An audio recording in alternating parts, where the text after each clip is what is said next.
What is going on, everybody? Welcome back to our Danganronpa full play.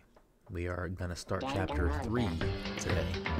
Depending on how long that goes and what time it is, I may squeeze in chapter 4, because I believe chapter 4 is a little bit shorter. But we'll take that as it comes, because ideally, I'd like to finish this full play this week before it comes off of Game Pass. So, the fight is on, as Pitt says. So we're going to start chapter 3 right now. I think it might have briefly started, like the first dialogue window, but no, we can just start from right here. Never mind. Cool. So let's just get right into it.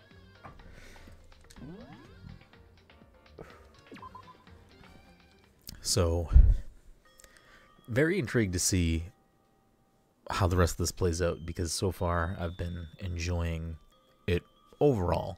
This last chapter was interesting, but I'm curious what like the bigger thing at play is, if there's something else going on, which I imagine there is.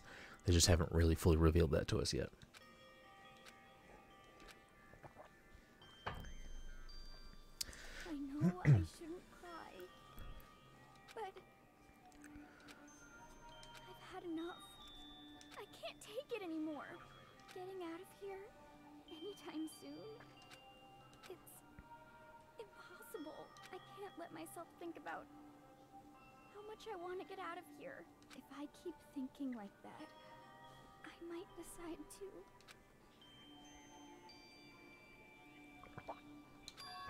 to. Donuts. I need to eat some donuts. That'll cheer me up. We did watch this part at the end of last stream, so this is a slight repeat if you're watching this live or watching this later on YouTube. Glazed donuts, twisty donuts, jelly donuts, cream-filled, donut holes, malasadas. Okay. Oh, God of donuts, I'm praying for a wonderful encounter. Sniff, I'm sorry.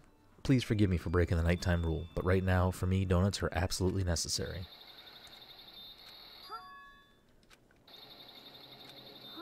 What's that sound? It sounds like it's coming from the bathhouse. I'm super scared, but it is someone there? Gasp.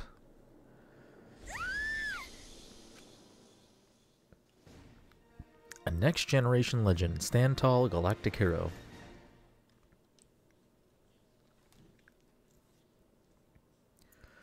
The morning after the conclusion of the second class trial, everyone met up in the dining hall just like always, and I expected it to start like any other day.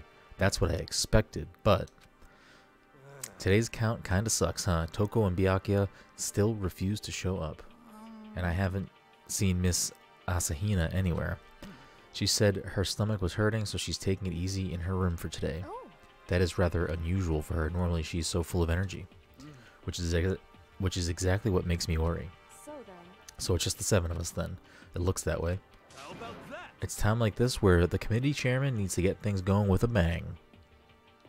Impossible. Or not.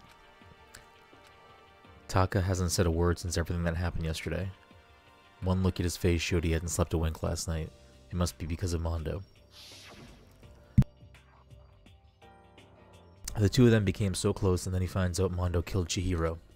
And then having to watch Mondo get punished and nothing he could do about it. I can't even imagine what it must have done to him. Well, So I mean, what's going to happen now? We haven't found any way out. We have no idea if help's ever going to come. Now I'm all depressed just thinking about it. We simply have to make the best of things, do our best to get along, and live here together in peace. Forget about the outside world and accept this new life. That is the only hope we have now. What? To live here forever? Here we have every convenience. We have food, clothes, our every need is seen to. Why are you dissatisfied? In fact, let me ask you this. What is it about the outside world that you long for? Competition, discrimination, victimization, and violence? As society grows, so does its perversion. In which case is our current situation, not? Demon angel, pretty pudgy princess. Meggie the drill shop owner, the bunny-eared Amazon cat girl, dog boy, Robo Justice, the galactic king, and what I mean is there's no 2D here. there is nothing to be done. The mastermind puts such a base desire to their advantage, bending you to their will. Okay, well, anyway, since Taka's like catatonic, as the oldest one here, I'm officially stepping up to take the lead. So we're all going to work together and spend the rest of the day searching the school. Searching? Well, I mean, since the class trial is over and all, there should be new places for us to investigate. Yeah, that's the ticket. Maybe we'll find some kind of clue this time. Then once we're done eating, let's split up and begin looking around. Do you have any problem with that, Celeste? There may well be a discovery waiting for us which may further enrich our life here. No, the point is to look for clues. And just as we started to come together, she barged in and ruined the conversation.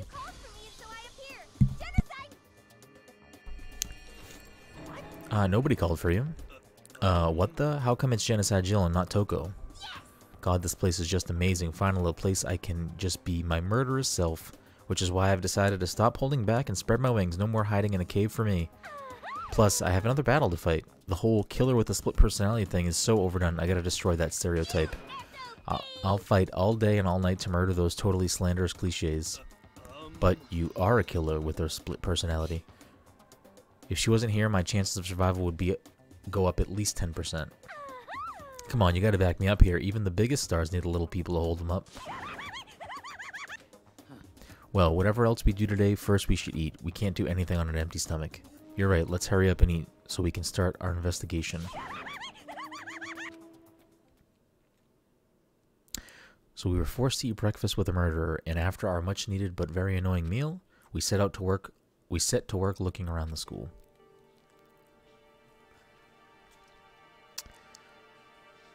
I feel like it's too obvious for Toko to end up being a killer, at least in this chapter. Maybe later, but I feel like it's just too obvious for Toko to be a murderer. I can see them getting murdered in a chapter, but I still don't think that would be this chapter. Let's see.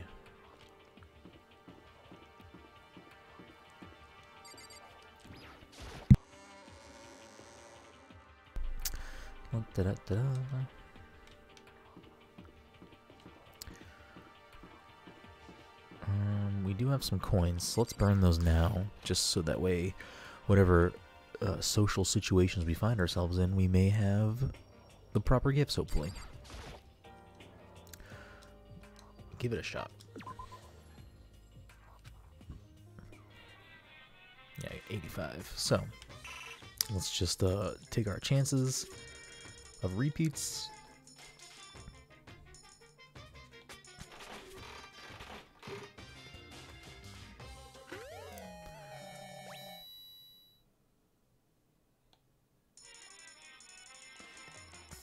Do that one more time.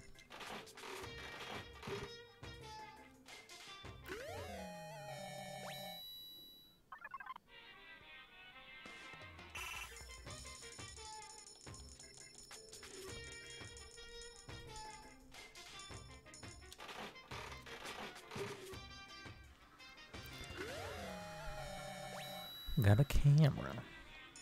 Last one, 30% chance. Let's find out. 31.61% chance. Well, we probably could have did that a few more times, but we'll take the new items.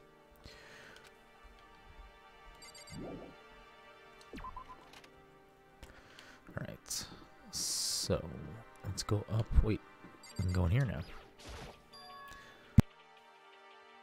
Ah, it's open, so I guess now we can get in here too.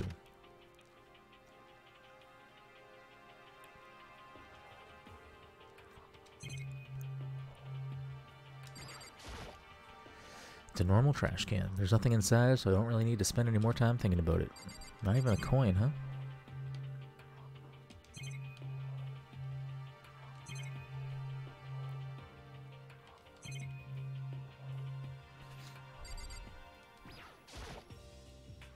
A refrigerator. They must use it to keep drugs and stuff cold.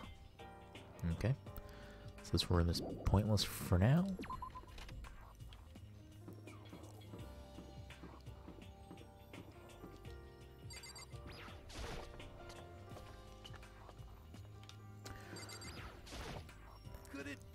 Nothing's changed on this floor. The only difference is the gate block and the stairs leading up to the third floor is gone. I guess that's where they want us to head next. I wonder what kind of crazy stuff is up there. There's the stairs to the left.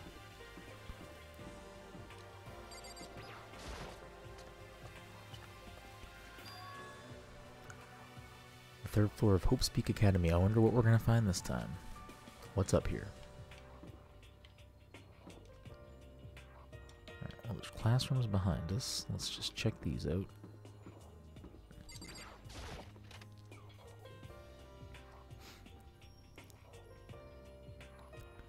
Soccer is always in the classrooms. I wonder why. So in the end, The windows up here are also a bar with metal plates. Nothing surprising, I suppose, so escape still looks impossible. But I better check all the other metal plates again just to be sure.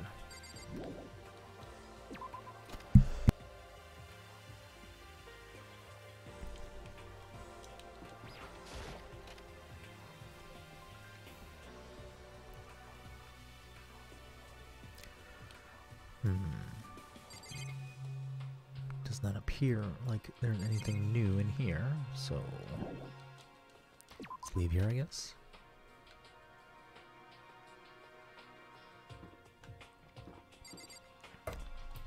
The rec room.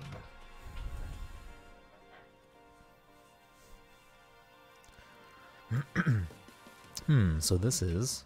Let's see.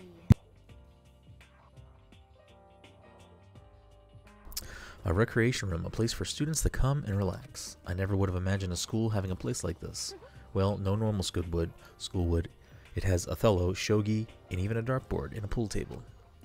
And look at this.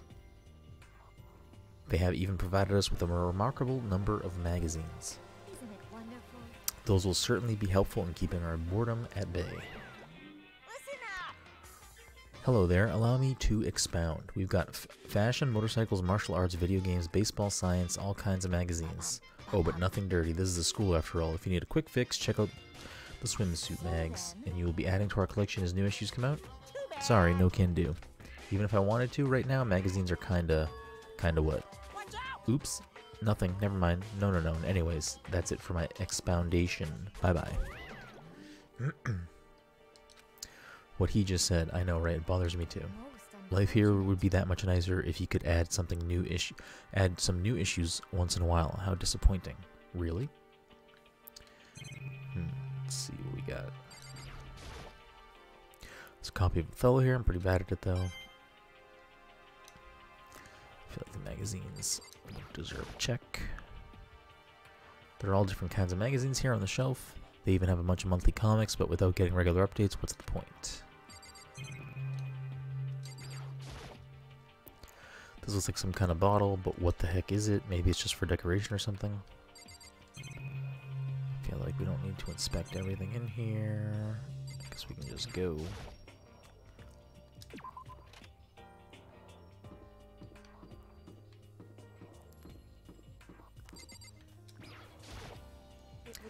So the third floor has opened up this time. After a brief investigation, it looks like there's a physics lab and an art room. I also found a huge machine of some kind in the physics lab. I wonder what it does.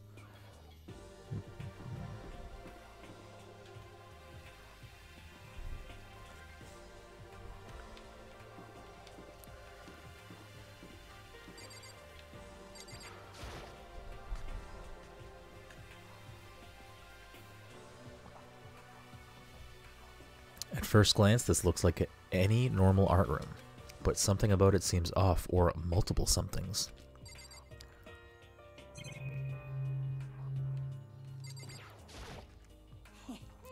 Well, look at all this equipment. It certainly scratches that artistic itch of mine. Art supplies, of course, but they've also collected all kinds of sculpting tools. So, Hifumi, do you like sculptures and figurines and stuff? Yes, indeed. Well, normally I limit myself to 2D, but figurines are like borderline 2D, so it's okay. I don't know how that's borderline, but okay. I'm a fan of Charanbo, Pumpkinhead, and I especially admire anything that Saburo Ronpongi makes. Charanbo's ability to express the movement of muscles is exquisite, as seen in his Mama Cat series.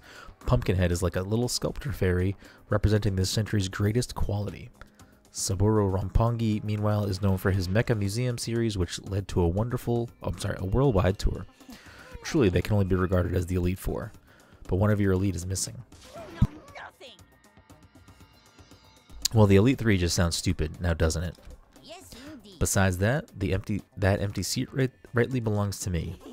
It begins. Today begins my reign as the legendary ruler of the next century. I see. Well, good luck with that.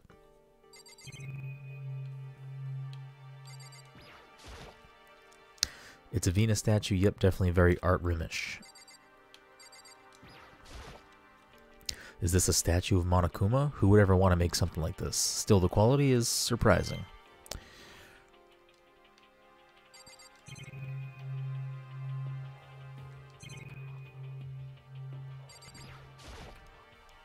This is a statue of Neo. I've never really heard anyone using a Neo statue for life drawing classes or whatever. Alright. Oh, something else in here we need to click on. There are paintings lining the walls. Is this really art? Just looks like a bunch of crappy graffiti to me. Is it the door?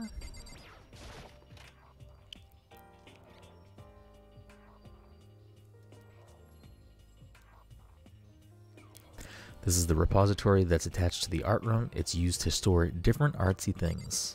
Well, this is obviously what we're here for. There's something on the floor. It looks like a picture, but as I stretched out my hand to pick it up, almost as if on its own my hand froze.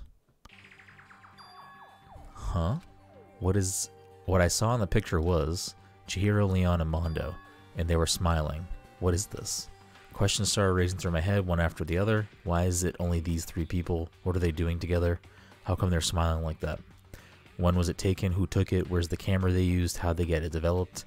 In the picture, the window in the classroom, there's no metal plate covering it.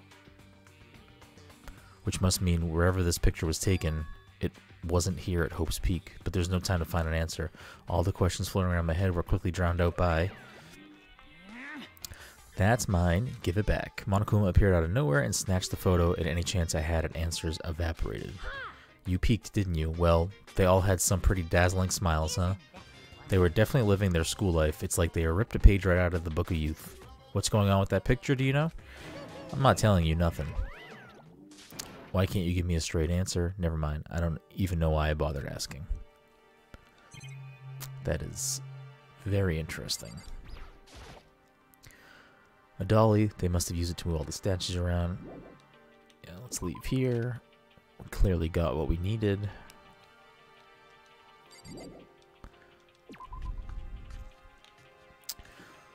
Let's see what else we got.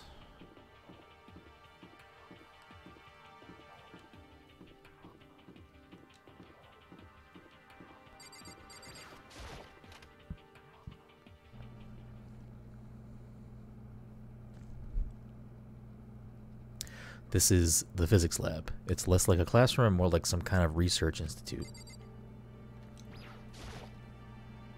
Hey Taka, don't you think this place is like some kind of research institute? Still no reaction.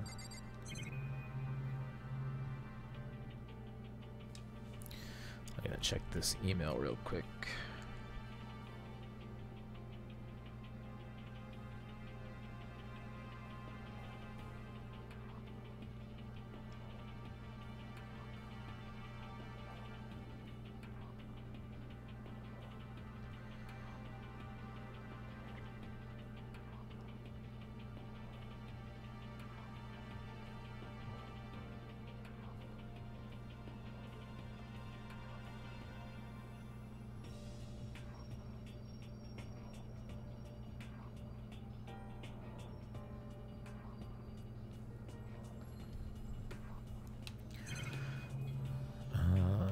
Click on this, I guess.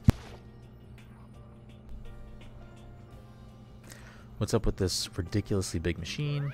Watch out! Watch out. What? What, you want to do some quantum leaping? Huh?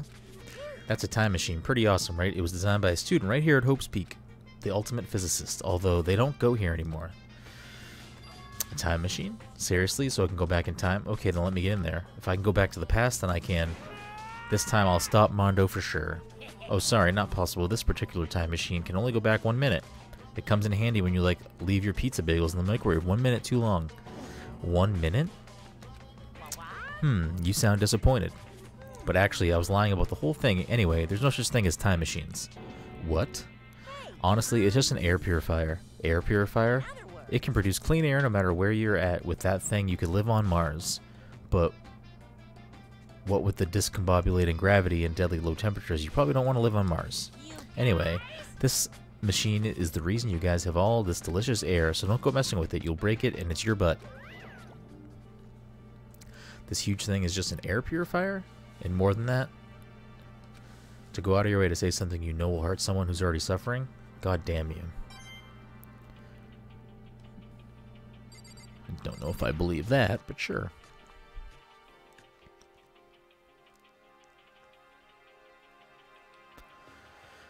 This is the equipment room. It's super disorganized and there's a strange chemical smell in the air. This place is so relaxing, so calming, and the smell of formaldehyde is almost unbearable. I'm getting seriously excited! Just want to dunk myself right in it. Of course, Genocide Jack likes it. That just goes to show how disgusting it really is. It really is unbearable. A nice long bath and a tub of formaldehyde, that's true happiness. Just thinking about it makes me...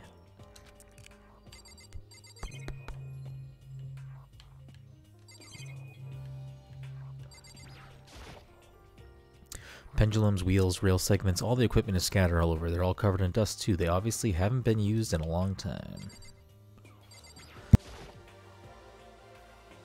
This is a tarp. There isn't anything strange about it. It seems perfectly ordinary to me. Sure. There's a bunch of files here, probably old lab files or research data. Okay, let's get out of here. Try talking to Taka. Hey Taka, don't you think this place is like some kind of research institute? Still nothing, okay. Maybe we have to just keep fucking with this thing. Maybe not. Oh, there's a camera here. There we go. Oh, it's a digital camera that's got some kind of weird anime style design on it. It's kind of beat up, but it looks like it still turns on just fine. Yep, it still works. I should show the others later. I discovered lots of stuff and it was all strange, but I don't know if any of it was an actual clue. I'm just getting more confused. Maybe I should head to the dining hall and talk about it with everyone else. For now, I should head to the dining hall.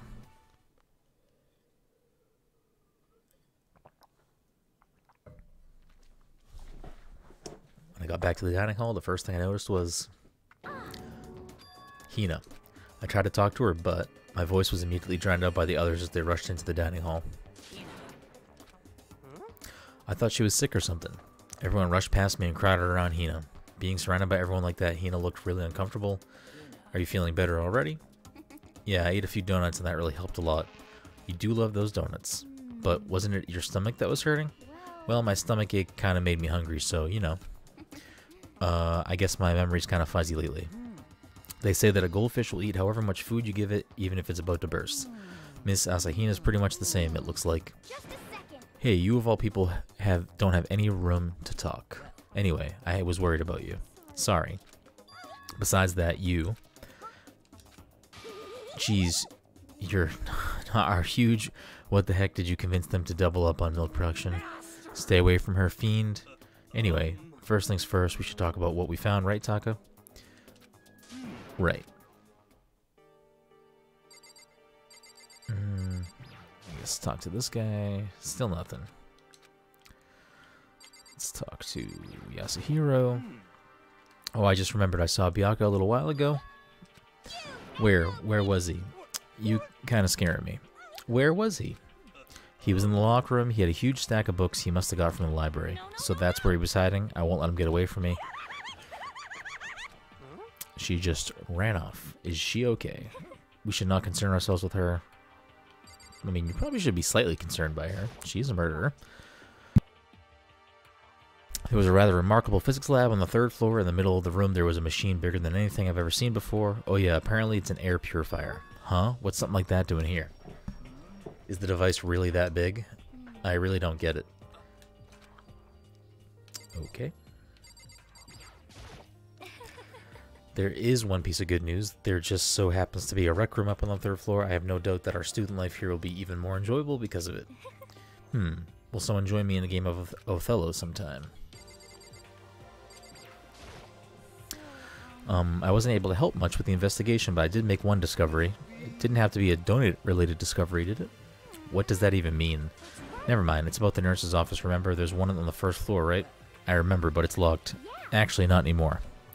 Did you find any protein in there, or even vitamin supplements would be fine? I did look, but no dice. Just a bunch of headache medicine and over-the-counter stuff.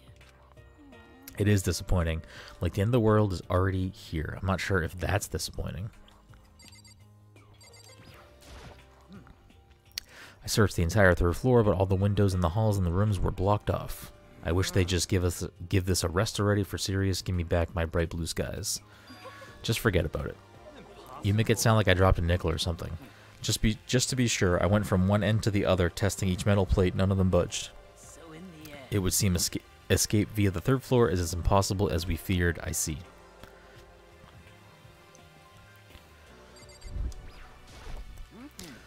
There was an art room on the third floor, and it had all kinds of gear. Now I'll be able to recreate all my favorite anime characters. Oh yeah, speaking of anime, that reminds me, I found something while I was looking around. A digital camera? That's what it seems like. Does it still work? Yeah, it seems fine. Well then, let's see it. What the heck? This thing is like a kid's toy. It looks like it looks like it can store like 5 pictures maybe, but it doesn't have a timer or anything. On top of that, its appearance seems quite questionable. Is this some kind of anime character? Strange. Rude. She's not strange. She's Princess Piggles from Demon Angel Pretty Pudgy Princess. Oh, you recognize this Ifumi? Of course I recognize it. It's a super rare prize that was given away at a bingo contest at a big anime convention. You have any idea how much I had to pay that guy to get my hands on it? Wait, that's my camera. What? Where did you find it? In the physics lab. It's my most prized possession. I brought it here with me, but I lost it the first day along with my phone. Why would it have reappeared in the physics lab? But look at it. It got all messed up. Like when someone steals a sticker from your collection or you buy a second-hand shirt. Well, that's it. Huh? That's it? It's not in condition. I don't need it anymore. But weren't you just saying how much it meant to you? Then may I have it? I might be able to find some sort of use for it. If any of you would like to borrow it, please feel free to ask. Well, I can't really imagine any of us are going to need to take pictures or whatever. Yeah, that's true. Okay, I've heard what everyone has to say, so now it's my turn. Hey, can I tell you guys something? I found something that's kind of been bothering me. What is it? I found this weird picture in the repository. Apparently Monokuma took it. A weird picture? You mean like dirty? No, not that kind of weird. It was a picture of Leon, Mondo, and Chihiro all together. Those 3? And the 3 of them were laughing. It showed the 3 of them together laughing. When could it have been taken? And there's more. In the picture, there weren't any metal sheets covering the windows. Then the picture wasn't taken here. But I don't recall hearing anything about them knowing each other before coming to the school. You probably just imagined it. Monokuma cast a spell on you. No, I saw it, I'm telling you. But if it wasn't taken before we got here or after we got here, I bet they're all still alive. They left the school and then took that picture. That's impossible after all. We saw it with our own eyes. They're all dead. Either murdered or executed, and they're not the only ones. Monokuma killed Junko, and then there's Sayaka. That wasn't an illusion. It was real, I'm sure of it. They all died. There's no way any of them are still alive. So we have to figure out when this picture was taken. Monokuma most likely forged it. I can't imagine any other possibility. Forged? Is that all there is to it? Stay focused, man. Don't let Monokuma's bullcrap sidetrack you. He's right, but more importantly, on another topic, there is something that has been bothering me. I would like to discuss that. Okay? So then, fucking discuss it. There is also something that has been bothering me. What's bothering you, Celeste? It's about Hina. What? Me? You said your stomach hurt, did you not? But I believe that was a lie. What really happened? It varies from person to person, but whenever someone lies, they tend to have a way of showing it. It's called a tell, something you can't hide no matter how hard you try. Whenever Hina lies, the tip of her nose gets just a little bit longer. Actually, no. Huh? But your reaction just now confirmed it. You were lying. That's not fair. If you're gonna lie, at least try to lie convincingly. Hina, be honest. Were you lying about your stomach ache? Yes. Why would you lie about that? Are you feeling guilty about something? No, that's not it at all. It's just, I mean, I have a reason for it. A reason? Oh my goodness. Just fucking tell us. Sorry. To be honest, I didn't have a stomachache. I did it because even if I came and told you the truth, I thought you wouldn't believe me. The truth? I saw it. Saw what? A ghost. A ghost? You mean like that ghost? Is there more than one ghost? But I mean, ghosts are... See, I told you wouldn't believe me. It's not that I don't believe you, but I believe you. No matter what anyone else might say, I will believe whatever you say no matter what. So you can tell us exactly what happened. If you really mean that, Sakura, then okay, I'll tell you. So, it happened last night. I was in bed, but I couldn't go to sleep. I just kept thinking about everything that's happened up until now. I ended up just getting more upset, so to try and cheer myself up, I thought I'd go get some donuts. Donuts again? And you ignored the rule regarding nighttime. I know, sorry, I feel really bad about that. Anyway, please continue. Well, so I left my room and headed for the warehouse. But then I started hearing a strange sound. It was coming from the direction of the bathhouse, so I headed that way. The locker was halfway open, so I took a look inside. And I saw a human shape surrounding a pale green light. There's no doubt who it was. It was Chihiro.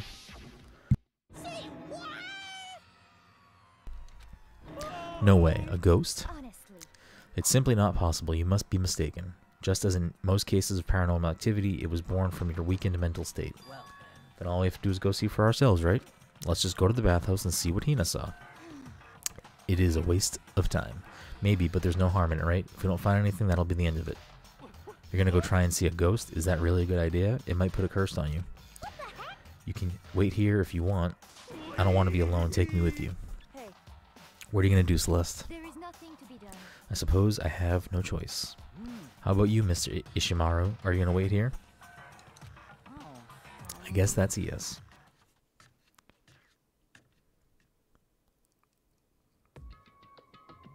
It was right here. I saw it right here in the dressing room. I'm getting goosebumps. La la Cthulhu Fang. Shut up. What if he actually shows up?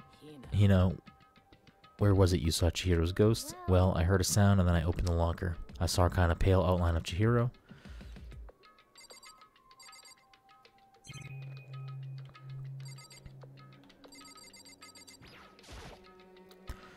Is this the locker? There was something in there. Huh, inside the locker is a laptop? What's something like that doing here? I remember seeing this. Oh, that's right. I saw it in the library before. It looks like a laptop. The laptop looks pretty old and it's all covered in dust. It's broken. I tried pressing the power button earlier, but nothing happened. It's broken, huh? Too bad.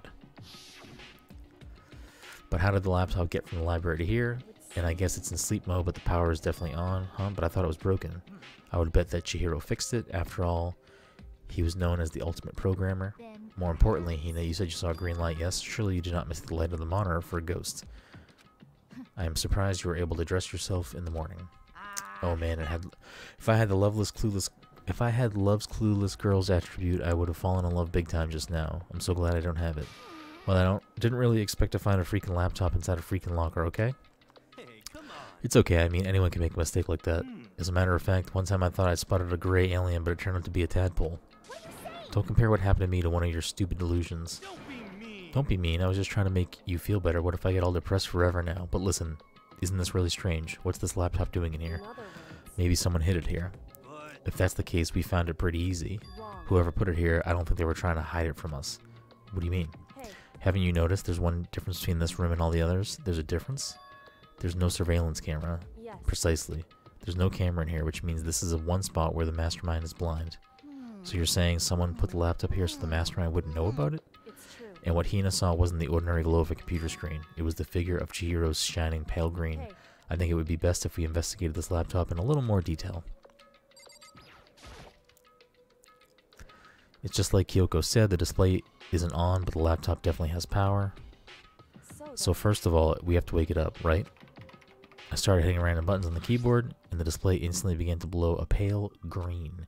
And there was a bunch of different icons on the desktop. There, the icon on the far left, what is it? It says alter ego. Alter ego literally means another self, I believe. In the field of artificial intelligence, it is not uncommon to create different aspects of a personality. You can consider it something like a pen name.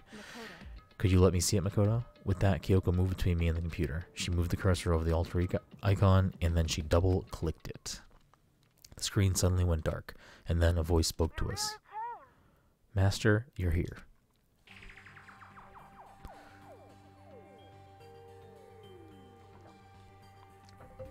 Chihiro's face appeared, taking up the entire display. It's a ghost, Buddha, and sweet baby Jesus save me. Calm down, it's not a ghost. Then what is it?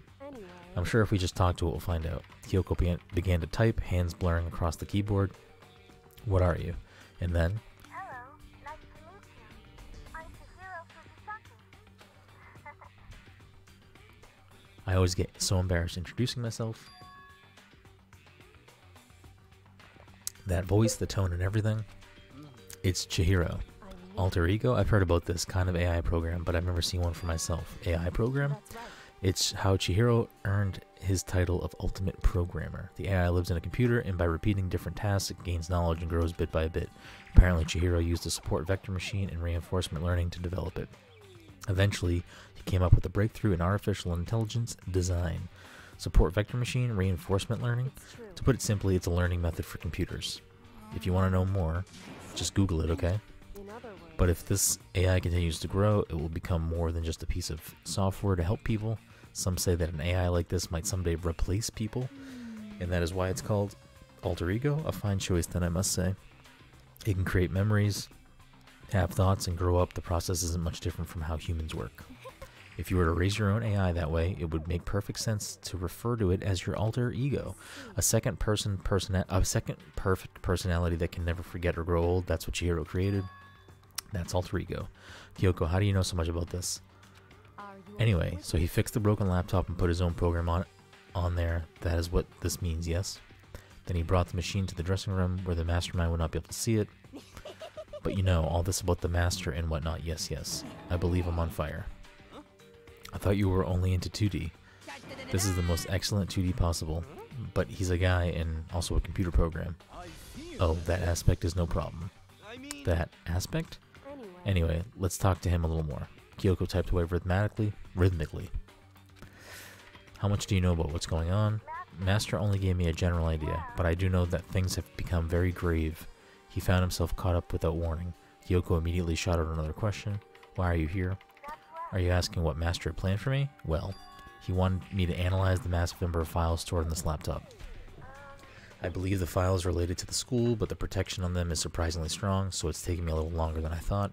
But here's what Master must have been thinking. The fact that the files are protected so tightly means they must contain some important secret. For example, perhaps the secret of this school.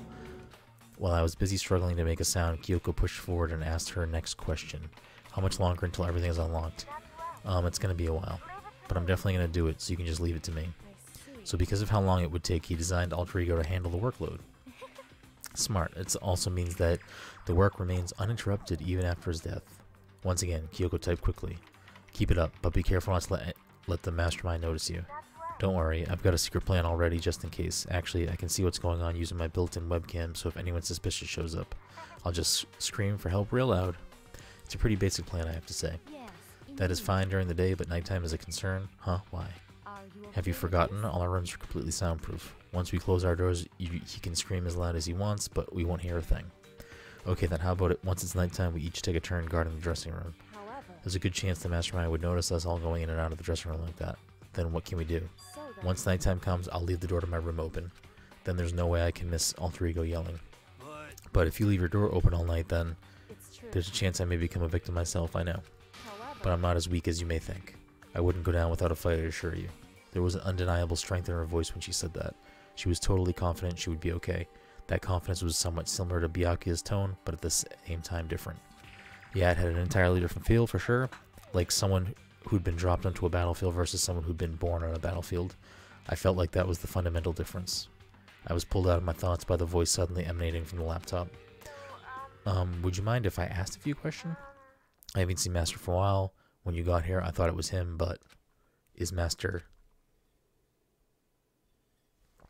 For a split second, Kyoko seemed to not know what to do, but she recovered just as fast and quickly began typing. Her answer was clear, concise, direct. Chihiro is dead. Mondo killed him. I see. To be honest, I knew all along. I knew the chances that Master would survive the situation were very low, so I was prepared for this moment.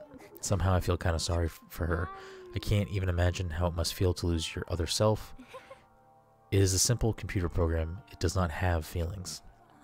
Are you sure about that? Anyway, that's enough for you today. If we linger here too long, the mastermind will start to suspect something. Then Kyogo typed one last sentence. I'll come back later. Yes, please do. It's a promise, okay? Bye-bye. The AI seemed totally different from when we first arrived. He seemed upbeat. Was it just because he was following his programming, or could he have actually been worried about us?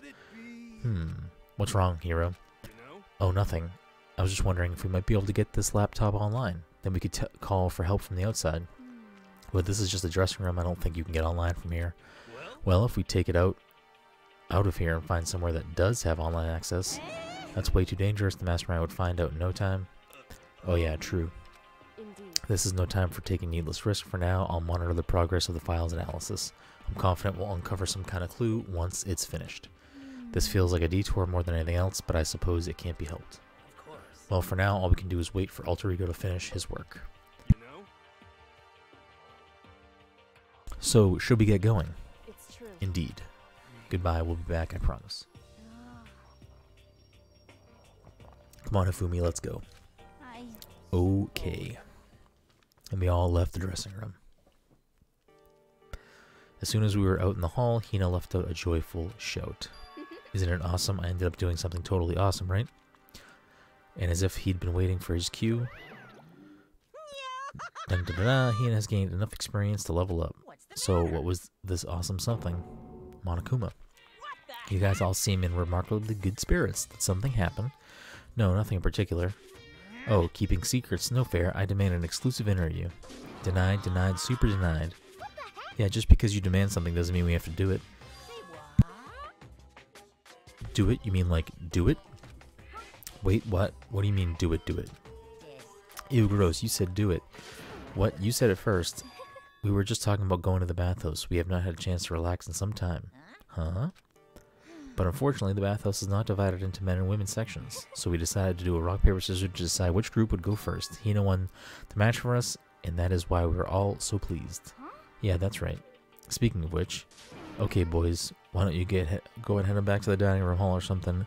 We're going to take a nice long bath. Geez, what are you going to do, right? We lost fair and square. Well, ladies, shall we go? Celeste didn't hesitate coming up with the ruse, and her poker face didn't even flinch. So she and the other girls headed back into the dressing room. Nuts and damn it, we totally lost another day without getting to take my very first bath here. But tomorrow for sure, you'll definitely get that bath tomorrow. Okay, so should we head back to the dining hall now? Hold on. Something strange here, very strange. Strange? What do you mean? What's strange is this is the perfect chance for you to sneak a peek. Huh?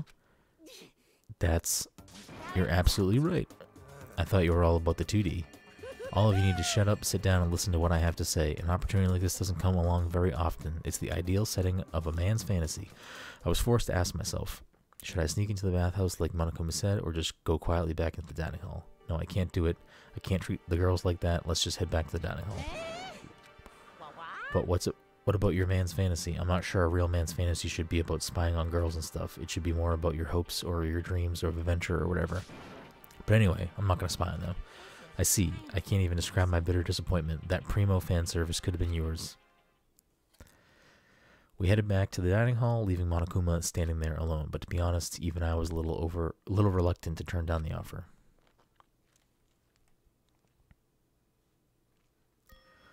Fantasy, fantasy, my fantasy. So I guess you dig the real thing just like any other guy, huh? The only reason I care is because it's a good reference for creating figurines. A real live woman is useless to me, but looking at their naked form might be okay, maybe. If the girls heard you say that, we'd all be dead meat for sure. Meanwhile, we heard the buzzing of busy voices growing louder. The girls had finished their baths and joined us in the dining hall. You got it. Aw man, what a nice bath. Getting a chance to stretch out and relax after all this time was a true pleasure. Indeed.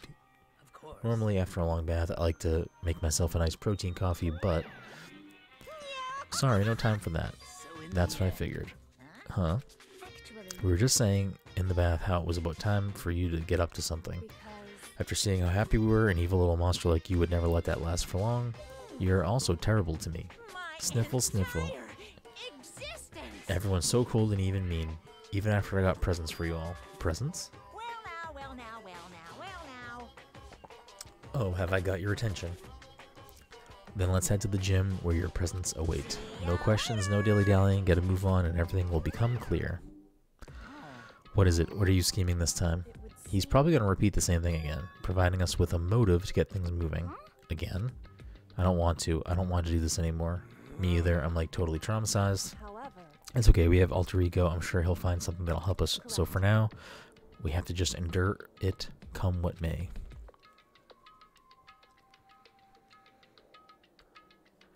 With heavy feet, we made our way to the gym, but when we arrived, there was already someone waiting for us. What? To be kept waiting by the likes of you, rest assured, if we had access to firearms, you'd all be dead. Byakuya, did you get here early? Did you forget how to walk? Is that why you're late? It's simple, right foot, left foot, right foot. The same as always. I see her on the other hand. Oh, she's back to her Debbie Downer self, huh? I heard what sounded like a sneeze, and she was back to her old self. So now she goes from manic to depressive whenever she sneezes. Seems kind of late to add that into the mix. Why does everyone keep making fun of me? I hope you all win the lottery and get hit by a bus. So when you want to say something mean, then you can talk, huh? Anyway, it looks like everyone's here, which means...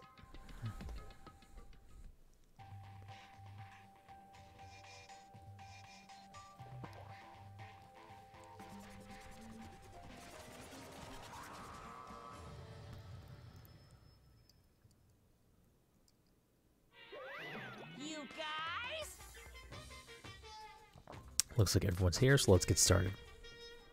What? Come on, out with it. What kind of motive have you prepared for us this time? Whatever you subject us to, we will not break. Yeah, that's right. We're not going to lose to you ever again. Come on. You don't have to get so defensive. Calm down. I've decided to change things up a bit this time. Up till now, I've been using the whoosh of the north wind to get you all moving. But sometimes you gotta use the sun to light a fire under someone's butt. Without further ado, I give you this. $10 million. I prepared this graduation present for whichever lucky student makes it out of here alive. What do you think? It's 10 million bucks.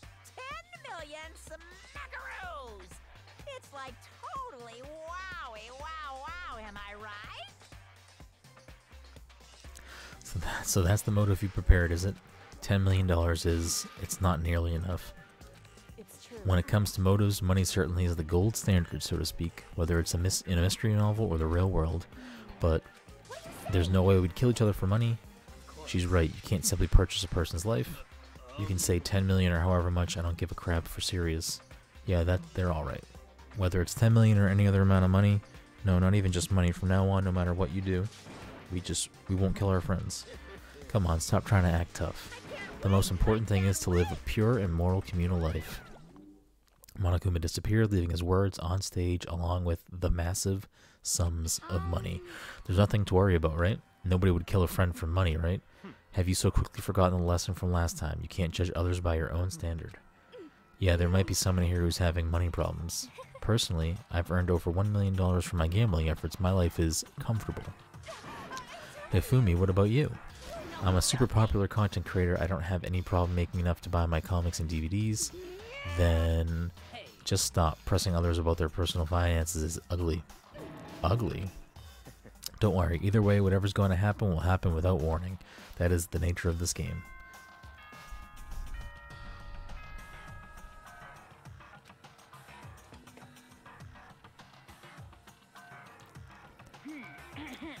This is a school announcement. Soon the door. Okay then. It's that time already, huh? Before we separate, let me remind you, starting tonight, I'll be leaving my door open to make sure nothing happens to Alter Ego, but just because my door is open, don't assume that will make me an easy target, or the predator may suddenly find itself the prey. Her voice was calm and composed, but it was clear she meant what she said. Okay, everyone, let's just head back to our rooms. And don't think about the whole money thing. Got it? Good, then let's break. How was that? Pretty good, right, Taka? Right. If Kyoko dies, I'm gonna be fucking pissed. As soon as I walked back in my room, I crawled into bed. Money, there's no way they're gonna kill anyone for money. I told myself that, but deep in my heart, I was still troubled. After all, I thought the same thing last time about having our secrets revealed. Even if the reason for our for it seems completely nonsensical, a murder can still happen. That's the lesson we learned. But this time it's different, I'm sure of it. Because of the program Chihiro left behind, Alter Ego. We finally have some small hope to grasp onto. As long as we have that, then I'm sure.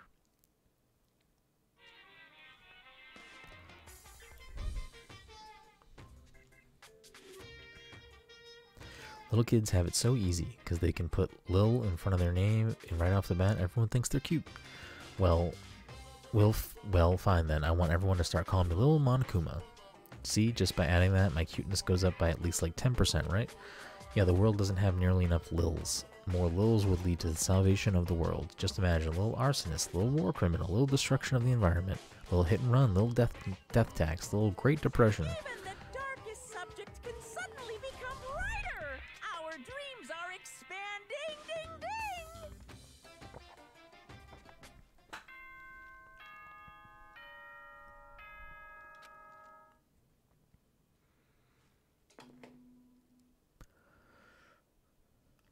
Good morning, everyone.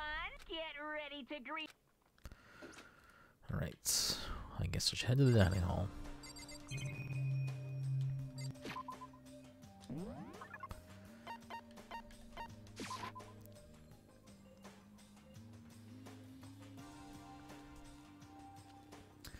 So the people here today are the same as yesterday, just us 7. Byakuya and Toko are a lost cause, but it looks like Taka's decided to stop coming for good too. It's like he's just given up. For people who wound as tight as he is, when you snap hard. I wish there was some way to make him better. Oh, and on another topic, Kyoko did everything go alright last night. Yeah, I didn't have any problems. I went and checked my laptop a little while ago, and there weren't any problems there either, but Kyoko seemed to hesitate, but it's related to this case, so I suppose I should be blunt. I have to make a new rule. Using alter ego without permission is prohibited. Someone going in and out of the dressing room would draw unwanted attention from the mastermind. I would have thought that would be obvious. Why do we need to make a rule about it? That's a good question. Do you have any thoughts on that, Hifumi? No, it's just like you said, we all need to be very careful, Pant. Huh? Whatever, let's just hurry up and eat. We don't have time to stand around flapping our lips. So Hifumi definitely went in there. Geez, why are you talking like a pissed off drill sergeant all of a sudden? We ate breakfast in a rush, then headed back to our rooms.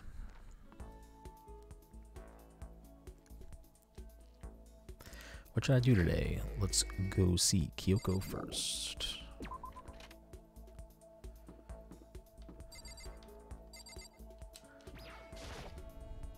Is the Kyoko room? I don't have anything to talk about right now. Okay.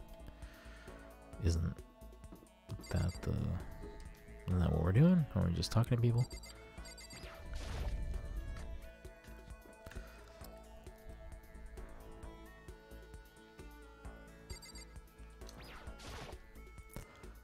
In one of the lockers, the last hope, alter ego, Chihiro's self, other self, the last hope that he left for us. Okay.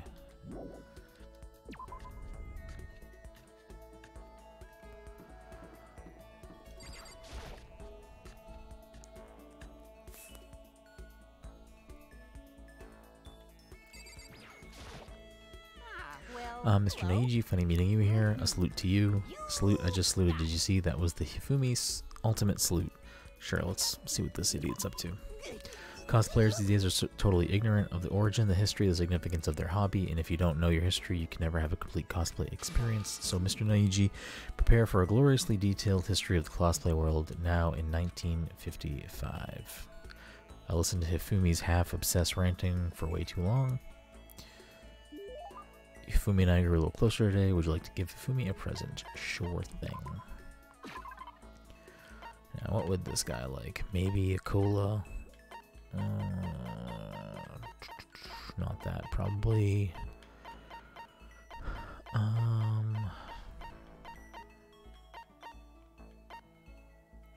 we don't have that. Damn. Layering shears. Carillion camera. Camera invented to take pictures of electrical fields surrounding objects. Sadly, there's no film in it. Tumbleweed. Dandelion. Maybe this? Created with high-tech future technology, a single shot can melt away every molecule in a fully grown human. There aren't any batteries though, so you can't fire it. So maybe that. Yeah, let's just do that. Hifumi gets up and seems to want to join the party. Allow Hifumi to join you. Does that mean he liked it?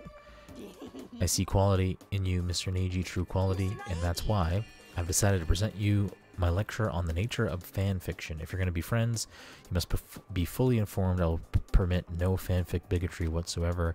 I don't think I have any fanfic bigotry. I mean, I don't really know anything about that kind of geeky stuff anyway. So there it is. To you, fanfic equals geeky, right? But is that all that word is worth? Huh? Did I say something wrong? But that's okay, because I take the word geek as a compliment. For you see, there is nobody on earth so full of knowledge as a geek. In a sense, a geek is like an expert. That's right, a total expert. A successful musician must necessarily be a music geek. A good movie director is a movie geek, you see? It's those experts, those geeks, who open up the world to others. So when you say that writing fanfic is geeky, you're recognizing us as true experts. So, okay, so what exactly is fanfic then? Oof, super direct question for the win. Basically, we have all different kinds of stores and events, right? These are where groups of holy warriors sell their own stuff based on games, comics, anime, everything. And the stuff people make is fanfic. Comics are the most common creation, but it also includes games, music, and even merchandise. By the way, there's a name for when a group of fanfic creators come together. Specifically, it's an organized group that comes together to release their work. A group that comes together to release their work is a menagerie? Is it a menagerie? Well, I suppose on a technical linguistic level that's true. But I'm talking about something a little more common. Listen, I'm sure you know this. Go ahead and tell me. A group that comes together to release their work is a circle? It sure is. Of course you knew that. I mean, it's only common sense. I certainly hope you don't expect me to explain such common sense topics every time. Well, like I said, I don't know too much about this stuff. This goes well beyond I don't know too much. But I guess I can't blame you. The propaganda never touches on that. So as a fanfic ambassador, by the time I'm done with you, you'll be itching to buy a premium pass to the next fanfic con, right? Obviously, he's excited, but that's it for today. I hope you're excited for your next lesson. I can't wait to see what the future has in store for the two of us. I'm kind of scared to see what the future has in store for the two of us. You just unlocked the skill handiwork. Give yourself a pat on the back. You've earned it.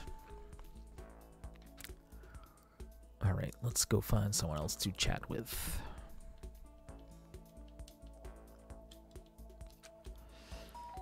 Ding dong. Sounds like someone's here.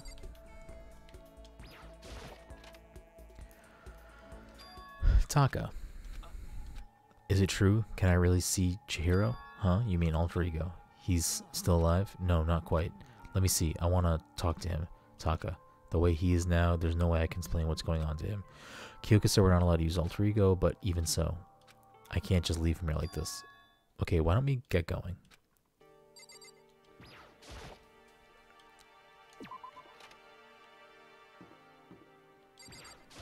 Just a second. Where are you going? Huh? Hey. It's probably best if you don't drag him around with you too much, given his current condition. Kyoko looked at Taka standing behind me. Yeah, I know that. But I was getting kind of hungry. I thought we could head to the dining hall or warehouse or something. Correct. Well then, I guess that's okay. I thought I saw a brief flicker of doubt, but maybe it was just my imagination.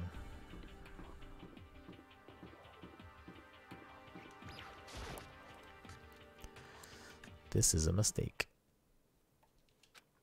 Okay, so there's a laptop inside the locker, understand, and on the laptop is a program called Alter Ego. How do I talk to him? Oh, well, you just tell me what you want to say and I'll type it in for you. Do you hate Mondo? And since I couldn't stop him, do you hate me? It was clear he was forcing himself to get the words out. From his mouth, from the bottom of his heart, he forced his weakened voice to make the sounds. Please. Okay. I typed the questions directly as Taka had asked them. And then, do you hold yourself responsible? If Master could talk now, I think is what he would say. Please live your life for the both of us. It's impossible for me now, but you can still survive and escape, all of you. Hey, Taka.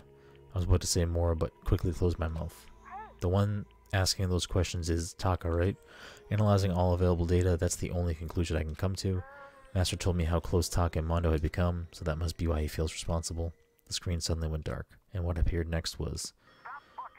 You're not letting yourself get crushed under the weight of that responsibility, are you?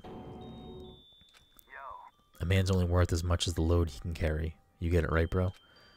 Hell, what am I saying? Of course you do. That's...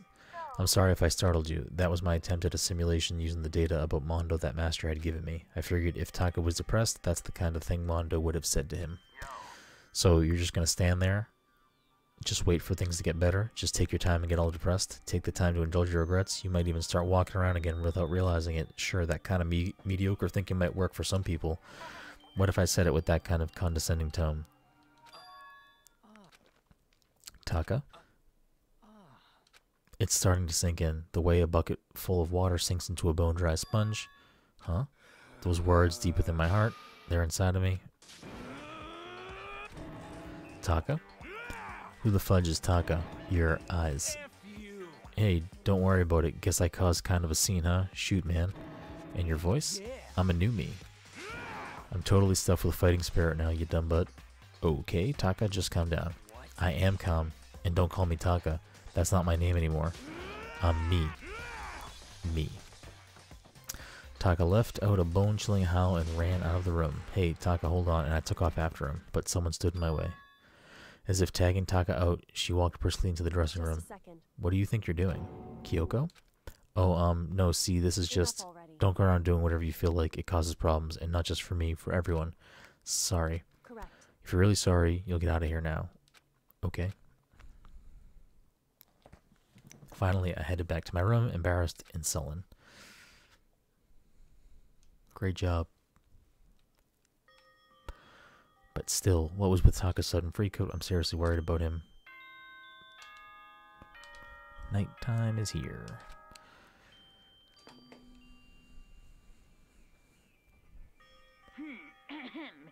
As such, soon the doors to the dining hall. Okay then. It's nighttime already. I guess I'll have to wait till tomorrow to figure out Taka's whole thing. For now, time for sleep.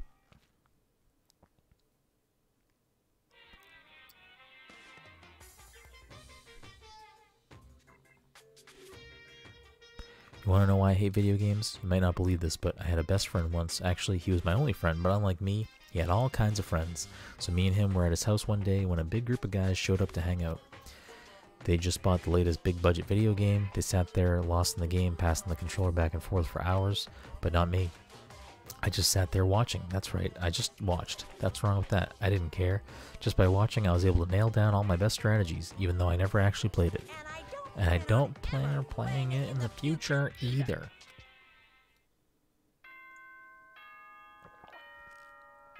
Oh, Monokuma. Kinda wanna make some tea. I mean, I really want coffee, but I shouldn't have coffee.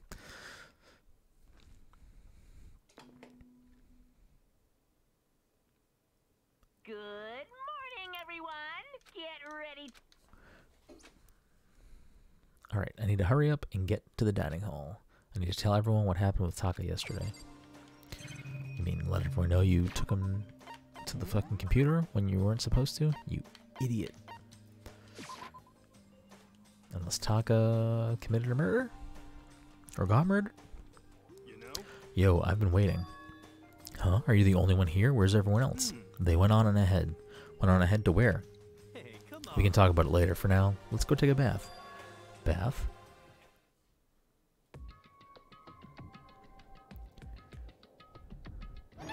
Someone help. Hifumi, what's going on? Makoto, save me. I've never asked you for anything, but I'm asking now. What happened? She's trying to kill me. Hifumi pointed at... Huh? Kyoko's trying to kill you? I never said I was going to kill him. I simply asked him a question. I'd like to know why he made the same mistake twice. The same mistake? What did he do? He snuck into the dressing room in the middle of the night and accessed alter ego without permission. And when I caught him last night, he was hugging the laptop and breathing strangely. What were you doing? I thought I made myself clear yesterday, but since being subtle didn't work, I suppose I have to clear myself further. Please, don't kill me. I'm not going to kill you, merely instruct you.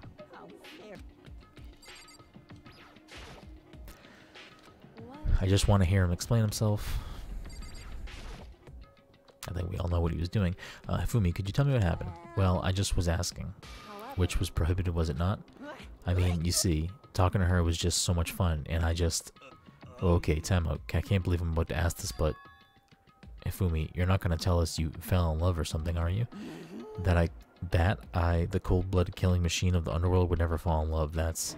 Wait, no, wait. Is this love? I happened to do a psychic reading for a certain famous CEO once, and that guy was seriously head over heels for a mannequin. He had a wedding and everything. And you're just now... I saw the same look in his eyes. Shut up. She's not a mannequin. She's an angel. And don't bother telling me angels exist.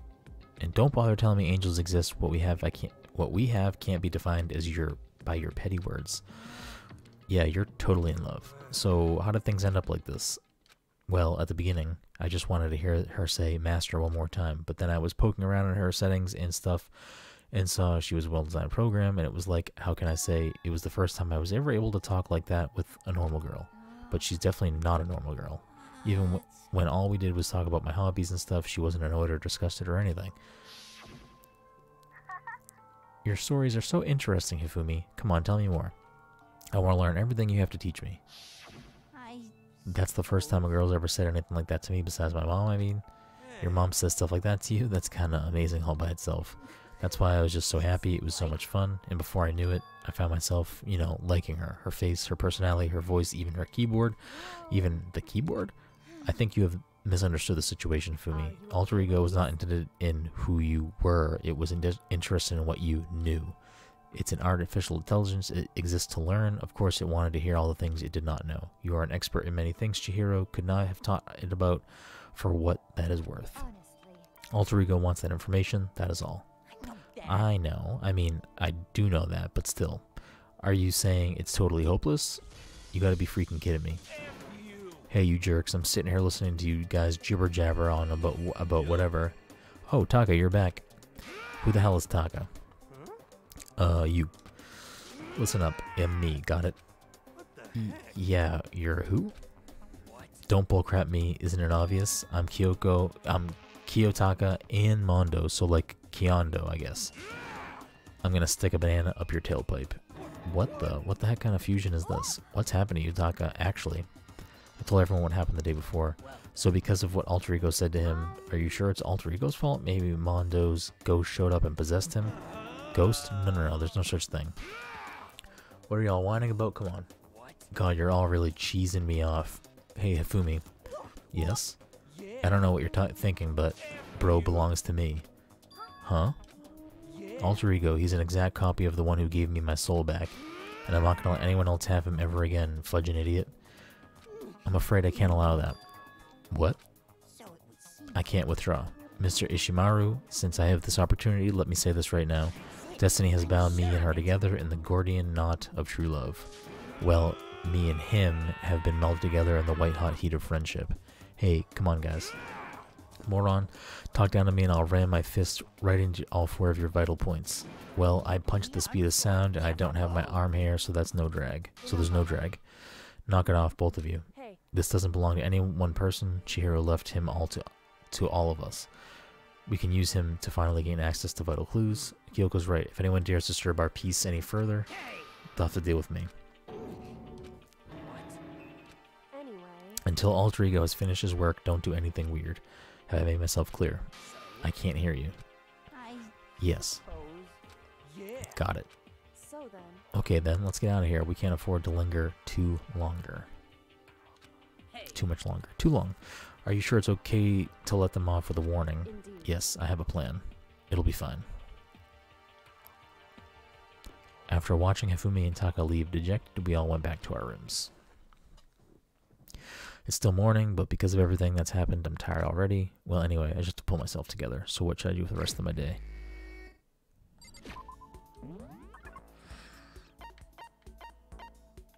Don't want to hang out with this guy. What else we got?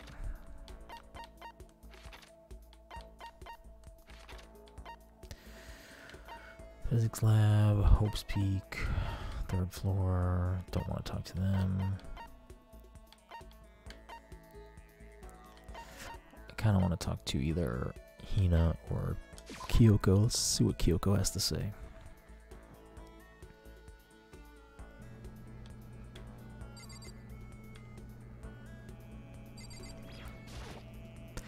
What's the matter? Are you keeping an eye on me? Don't worry, I'm not gonna kill anyone. Should I talk to Kyoko for a while? Yes. I was just about to head to the dining hall to get something to drink. Did you want to come with me? Sure. I went to the dining hall and drank some tea with Kyoko.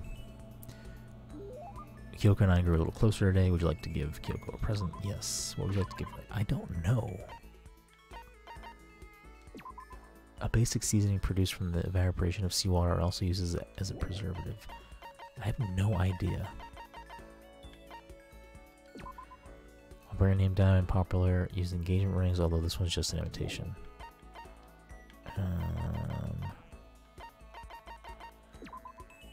Very popular with men these days, but to be honest, although it does attract the ladies, most guys hate the smell.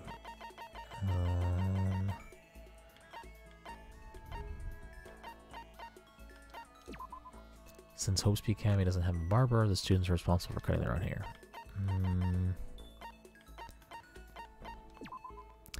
Dandelion toy, you can blow the fluff away and the attached string will pull it back, so you can do it over and over and over. A phone that for some unknown reason doesn't let you hear the person in their end, doesn't let them hear you. A golden sculptor said to reprint? Said to reprint a plane or spaceship? Is that a typo? Is it supposed to say represent a plane or spaceship? It was found on the ruins of Columbia, dated to around 1000. Moon rock.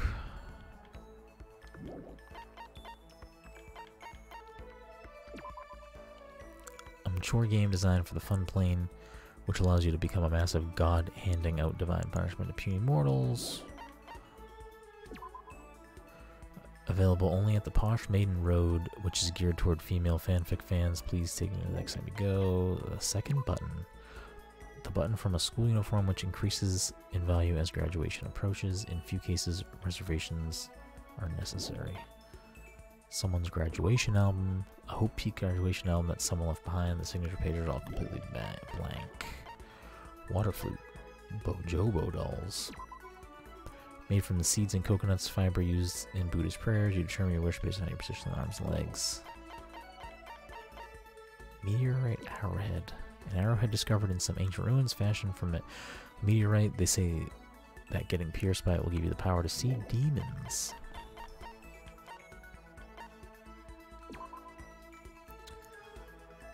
Proof that you've cleared chapter 2. Oh, okay.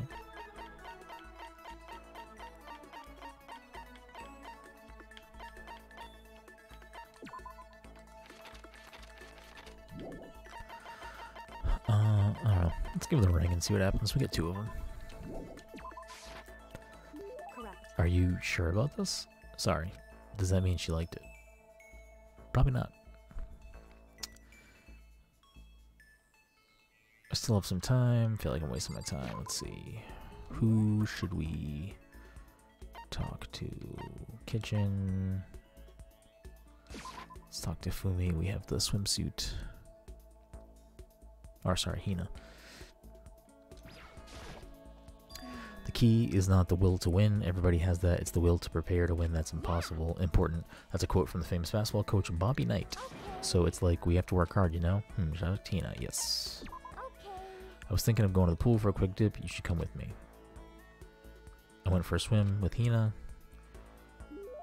Hina and I grew a little closer. Would you like to give Hina? Yeah, let's give her the bathing suit.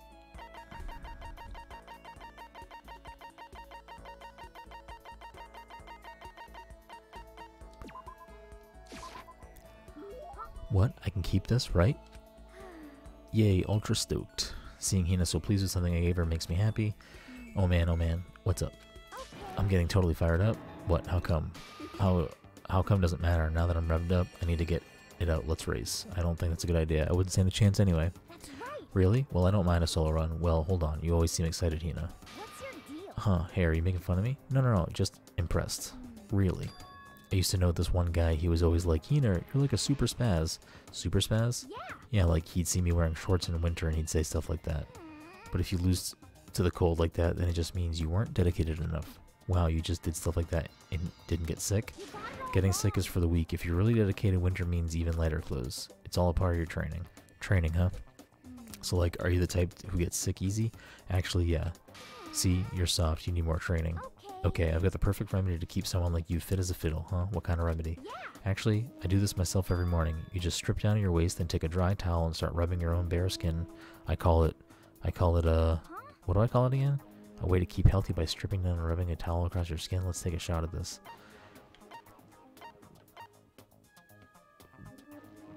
Bamboo beatdown does sound funny. Towel treatment? Bamboo beat... I don't remember saying anything about bamboo. Although some people think that using bamboo to apply pressure to the bottom of your feet is good for you. That's just crazy though, now rubbing yourself down with a towel. I call it, yeah, I guess that was obvious. Towel treatment? You got it. Oh my god, that's it. I love going out on my apartment balcony, stripping down and feeling the wind on my skin. God, it feels so amazing. Never let a morning pass without getting in a good rub down. Wait, so you went out on your balcony and stripped down, and you were okay with that?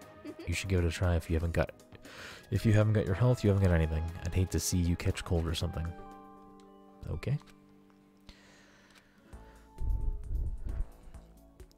After being introduced to a unique sickness prevention method, I went back to my room. Alright. Is someone gonna be dead tomorrow? Nope, someone's gonna come bother me now. Never mind, that was not the door. Alright, skip these. It's the same announcement. Nighttime already, I guess I'll just go to bed for today.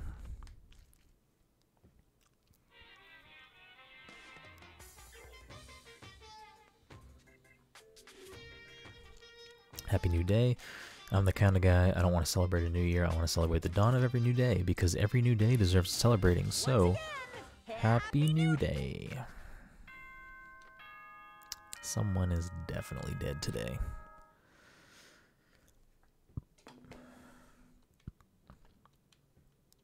Skip the announcement. It's always the same announcement. I better get to the dining hall.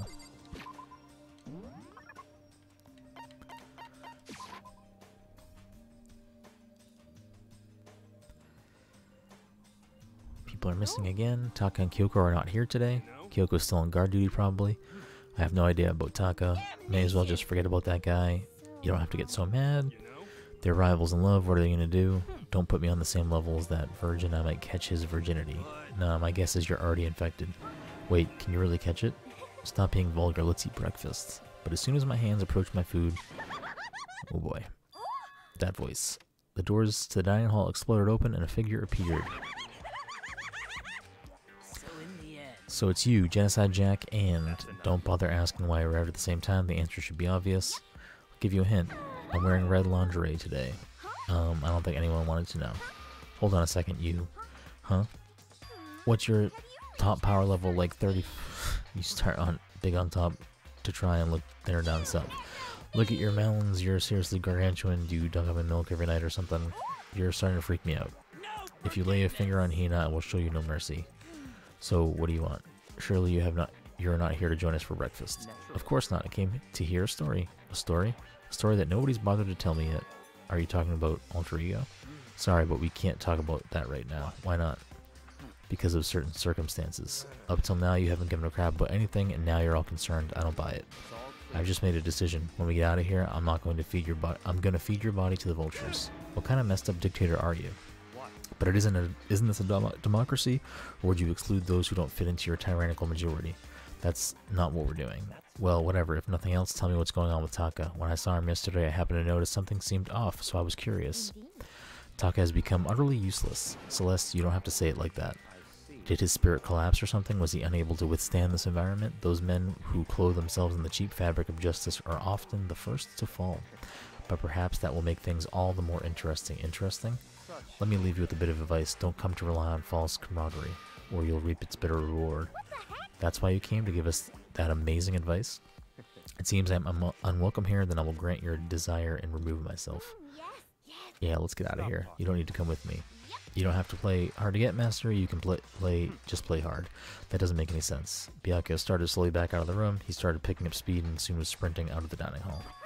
He ran away, so now he's running. Wait.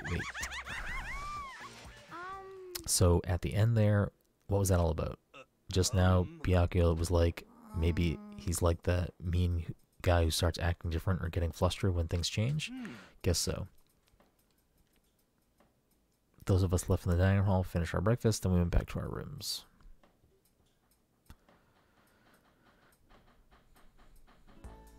What to do today? Let's go talk to people.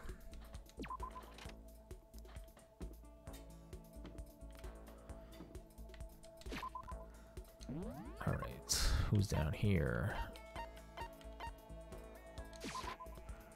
Determined to figure out what Kyoko's situation is. Who set all this up and why did they choose us? There are so many mysteries. Yes. I'm in no position to tell you what to do. You're free to do as you wish, right? But I have my own way of doing things. I joined Kyoko while she searched the school. We didn't say anything to each other. Kyoko and I grew a little closer. Would you like to give Kyoko a present? Okay, so... maybe this? A baked good from black ingredients turn... yeah, let's just do this.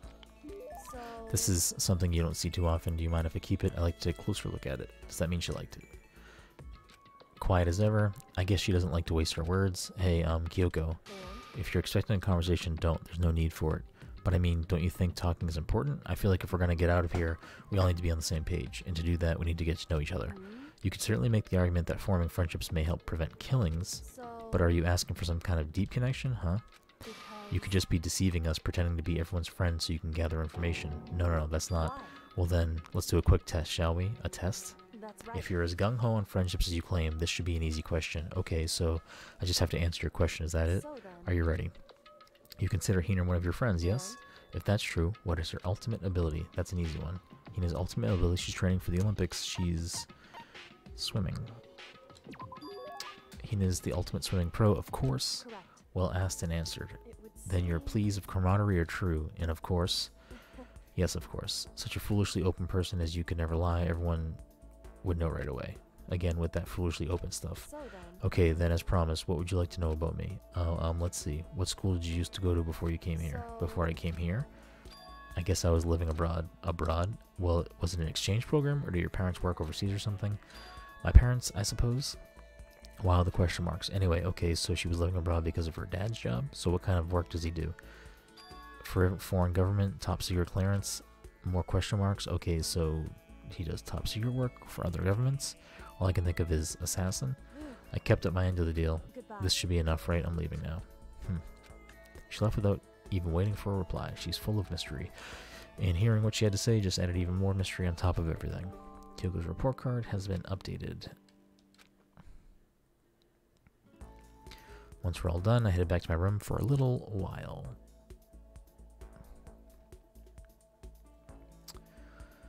Okay, still have some time. Find something to do. Let's see, who should we chat with? Everyone's down here now. I feel like we should talk to Byakuya or maybe even Toko, but I'm going to take a quick moment to fill up my water, use the restroom, and maybe make a cup of tea, but I will be back in just a few minutes.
Hello. Did the stream crash? Because I just got an error.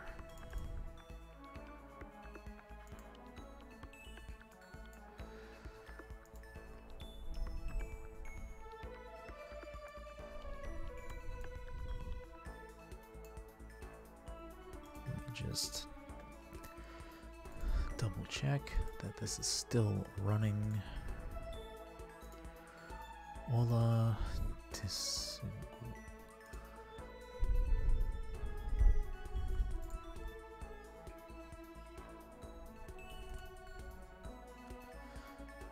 Okay, it appears to still be running, so that's a good sign.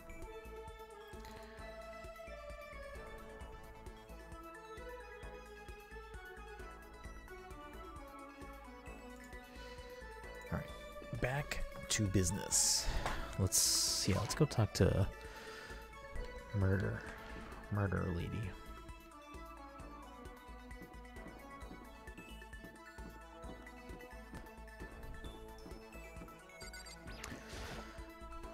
I don't give a toot about you. Where'd Master go? Tell me or I'll kill you. This is a really good idea to hang out with Genocide Jack. I mean, why not? Alright, you can help me track down Master. We chased after Batyakia for a while. Did I just get a little closer to Genocide Jack? Would you like to give Genocide Jack a present? Sure. What would you like to give her? I don't know. I really don't know.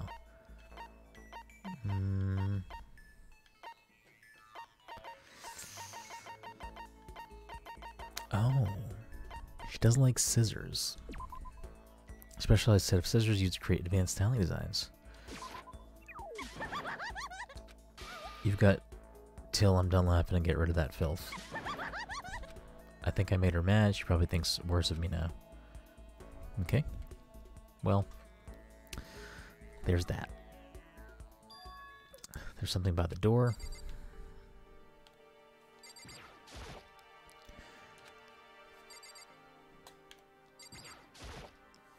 This piece of paper, it looks like someone must have slipped it under my door.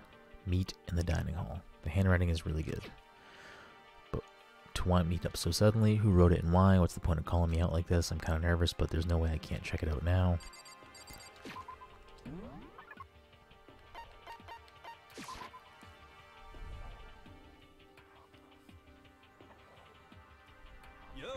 Oh, Makoto. Hero, then the letter I found in my room. Yep, I wrote it. Your handwriting is really nice. Well, I was always taught that if you had bad penmanship, a ghost would come and haunt you. Who taught you that? And why did you want to meet with me? Oh, I just did what Kyoko asked me. Kyoko? I'm just an errand boy on this. Anyway, what do you say to a late night bathing session? Huh? Okay, let's do it. No, it was totally lost. Hero grabbed me by the shoulder, pulled me close, and whispered in my ear. It's all an act, so the mastermind won't notice. Everyone's waiting in the bathhouse. What? Then did Alter Ego finish his search? You got it, Hero. Let's go take a dip together. I was probably louder than I needed to be, but me and Hero hurried into the dressing room.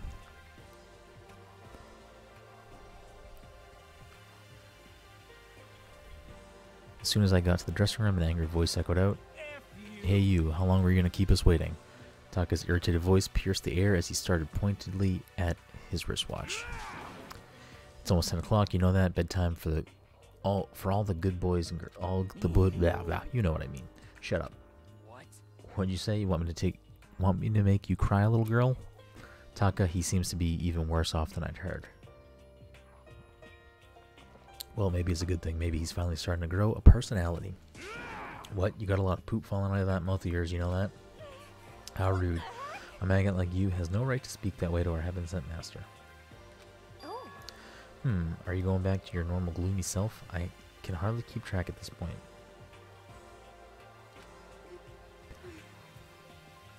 Shut up. Hey, come on.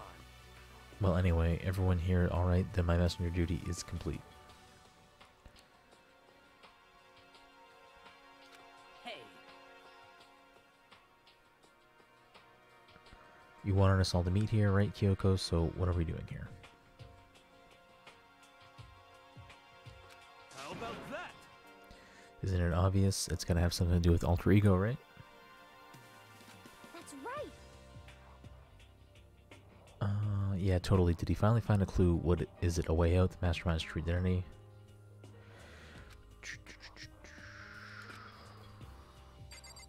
Okay. There we go. It's gone. Gone? I came here a little earlier to check up on things, and that's when I discovered Alter Ego, the laptop, has disappeared. What? No way! You're kidding, right? Oh. Huh? What? She's gone? You can be fudging serious. What'd you do with them? Was it the mastermind? Did they finally notice what we were up to? I told Alter Ego to yell if anyone he didn't recognize appeared. If it was the mastermind, I'm sure he would have alerted us. Maybe we just missed it. I was in the laundry room right next door all day. There's no way I wouldn't have heard it. But if it wasn't the mastermind, then the solution to this particular mystery is obvious. It could only have been him. Mr. Ishimaru, you stole her, didn't you? What? I'm the ultimate moral compass. I would never do something like that. I don't think it counts when you say it about yourself like that. You're the suspicious one here. You're nothing but a jiggling sack of fat. Shows what you know. This isn't my true form. I still have 3 more transformations left. Wait, I mean, it wasn't me. Everyone knows you're the thief. Wrong, it's you. Well, I'm sure it was one of you, so whoever did it, just hurry up and confess. No, there's no way either of them did it. Huh? Why not? I told Alter Ego to yell if Taka or Fumi came into the dressing room. What? It was a countermeasure against the clear danger that one of them might come for it, but I never heard any yell. Exactly, which means it wasn't them. Then who was it? The fundamental circumstances are becoming clear. If it wasn't the mastermind and it wasn't Taka or Hifumi, then quite simply it was someone else. Makoto, Celeste, Sakura, Hina, Toko, or myself. One of us must be the thief. Why would any of us want to steal Alter Ego? How about this for a reason? There is a traitor among us. Huh? One of us is either working for the mastermind, a spy, and that's the one who stole Alter Ego. Can you deny the possibility? It can't be. I've actually been thinking for some time now that there might be a spy among us. The mastermind brought someone in here to help keep things moving smoothly. A spy for the mastermind, a traitor. No, it's impossible. Something that horrible. There's no way. Why do you not speak? Are you struck silent by your inability to comprehend such a possibility? I don't care. I don't care who. Someone, anyone, save her. Please, rescue her. I'm begging you. I just want to see her smiling face again. Same here. How many times do they have to kill bro before they're happy? I'll beg, I'll scrape my head across the ground, just please give him back. This is pretty messed up, but still, I think I kinda get how they feel. I think Alter Ego is most likely still safe for the moment at least. If they wanted to destroy it, they wouldn't have taken it, they would have done it right here. So you're saying whoever did it has something else in mind for him? Something else? That doesn't matter, nothing else matters. No matter what it takes, I'm gonna get him back, that's my promise. As a man. I swear I'll save her using the power of love.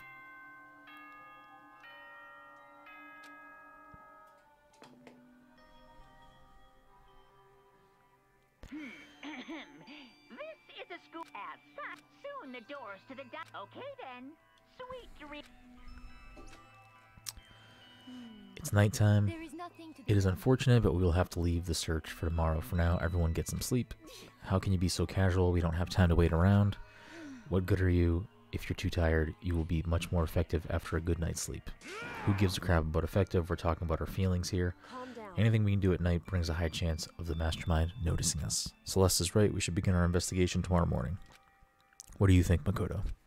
I agree with you. If we run around tonight in a panic, the mastermind is sure to notice and we won't get anything done. Taka, Hifumi, I know how you feel right now, but it's best if, just for tonight, you can try to endure it. Okay then, let us part for today. We'll begin our search for Alter Ego in the morning. And you should think about what I said. Someone may very well be spying for the mastermind. Alter Ego gone as quickly as he appeared. We'd finally discovered some small measure of hope, but even that was taken away from us, and we couldn't even put up a fight. We were given hope, and when that hope is taken away, despair. It's just like what the mastermind is doing to us. Then could it really be true? Whoever stole Alter Ego Could they really be working for the mastermind? If that's true. No, it can't be. There's no way. I didn't even realize it yelled out loud. The scary thing isn't the idea of someone spying on us. What's really scary is the idea that we're starting to doubt each other again. That scares me more than anything. Damn it. I threw myself into bed trying to shake off all those unsettling thoughts. Before long, I fell into a restless sleep.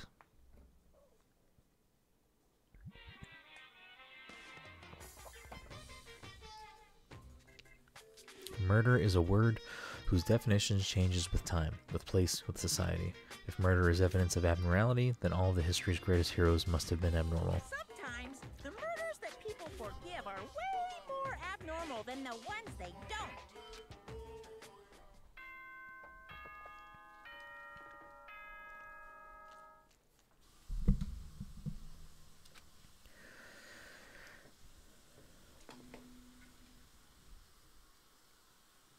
Good morning, get ready. Today we have to look for alter ego. Okay, first things first, to the dining hall. I found myself in surprisingly high spirits and hurried into the dining hall. But when I found out what was waiting there for me,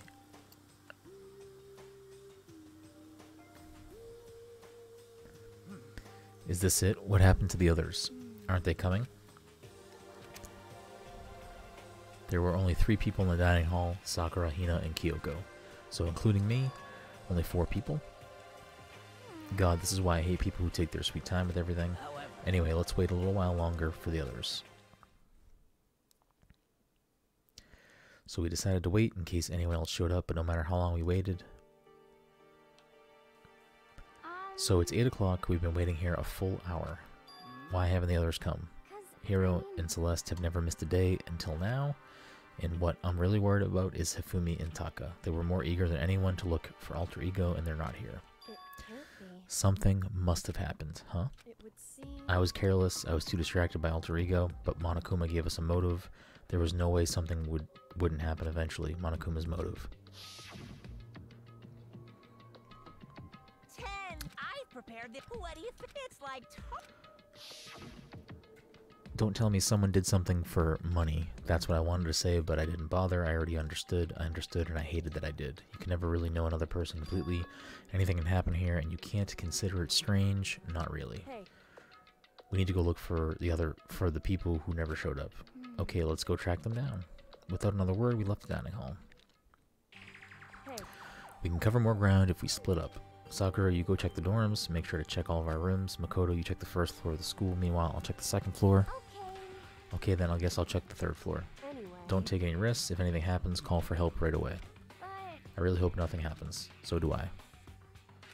Well, Okay, let's go. Anxiety was written across each of our faces as we went our separate ways. Without hesitating, I rushed to the first floor of the school. Okay, I need to look around the first floor. I'm gonna go right to the nurse's office.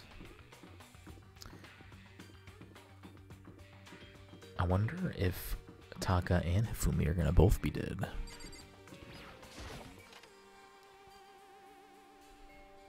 We have not had a double murder yet. I don't think, right? I don't think so. Alright, I was wrong. Won't be here. Maybe the bathroom? Nope. Okay, someone come here. What? That was Hina. She's supposed to be checking the third floor. There was no time to think. I was running for the stairs before I knew what was happening. I flew up the stairs, heading to the third floor. Right away, I saw her standing there in the hallway. Makoto, Hina, what's wrong? It's awful.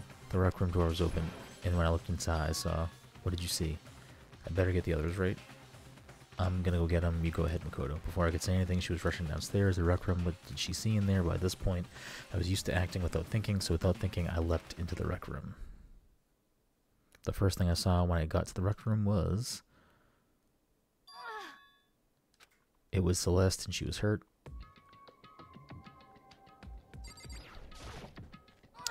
Makoto, what happened? I was stupid. I got attacked. Attacked? By who? I'm not sure. Some sort of strange man. Strange man. A suspicious person whose existence is so unusual I can't help but call him strange. Without a doubt, it was some sort of strange, suspicious individual, and that man attacked me with the hammer on the ground.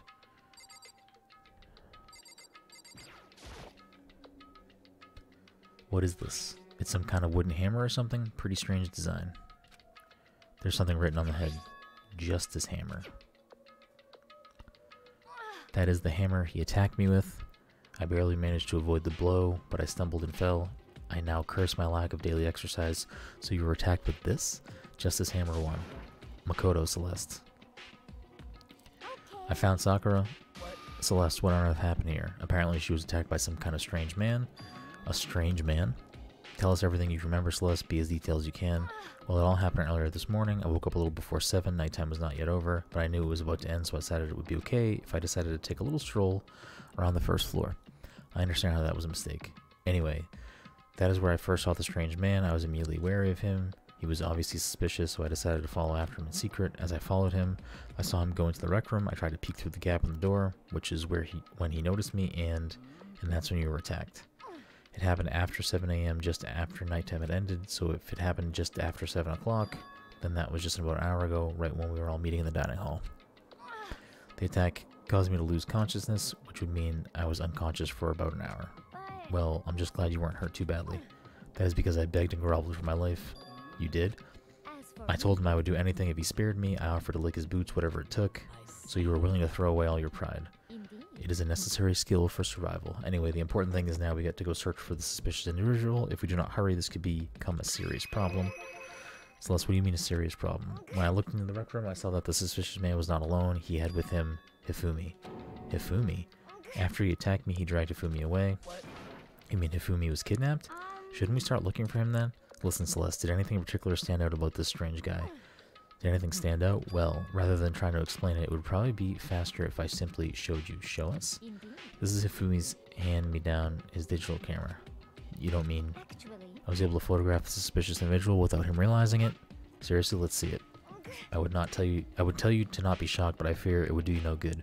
With that strange comment in mind, we all looked at the camera. Huh?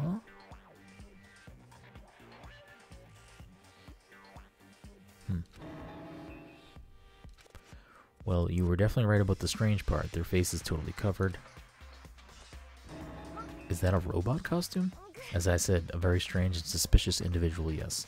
So this weird robot guy dragged Hifumi away, and I took this right after being attacked.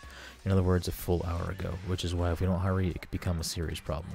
I believe I understand what happened. Well, no, there is much I don't understand, but the point is someone dressed like that dragged Hifumi away. And it happened over an hour ago. This is bad. We have to hurry. Celeste, do you know where this mysterious man went? When they left the rec room, they headed left. If that's true, they were headed toward the stairs leading down to the second floor. Then he must be down there, right? The second floor, that's where Kyoko was supposed to be. Huh, speaking of which, why isn't Kyoko here? Sorry, I didn't have time to go look for her. This is bad. If the strange man did head to the second floor, Kyoko might run into him. We have to hurry. Kyoko's in danger. As soon as the words were out of my mouth, we were all rushed to the room and down to the second floor. Hey, you two. What? What's going on? What's all the fuss? Yeah, you guys are playing a game or something? Does it freaking look like we're playing a game? Listen, have either of you seen Kyoko or Hifumi? Nope, sure haven't. Are they on this floor? We just got here ourselves. I heard some kind of uproar, so I came running. We came here together. No, you're just stalking me. Anyway, you guys can help us look for them. Why? What happened? There's no time. We'll explain later. Well, fine. It sounds like something interesting is going on. Hifumi, Kyoko, if you can hear me, say something. Her voice echoed down the hall in vain. Oh. Did you hear something? Maybe. I think it came from the library. The library? Okay, let's go. We ran into the library as fast as our legs would carry us. When we opened the door to the library, it hurts. We found Hifumi seriously injured. Are you okay? I'm glad to see you're still alive. It's super bad though. Look at all the blood. What? How did you get hurt? That guy hit me. What guy? Robo Justice? That's what I decided to call him just now. What are you talking about? That guy was Robo Justice. This Robo Justice you're referring to, this is not. What the hell am I looking at? This is the one that attacked Celeste and Hifumi. Isn't that right, Ifumi? Yeah, that's him, I'm sure of it. Robo Justice. It can't be. Robo Justice, huh? This just keeps getting stranger. He's Robo Justice. Okay, let's go with this hammer. It's a hammer just like the one Celeste was attacked with in the Nook Room, but this one is 2. And on top of that, this one actually a little bigger than the first one. He attacked me with that hammer. He bonked me right on the head with it. A hammer that big, I'm surprised you're still okay. I'm not okay. Look at all this blood. Protein helps heal wounds, you know. Would you like some? I have never heard such a thing. Are you sure it isn't just you? It's him. A robot of justice, huh? Now things are really starting to get exciting. What kind of special moves does it have? Can it fly? Can it combine? What? Why is he here? Let us not concern ourselves with him. What do we need to do is get Hifumi to the nurse's office right away. Whatever else we do, he needs to be treated as soon as possible. You're right, let's go. Thanks, everyone. But where's Kyoko? We moved Hifumi to the nurse's office on the first floor so we could take care of his injuries. How you feeling, Hifumi? You want me to take a look at you? I'm okay. I think it stopped bleeding. I'm still kind of dizzy, though. Perhaps you should rest here a while. Yeah, good idea. The rest of us should get back to looking for that mystery assailant. Indeed, before another victim appears. The Justice Hammers seem to be increasing in size. First 1 and now 2. If there is a Justice Hammer 3, we can only assume it's even bigger than the first 2. If you got hit with anything bigger than that, you'd be dead for sure. Tell us what happened to you, Hifumi. Well, I woke up early this morning and started looking for Alter Ego ahead of everyone else. I went to the 3rd floor, and that's where the strange costume man attacked me. That must be what I witnessed around 7 this morning.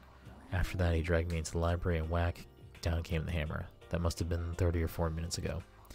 Around 7:30, in other words.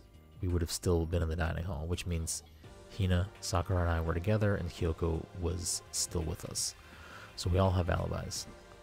I was in the laundry room doing my laundry. His black underwear is as black as the pitch black darkness of the blackest night. Why do you know that? Isn't it obvious? Because I was peeking. Anyway, so that means Byakuya and Toga were together at the time, meaning they also have alibis. Then the only ones who don't have alibis for when Celeste and Fumi were attacked are the only 2 we haven't seen yet, Hiro and Taka. That's right. By the way, what happened to Kyoko? I haven't seen her anywhere. Yeah, she was supposed to be checking the 2nd floor, but I didn't see her there at all. Where could she have disappeared to? She's disappeared, huh? What a strange woman. She might be exactly as I suspected. Hold on. Kyoko's with us in the dining hall when Celeste and Hifumi were attacked, so I'm not talking about who attacked them, huh? I'm referring to what we talked about last night, who the mastermind's spy might be. Are you saying Kyoko's working with the mastermind? That's not possible. What? Isn't it? This woman who seems almost eager to handle dead bodies hasn't even revealed her true identity. Save us this discussion for later. Right now we need to focus on finding the suspicious individual. Yeah, if we don't hurry, there's only going to be more victims. That might be why Kyoko and Taka and Hiro haven't shown up yet. She's right, we have to do something about that mystery man first. Don't worry about me, I'll catch up with you guys after I rest for a little bit. Understood? Take care of yourself. Okay, let's go. So whoever that is running around, why are they wearing that weird costume? Don't bother looking for the reason from a deviant. So what are we going to do? Split up and look around. Our opponent is very dangerous. We don't know what they're capable of even here. What? What's wrong? I saw a shadow, something moving toward the top of the stairs. Really? Up on the 2nd floor then. You bastard, you won't get away from me. We all shot toward the stairs. He must be around here somewhere. Let's split up and corner him. But don't take any chances. As soon as you find him, call out and I'll come running. Okay, but what should we yell? Anything, it doesn't matter. Then is ha, okay. Ha or Donya or whatever you want, just yell loud enough so we can hear you. Donya, have you heard such a reaction? Okay, whatever, let's hurry up and start looking, okay? Hey, Mr. Robot, where are you hiding? If you don't come out, we're gonna decommission you. We spread out in every direction to track down the costume suspect.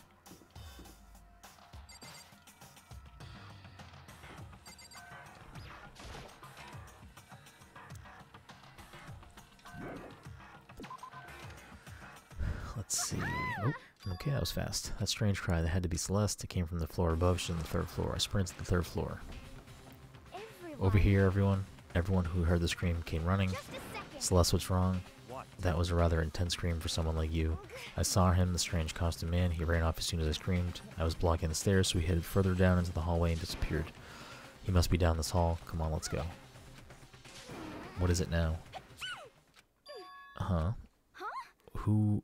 It's really true. But that doesn't matter right now. What was that? That came from downstairs. It must have been Hifumi. He's in the nurse's office. This is bad. Come on, we have to go back. What about the suspect? We've gone to all this trouble to capture him, right? Then why don't we split into 2 groups? I'll lead the hunting party. That seems much more interesting. Very well then, Makoto and Hina, you come with me to the nurse's office. I will leave the capture of the suspicious individual to Toko, Sakura, and Byakuya. We'll handle it. Just go take care of Hifumi. Okay, you guys be careful. With that, we split into 2 groups. Me, Celeste, and Hina all ran downstairs to the first floor. He's in the nurse's office. Let's go.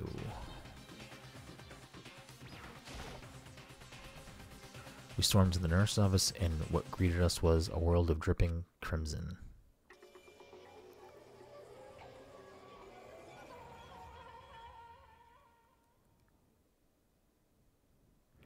Everything was covered in red, and in the center of it all this red was Hifumi. No! Oh boy. It looks like something very bad has happened. I certainly was not expecting this. I did not imagine that Hifumi would be murdered. Murdered? You're not serious, are you? He's not really dead, is he? Looks dead to me.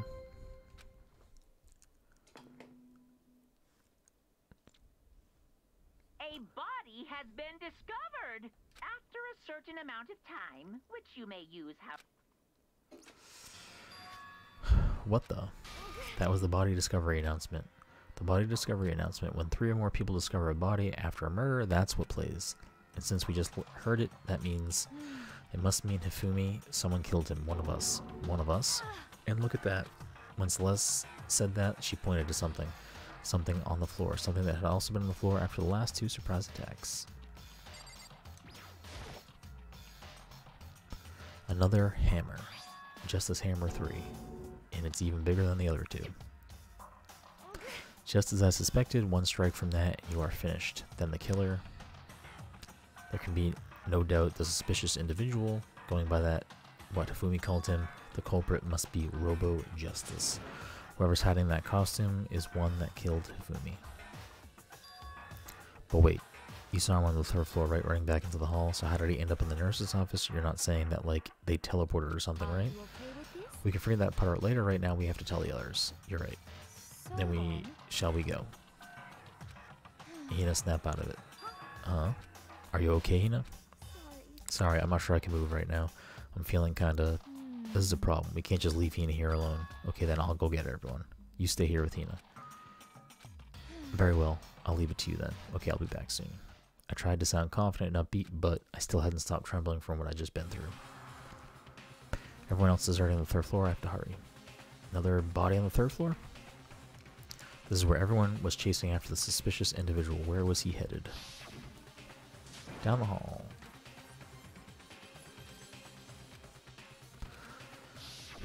Okay. He ran off going further down the hallway. Way into the back of the hallway. Where's the hallway? Is like that the hallway, or is this the hallway? Okay, that's clearly not the hallway, because you can see the back of it.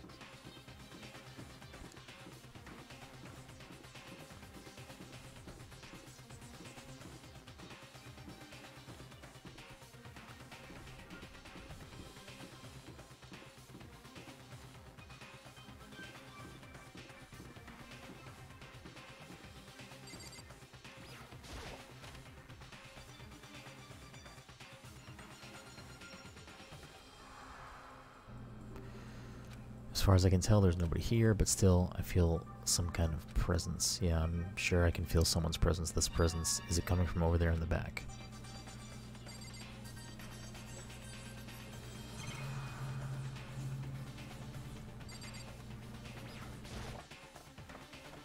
I leapt through the doorway, and when I did, I found another nightmare. The second nightmare of the day was waiting there to greet me.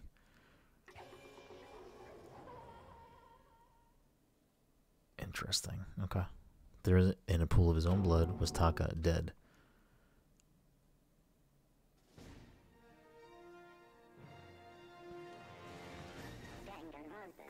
Danganronpa.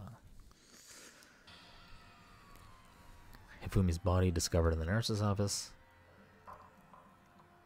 Taka's body discovered in the equipment room. I was witnessing 2 nightmares, one right after another. No, they weren't nightmares. This is harsh reality.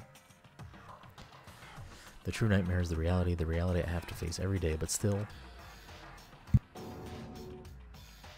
Why is this happening?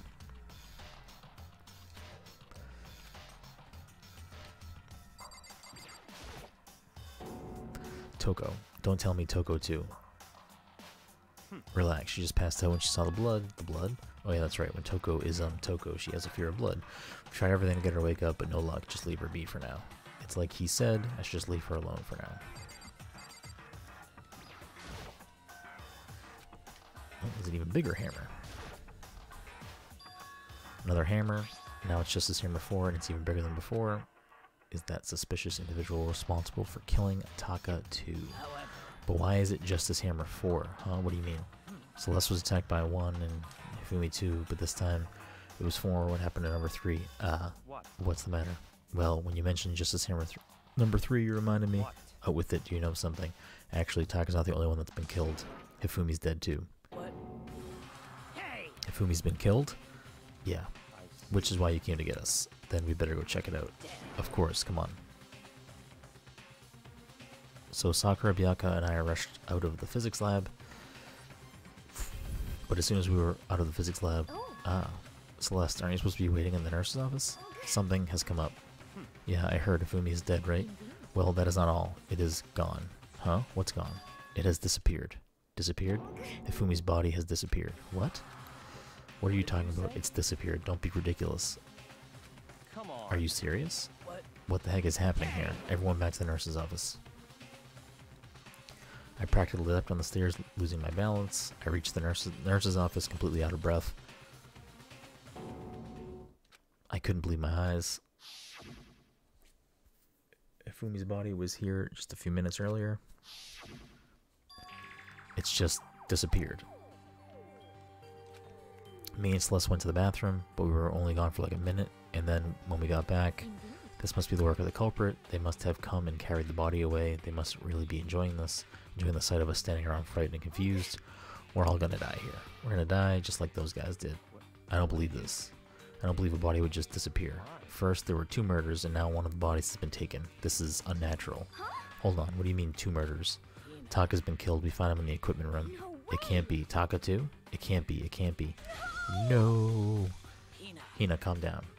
We're all gonna die, all of us. They're gonna kill all of us. Then who might be the next target? Toko? Huh? What? I completely forget. She is still unconscious in the equipment room. You left her at the scene of the crime? We didn't have a choice. She passed out and she refused to wake up. So she's still unconscious. Wait, so you knew she was still up there and said nothing? Why? That annoying little insect that clings to me wherever I go, we'd be better off without her. You bastard. But they also you can't kill 2 people. More than 2 people. Calm down, you forgot about her, didn't you? You have no right to blame me. Everyone stop fighting right now, we need to hurry back. I can't take this anymore, I don't want anyone else to die. Byakuya, if something happened to Togo, I'll never forgive you. No, the other body's gonna be gone. That's what's gonna happen. We shot up the nurse's office and bolted up the stairs, heading back to the 3rd floor. We ran back to the equipment room at full speed, and when we got there... Toko. Thank God you're okay, but right away I noticed there was something very different here. It was gone. Taka's body, which should have been right here, had disappeared. This can't be happening. Are we hallucinating at all? All this or something? No, it's not a hallucination. I know I saw it before, and what I'm seeing now isn't what I saw before. What are you saying? Taka disappeared too? Stop saying disappeared. It didn't just vanish into thin air. Obviously whoever did this has hidden the body. But why would they do that? I couldn't possibly begin to imagine. Anyway, our costume suspect is clearly continuing his crime spree. We gotta hurry up and catch him before he kills all of us. Oh, I don't think you have to worry about that. Huh? Think about it. Who could possibly be responsible for killing and hiding these dead bodies? When Hifumi's death cry went up, everyone here was together on the 3rd floor. It is so. After that, we split up into 2 groups. And now this time, you all came here as a group from the nurse's office. In other words, the only ones who could have done this are Hiro and Kyoko, who are still missing. Hold on a second. Kyoko has an alibi for when Celeste and Hifumi were attacked. There's no question that she was in the dining hall with us. You seem very adamant about defending her. Perhaps you are in love? That's not it at all. Well, anyway, yes, I do accept Kyoko's alibi, which means the suspicious individual we're looking for can be none other than Hiro, which further means there will be no more murders. The regulations are very clear about that. Oh, that's right. There's a rule that says you can only kill a maximum of 2 people. As long as that rule is in place, there will not be a third murder. If they were to break that rule... I'm Mincia. Mincia without a second thought. Mincia grind you, turn you into paste. By the way, did you know that the fish paste can also refer to shellfish, like shrimp or crabs? Indeed. So since 2 people have been killed, there is no possibility of any more.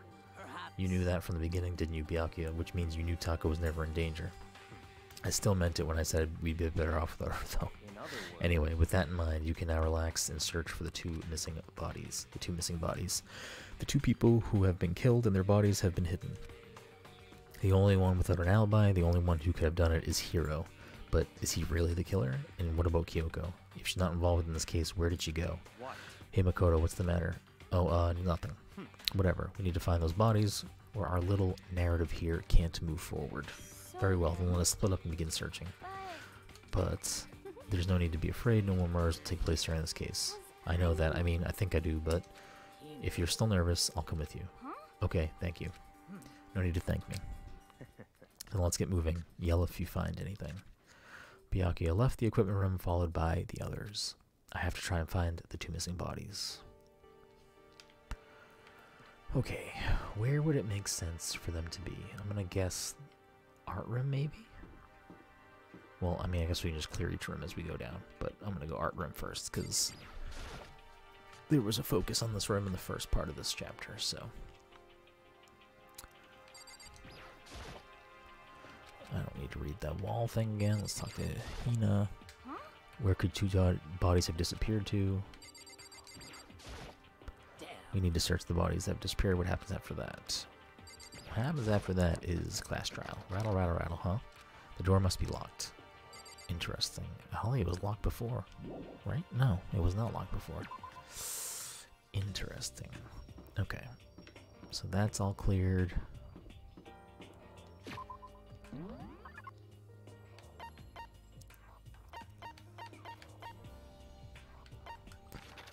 Where is everyone else? That's a good question.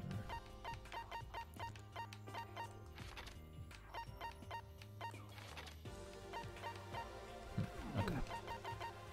Let's keep going.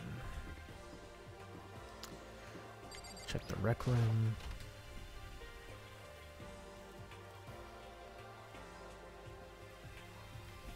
Nothing out of order here, it seems. It's still a rec room.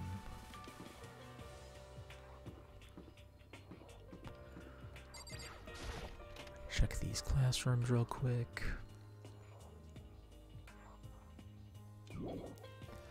Leave the area. Makoto, Come on. why are you just standing there? We need to get to the repository? Huh? You mean? Indeed. I found them. Ifumi and Taka's bodies had both been hidden in the repository. I've already told Hina and Sakura will go on ahead. Their bodies were in the repository? Am I dumb? What the fuck is a repository?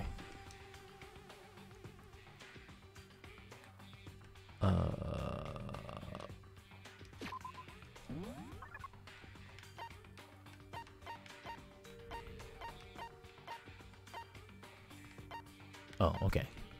Yeah, when that door was locked, I assumed that there was something going to be in there.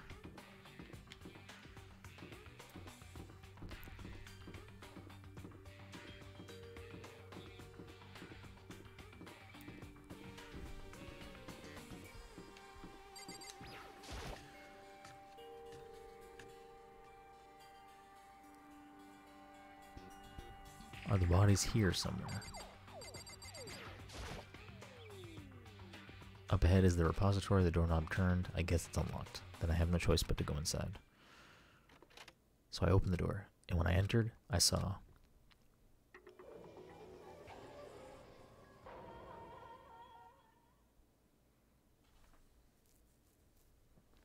the 2 bodies that had disappeared were right there. The smell of blood made me gag, but what I saw before my eyes was unquestionable, unavoidable, unwavering reality. And then I heard the announcement for a second time. Interesting. The wall has a bunch of hammers on it of different size. Interesting.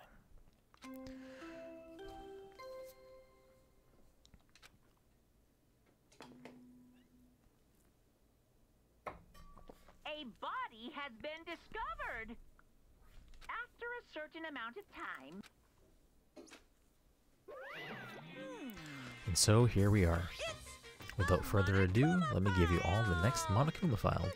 I was going to hand them out when you found the bodies the first time, but I thought something might happen. It was really hard to resist, but turns out I was right. Just hand it over already. Now make sure to investigate with all of your mental might and prepare for the class trial. Okay, see you later. Well then, now that we found the bodies, all that's left to uncover is the culprit. What the heck? Hold on. How can you be so calm? I mean, they're dead, you know. That's Dead, terrible. gone forever, they're never coming back. Awful, this is just all too awful. Hina suddenly burst into tears. She clutched at Hifumi's lifeless body. Who did this? Why? Large, wet tears fell from her eyes. The tears landed on Hifumi's cheeks. This is where some world of make-believe that might have been when Hifumi opened his eyes. But this wasn't a movie.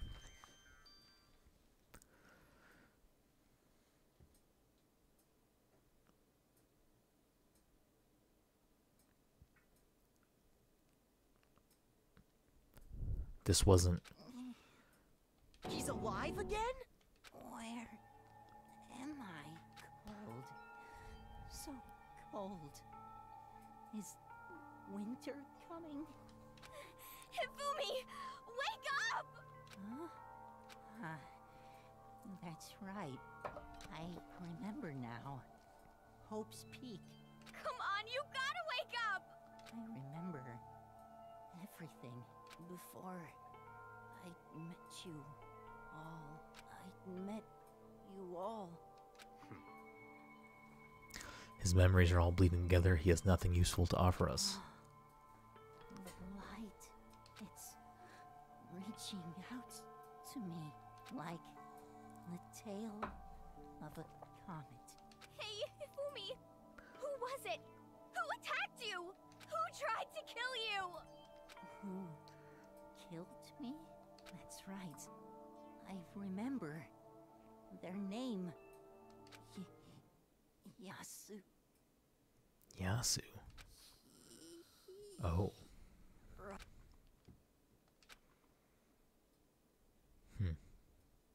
His eyes closed, and they never opened again. Death for the second time. Absolute, undeniable death.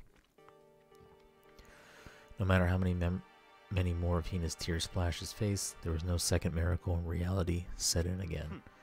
This isn't some stereotypical fantasy world. Tears can't restore a person's vitality. You have no tears, do you? No blood in your veins, no calcium in your bones. At least you have your meat. You're just angry, going out of his way to return just to leave us with these unnecessary dying words. Now this game has become exceedingly boring. He said Yasuhiro, right? Yasuhiro Hagukuri. That is the only person he could have been referring to. And with that, the case is solved. Assaulting people and even killing Taka and Hifumi, and then going so far as to hide their bodies. A criminal that hides his face behind a mask and uses a bunch of giant wooden hammers. Is that what Hiro is? What is this? If it's true, I can't forgive him. No way I can ever forgive him. To kill two of our friends. Anyway, it's about time we track down the culprit in our little life or death game. Although this time it's not that all life or death. The trial will conclude without much trouble. Indeed. Yes, it does look that way. It's going to begin again. We have to go through this one more time. I have to accept it. I have no choice but to go through with this to make sure everyone survives. I just have to do it.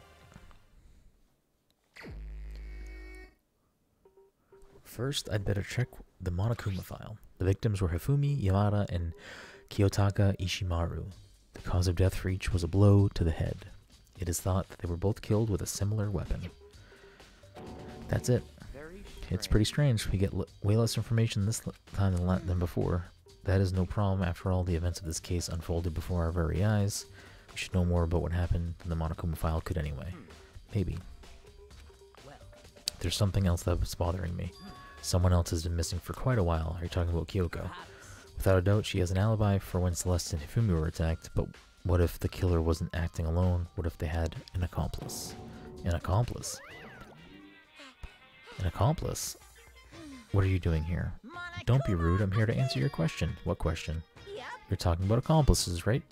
I'm pretty sure I explained it before, didn't I, during the first class trial? Speaking of which, I'd like to ask the bear if there is an accomplice. Do they also become blackened? So you ask, and so I shall answer. Each murder is allowed to have an accomplice, but only the one who does the killing will get to graduate. What if each of them killed someone? So in other words, two people can work together, but one of them has no chance of profiting from it. Then there's no way anyone would work together, right? Not if each of them killed someone and helped the other get away with it. In other words, So basically, you can be an accomplice if you want, but there's no gratification in it. So are you saying nobody worked together this time either? hey, Sorry, can't answer that. It would obstruct the free exchange of information between you guys. I just want to make sure you don't forget, no matter how much you might assist in a murder, only one blackened can graduate. An accomplice gets nothing. So in Then we other only need to words, figure out who that one blackened is that did the killing, right? Just like normal. Okay, let me take this opportunity to clarify the whole shebang. In this class trial, what you need to determine is the one true blackened who devised the murder plot and put it into action. The true blackened, so just one person. well now. That's enough for explainifying. Now it's down to the final battle between all of you and the blackened. Good luck to all the contestants. So there can only be one blackened, an accomplice wouldn't benefit. Then I can't see any way Kyoko would be connected to this case after all. You may be right. If that's true, then Kyoko, where are you? However, As long as she's not connected to the case, it doesn't matter. Let's get back to the investigation. indeed. I have absolutely no doubt that Hiro is responsible. But for the time being, I suppose it can't hurt to pursue further information. So, You know, don't you think we should consider a certain someone a suspect just in case? I'm talking about the murderous fiend Genocide Jack. What? I'm offended. You? When did you? I've been looking all over for you, Master. When I woke up, you were nowhere to be found. Anyway, you there, Milksack Swimmer Girl. Milksack? Why do I gotta be a suspect? Well, I mean, you are a serial killer. So what, I'm like a special guest suspect every time. I have an alibi, you know? She's right about that. When we heard Hifumi scream, she was with me. And when the bloodies disappeared, she was still lying unconscious in the equipment room. Plus, Taka's body aside, I can't imagine any way she would have been able to move Hifumi's body. Besides, I calculate every move I make. I'm not gonna kill someone when everyone knows what I look like. They don't call me the murderous fiend for nothing. what are you saying? That's not the kind of thing you should be bragging about. Let's see. On another topic, should we post a guard by the bodies like before? We can't have them disappearing again. So Hina and I can handle that. You don't mind, do you, Hina? Sure, I'd be totally useless in the investigation anyway. it's all clear. Then, that's that. Let's begin. This whole thing is so strange. All but one of us has an alibi, so figuring out who did it should be obvious, right? But maybe it's just me, but I don't think it's going to be as straightforward as it seems. Okay, let's investigate the bodies, I guess. Taka will never move again. According to the Monokuma file, Taka died from a blow to the head. We found just the same murder before near his body in the equipment rooms that we used to kill him, and there's a tarp laid under his body. Did the killer use this to move Taka's body? That way, there wouldn't be any blood left behind while the body was moved. Blue tarp has been added to the truth bullets section of the handbook. Ifumi's big, cold body is laying on the floor. His really big body. I mean, how on earth was the killer able to move someone so big from the nurse's office where we were discovered to hear the repository, all the way from the first floor to the third floor, and all without anyone noticing? How the hell? It's not good. It's no good. I just don't get it. I can think about it later. For now, I just have to finish investigating Hifumi himself. If I remember correctly, Hifumi's fatal injury was a blow to the head, probably from Justice Chamber number 3, which was laying on the floor in the nurse's office. Huh? Wait. Something's off about his body. Why am I getting this feeling? Something's different. Something about Hifumi's body in the nurse's office versus his body right now. That's it. His glasses. When his body was in the nurse's office, his glasses were covered in blood. but now they're completely clean. Interesting. Does that mean someone wiped his glasses off? But who would do that and why? Hifumi's glasses have been added to the truth bullets section of your handbook. What if Hifumi is not dead? And Hifumi killed Taka and is pretending to be dead? That seems like it could be a possibility. There are hammers of all different sizes hanging on the wall, although some are more like mallets. Mallets? Could that Justice hammers have been designed using these as a model? Either way, all the hammers here have obviously seen a lot of use. They're all covered in debris and chalky stone powder. Wait, for some reason, this one hammer isn't dirty at all and it's wet. Did someone wash it recently? A spotless hammer has been added to the truth bullets section of your handbook. I mean, the two of them had motive to fight each other or kill each other because of the computer.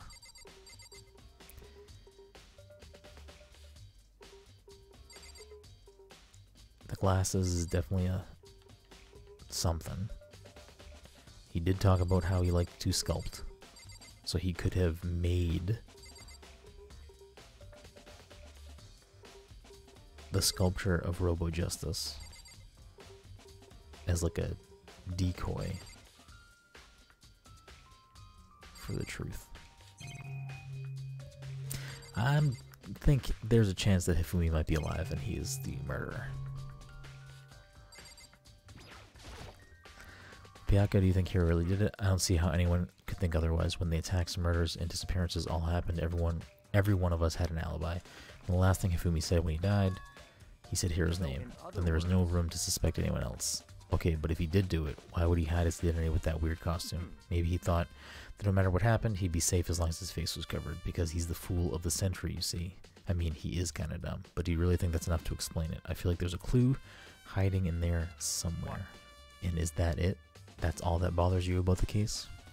Well, no, there are a few other things, like why did the killer try to hide the bodies? They probably figured that if we couldn't find the bodies, we couldn't complete our investigation. But if that's the case, we found the bodies pretty easily, didn't we? Again, it comes back to the fact that the culprit was a moron. Is that really all there is to it? The other thing that bothers me is why they bother killing two people. Because all the rule says if you can kill someone and get away with it, you graduate, right? So if you're the killer, your number one priority is not getting caught. But killing two people means more clues, more chances you'll get found out. Perhaps. So what that means is everything okay? Don't talk to me as if we're friends. What's with the attitude? But you have my appreciation. Thanks to you, I might have some fun with this after all. His mysterious words hung in the air as he left the repository. He talked as if he'd figure something out. But if he did, would it have killed him to tell me what it was? There are many aspects to the incident this time, too many to be honest. Considering that, it may be good to look back on everything that's happened. Would you like my help? No. Hey, I'm Makoto. I'm thinking about something. It's about the repository. What is it? After Hifumi and Taka's bodies were disappeared, we split up to look around, right? I was really scared, so me and Sakura were stuck together. And we came right here to the repository, you know, look around. But when we got here, the repository was locked. We couldn't get inside. It was locked. And when we came here as soon as the search started, so there's no way someone could have beat us here. So if that's true, then who locked it and why is it unlocked now? I wonder the same thing. The door was locked when the search for the bodies began, but now it's wide open. There might be some secret lurking in there, but I'll probably have to leave this area to figure it out. Yeah, because you're still definitely alive.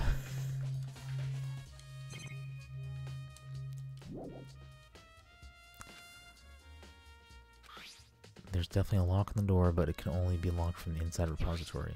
I don't see any way to lock it from the art room. The door can only be locked from inside the repository, which makes me wonder. Hina and Sakura from the door was locked after we started looking for the missing bodies. The door is designed so that it can only be locked from the inside. In other words, when Hina checked it, someone had already gone in the repository and locked the door. When they were done, they unlocked it and left, which is why it's unlocked now. But Hina claims that there's no way someone could have beaten them to the repository, so that's certain someone.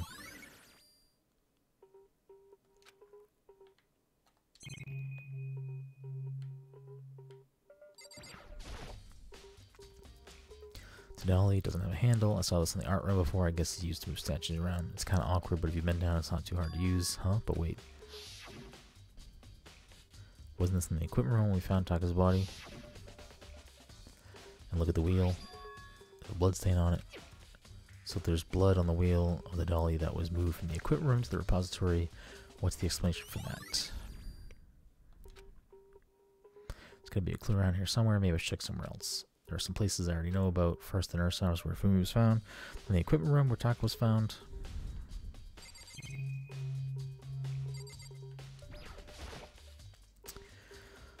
Fumi's big bold, how did the killer manage to move it? From the nurse house where it's discovered to the repository.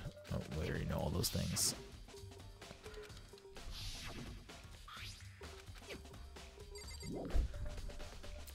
Alright, I'm still gonna... I think Fumi's alive and he's the one that killed. That's my guess currently.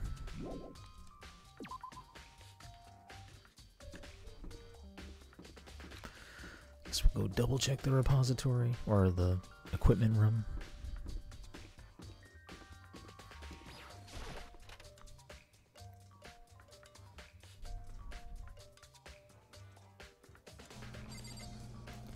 Okay.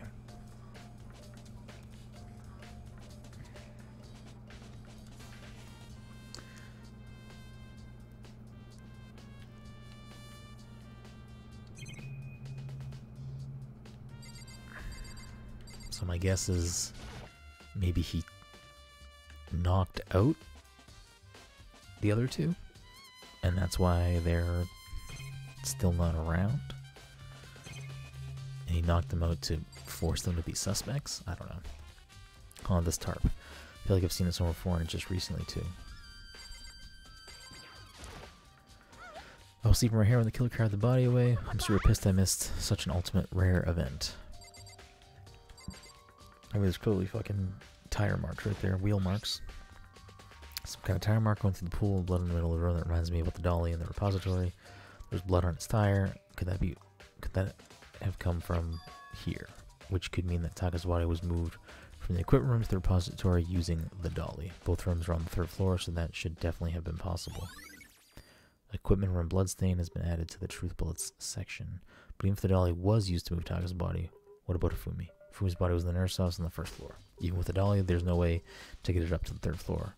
That's still a total mystery, because he fucking walked up there.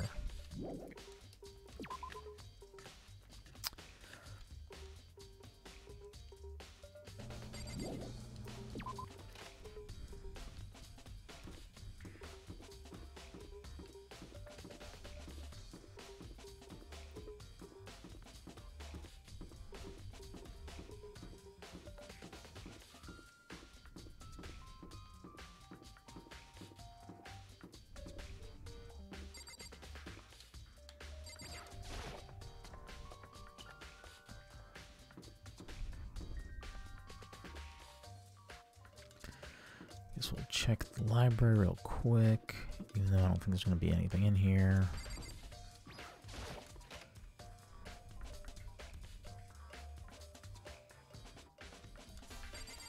Alright, let's go to nurse's office. Wonder if there's like a trash barrel. That's what we want to look at. Just a normal trash can. Wait, there's something inside. It's too small to be a handkerchief. It's a glasses cleaning cloth. And it's got some kind of cartoon character on it. But it's also covered in blood. Oh. Did you find something? Yeah, there was a cleaning cloth in the trash can. A cleaning cloth. And it's all bloody. Whoever this belongs to must have used it to wipe some blood. But who would need to do something like that? I haven't the slightest idea. Yeah, me either. But I think it might be important. We already know the solution. Hifumi is definitely alive.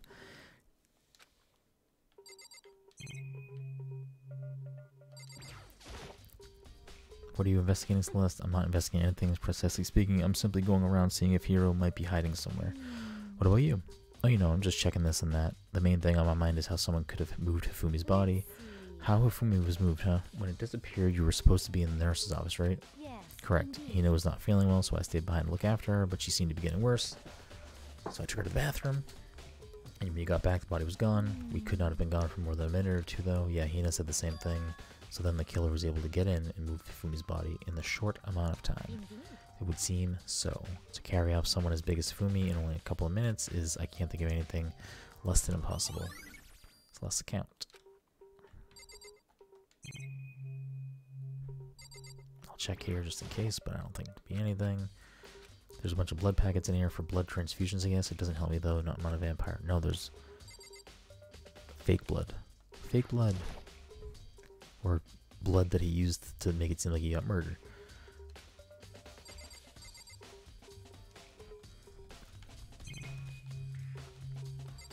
Look at the hammer one more time.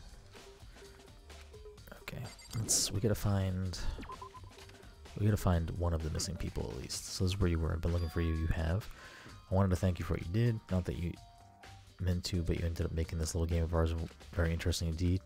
You should go to Hero's room. Oh, and let me give you this. Meet in the dining hall. This is the note Hero to get us all to meet up, right? You remember well. Well, the penmanship was pretty remarkable, so it left an impression. Anyway, this makes it clear, right? This is a trap. What is... Things grow ever more exciting. What are you talking about? I've already repaid my debt. I don't owe you any more explanation. Yes, a hero's message has been added to the truth section. So he said to go to the hero's room, but was waiting for me there. Him knocked out.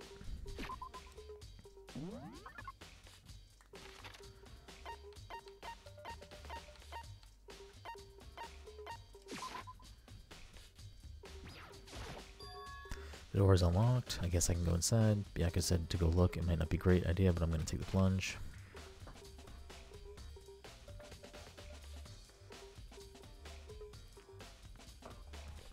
This is Hero's room. There's all kinds of weird stuff in here. Where do you can get all that from? More importantly, he still hasn't turned up, which means he can't really complain if I don't get his permission to search his room. So let's check the bathroom. There's nothing in here. It's pretty grungy though. How does a bathroom even get this dirty? I think there's something in the cardboard box. It's blueprints for something, and something's made of, it looks like cardboard, plastic, and plaster. Is this Robo-Justice? And it's in Hero's room. But wait, these blueprints. Something about them bothers me. The penmanship is not the same. Something about the bothers me. I mean, that's really all we needed to see in here, I'm sure.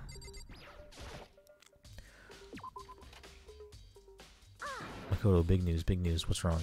We found Kyoko. What? Is she okay? Where is she?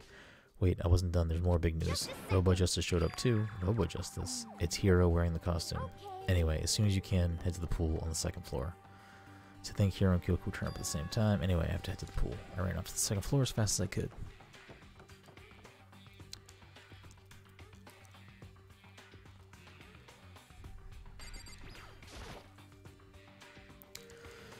Kyoko and... Phew, man, I have had the worst day. Hero? Right. I found Hero. He was jammed into the pool room locker. It looked like he was fast asleep, so I kicked him and woke him up. I still can't believe you kicked me. You could have been a little more gentle about it, like, I don't know, caress my face or something. That's creepy. Anyway, Kyoko, where have you been all this time? You just disappeared all of a sudden without a trace. Wow. There was something I had to check up on. What do you mean? Never mind. I can't. Never mind. Never mind. Hey. More importantly, she says that, but she does she have any idea? Does she know people think she might be spying for the mastermind? First of all, Hero, you need to explain to us why you're dressed like that. Well, I have no idea. 1 second I was asleep. Don't even know how that happened. Then I woke up and then I was here. I don't care. Do something about that costume. It pains me to look at you. Well, I don't know what's up with this thing, but I can't actually get it off. A little help? Why would you make something you can't take off by yourself? I didn't make the stupid friggin' thing. There's a clasp on the back that's keeping you from getting it off. It looks pretty sturdy. I don't think you can get it off on your own. We don't really have a choice. Let's help him. It looked like everyone's help, but slowly we were able to get Hero out of the suit. It took a few minutes, but eventually we all got the pieces off. Free at last. Isn't it kind of weird how perfectly the suit fits Hero? More to the point, nobody but Hero would be able to wear that costume. Wait, what? Hold on a sec. Don't bother trying to act innocent. The blueprints were in your room as well. In other words, it's obvious to everyone that you made this costume. That's true. I saw the blueprints myself. Yeah, me too. Then it's obvious the one who put this costume on and went around attacking everyone was Hero. Shall we tie him up and gag him? Good idea. We wouldn't want him killing anyone else. Tie me up? hold on, guys. I think that's going a little far. That's right. He may be a suspect, but he deserves fair treatment. Yeah, I mean, attacking blueprints. I have no idea what you guys are talking about. Can't talk your way out of this. It's been decided you killed them. What? Killed who? I have no idea what you're talking about. There must be a fake hero running around. What are you saying? You're the only one who can wear this costume. So who else could possibly be the costumed attacker? What the heck? How do you know I'm the only one? Maybe you should try it on for yourself before you convict me. Fine, you're gonna be a jerk about it, I will. Without missing a bit, Hina started putting on the Robo Justice costume. Huh. See? Look. See how loose it is? See how loose it is. I mean, come on. I'm blind as a bat in here. Can't see my feet at all. I'm surprised you got anywhere in this thing. I'm telling you, it wasn't me. And not to mention...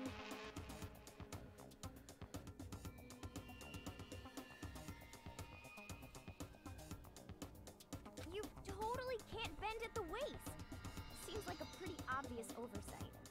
Because it wasn't him.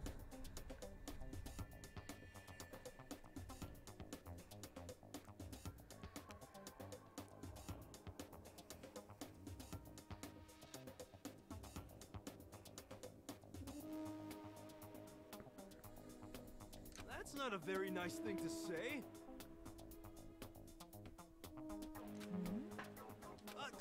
I mean, it's not like I made it. I just got caught up in the moment. Well, either way, now we know for sure, right?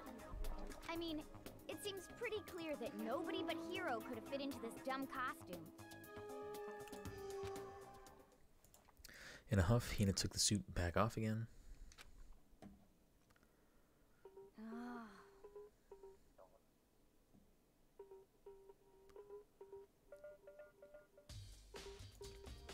Well, now you're all out of excuses. No, see, it's because you're a girl. If it was another guy, then Makoto, go ahead. Okay.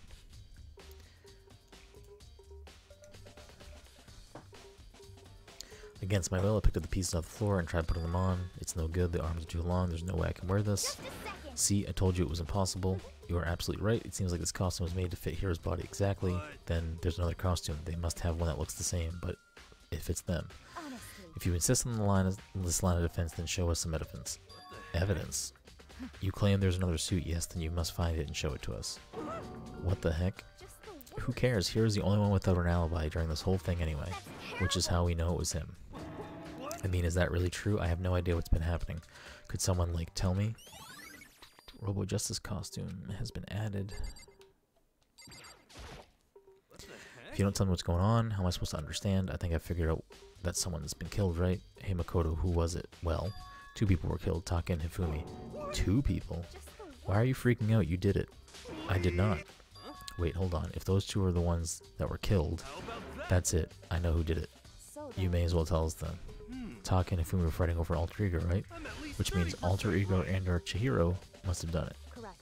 I see. That's unfortunate. Huh? Unfortunate? Stop trying to trick us. Just admit that you did it, okay? I'm telling you, you got it all wrong. Oh, I know. That note. Note? Last night, someone slipped a weird note under my door. And here's what it said. I found a hole maybe we can use to escape. Monokuma can't find out, so don't tell anyone else for now. Let's meet in the rec room at 1 a.m. But the last thing I remember is going to the rec room, then for some reason I fell asleep. The real killer probably drugged me or something. Not a chance. No, hold on. He could be onto something. The nurse's office did have chemicals that could do that. Wait, really? I told you, someone's trying to set me up. A secret passage, chance to escape. Someone wrote all that to trick me. Even if that's true, you must be one dumb fish to bite every piece of bait that floats in front of you. Well, after being trapped here for so long, even if you know it's a lie, you still gotta check, right? They preyed on my desire to get out of here. They deceived me.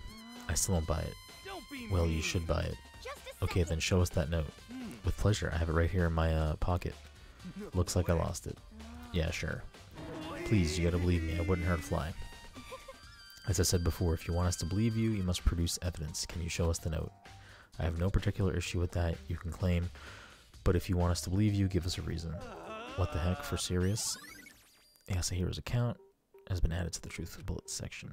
Now then, shall we resume our investigation? There's no time to waste before the class trial begins. Why do I need to keep investigating? We already know who did it. Why did you kill them? Tell us, Hiro. It's like I said. Just the worst. Was it really to get the money Monokuma offered us? Yeah, that must be it. You must be totally broken, that's why.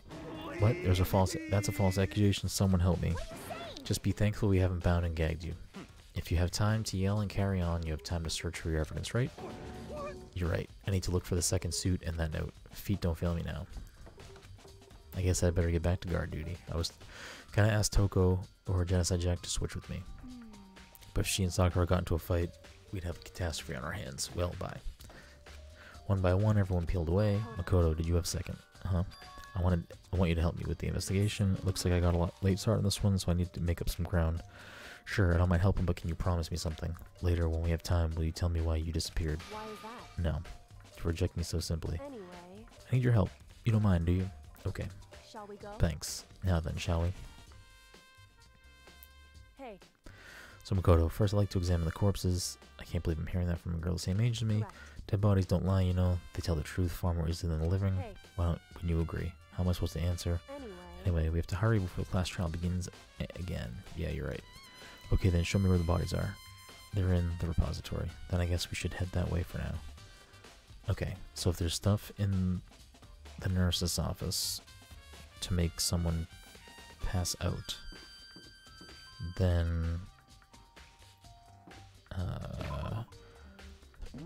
Fumi definitely gave himself some sort of drug, so that way he doesn't, like, wake up in there and or breathes probably very slightly. Fumi and Taka. For a moment, Kyoko seems to be rigid, but only for a moment. so Well then, let's get started. She crouched down next to Taka without hesitation, began poking and prodding bodies. Monokuma was right, they were both killed using similar weapons. Her movements were so smooth, she was so calm. Seeing how comfortable she was actually made me feel a little more comfortable. The biggest problem I have right now is how the killer was able to move Fumi's fast, of course, from the nurse's office where he was discovered to the repository, all the way from the first floor to the door. Alright, we already know all this. Let's just talk to Fumi. I'm sorry, to Kyoko.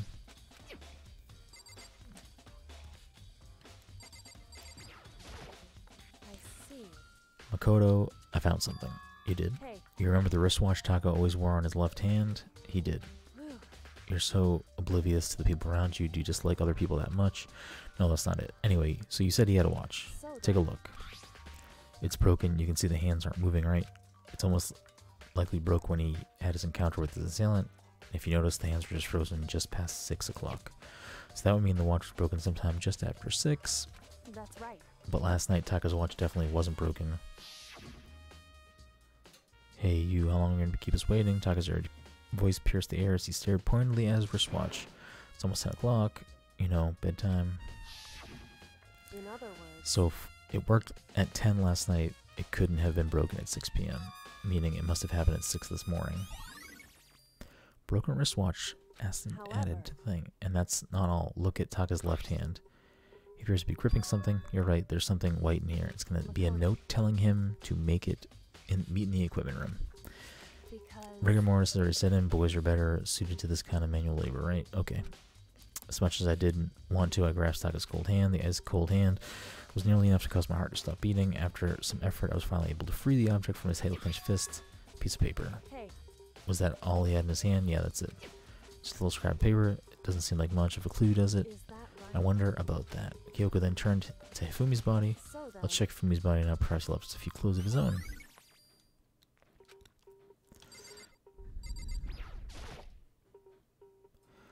Basement. Oh my goodness.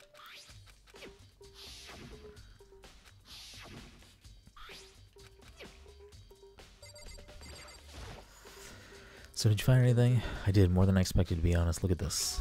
A wad of paper. that's right. Fumi had it on him, hidden. Indeed. He'd stuffed it in his pants, so I can only assume he's hidden it on purpose. You see, in his pants. Wait, so Why you... is that?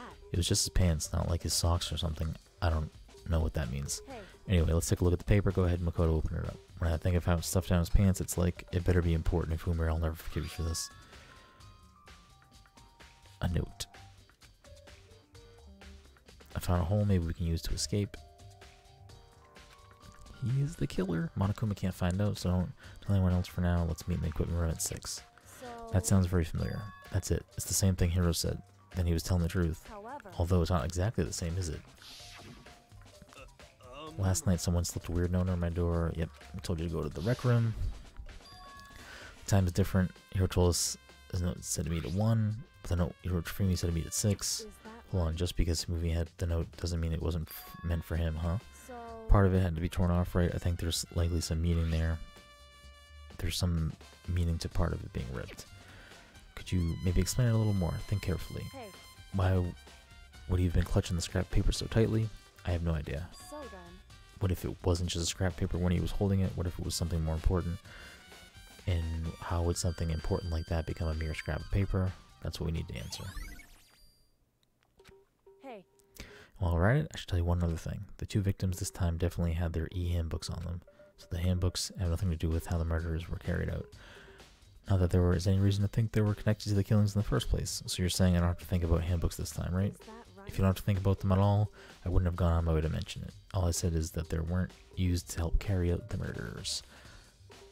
There may come a point, however, where a handbook may play a role. A handbook may play a role, I don't think I understand. But if Kyoko thinks it's important, I better keep it in mind.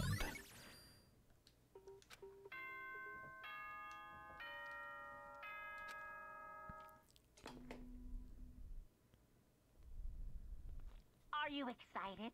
Are you pumped? It's time for the class trial to begin! Like the bright burst of fireworks, like the flash of a soul clashing with life and death. And so, with no further ado,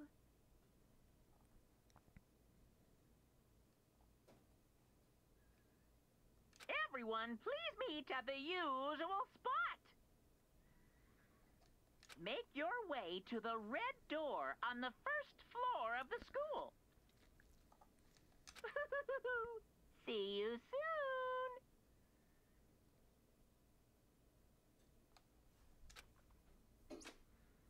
It would seem. It's unfortunate, but I suppose this is where our investigation comes to an end. You'll have to figure out the rest for yourself and come to the proper conclusion. Yeah, you're right. Shall we Well, go? we'd better get going. Well, I got it. I got it all figured out.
Everyone had heard Monokuma's proclamation, and they were gathered by the red door. And as soon as we were all there, Monokuma appears! he's multiplied? Wrong. Nope, not multiplication. It just looks that way because it's because of an illusion. I'm moving so fast now. It looks like I've been multiplied. Can you guys tell which one is the real Monokuma? Can we just get on the elevator already? Boy, tough crowd. You're not playing along. Stop talking. We're not here to play with you. Okay, fine. Hey, hey! Then if everyone's here and ready to go, please board the pain train or elevator. I'll see you guys down there.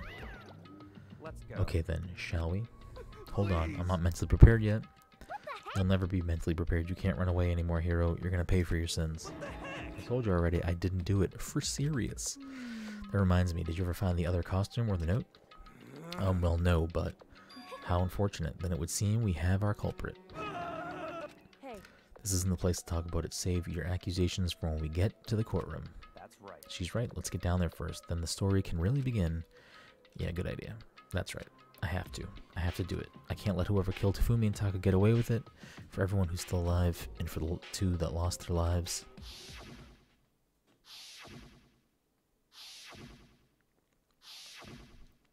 The one who killed Tafumi and Taka, the one who killed two of our friends.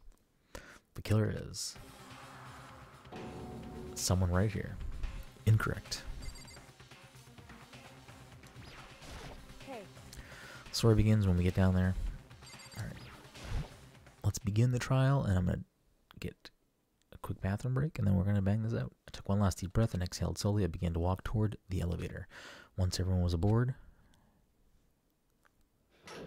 the doors closed on their own, and the steel box began to move.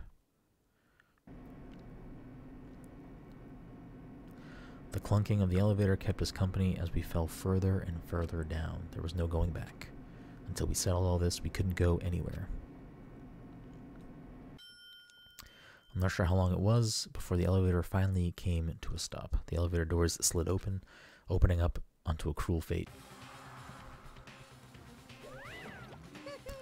When I see all of you gathered together like this, I realize just how few of you there are left. Your school life is slowly reaching its climax. Only because of you. Why are you making us such cruel things to do such cruel things to each other? Do you really hate me so much? But I'm so cute. Come on. Stop goofing around and begin the trial. Don't rush me, of course. I'm gonna start. I would never be like, stay tuned for the action-packed class trial after this commercial break. I'd never hold out on you like that. Okay, let's begin. Get to your assigned seats. And so the curtain opened once again. A deadly judgment, a deadly deception, a deadly betrayal, a deadly riddle, a deadly defense, a deadly faith, a deadly class trial. Would you like to save? Yes, but this is what we're going to do. I'm going to quickly use the restroom, and then we're going to win this trial.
I think I unlocked a new skill.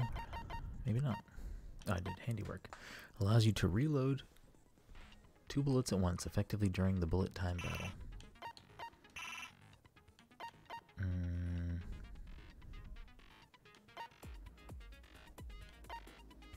Alright, we'll keep it how it is. Alright. Let's do this. I think I already know the solution. Or at least I think I know who is the murderer. We just gotta get there. Let's begin with a basic explanation of the class trial. So, your votes will determine the results. If you can figure out who done it, then only they will receive punishment. But if you pick the wrong one, then I'll punish everyone besides the blackened, and the one that deceived everyone else will graduate. Now then, to begin with... We already know who did it. Was that? It was Hiro. He does not have an alibi for when the murders took place, and we found him in that suit. Don't try and deny it. You killed them. I didn't. Someone knocked me out. I was asleep the whole time. I don't know anything about it.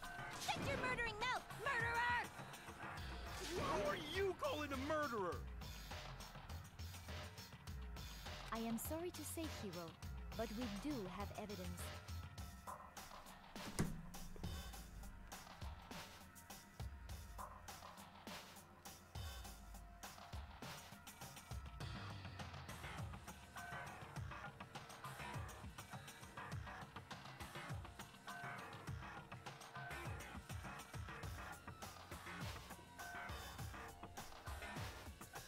Blueprints for the suit.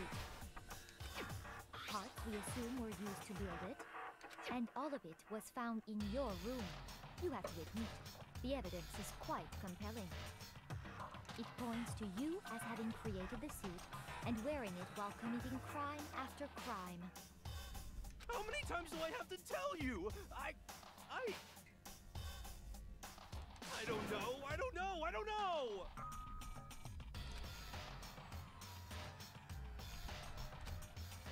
Before anything else, we have to make that clear.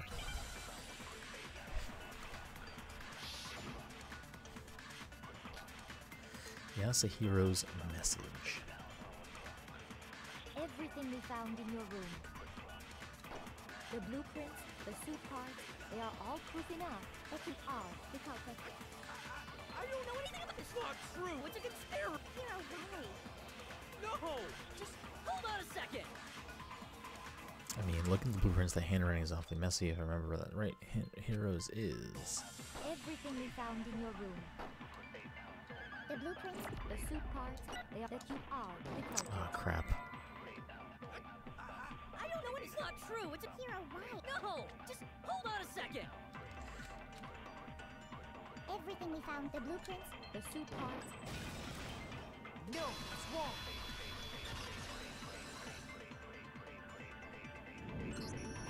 Are we sure Hiro really made those blueprints? What do you mean? Well, take a look at this. It's the note that Hiro wrote, asking everyone to meet up after Alter Ego disappeared. The handwriting's obviously different. When you compare it to the blueprints, There's no way you could think the same person made both of them. Unless that person made it a point to disguise their handwriting. No, the differences are bigger than that, I think. Come on. I'm not smart enough to think of trying to change my handwriting anyway. So Makoto, are you saying you don't think Hiro's the culprit? And he's not the only one. I think Hiro's innocent as well. What? Then who was in that Robo-Justice suit? Is it like Hiro said? Was there really someone running around in a second suit? The suspicious individual hidden within the suit. Go ahead, Makoto. Tell them who it was. And of course, he passes it off to me. So, who was in the Robo-Justice suit? The suspicious individual in question, the one that must have been in the suit. I think Hiro was in the suit, I just don't think he's the murderer. I got it! Other than Hiro, I can't think of anyone else it could have been.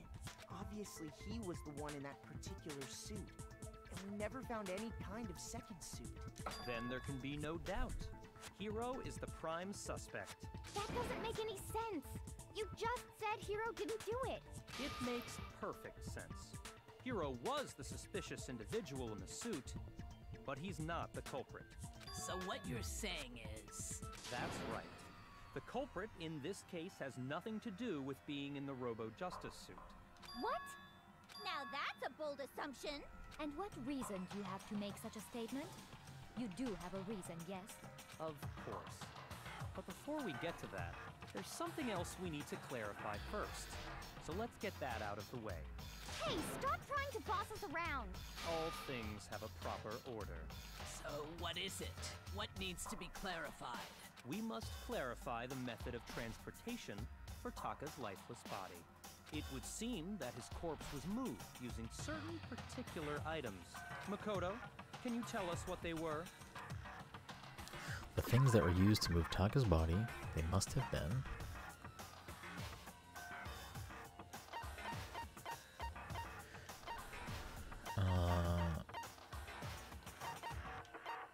the dolly. I got it! There's still one more thing. The tarp. I got it! They were a dolly and a tarp, right? What's with the attitude? So, let's see if I can explain. Taka's body disappeared from the equipment room, and then we rediscovered it in the repository. And when we found it for the second time, it was wrapped in a blue tarp, right? It was the same tarp that, up until then, was stored in the equipment room.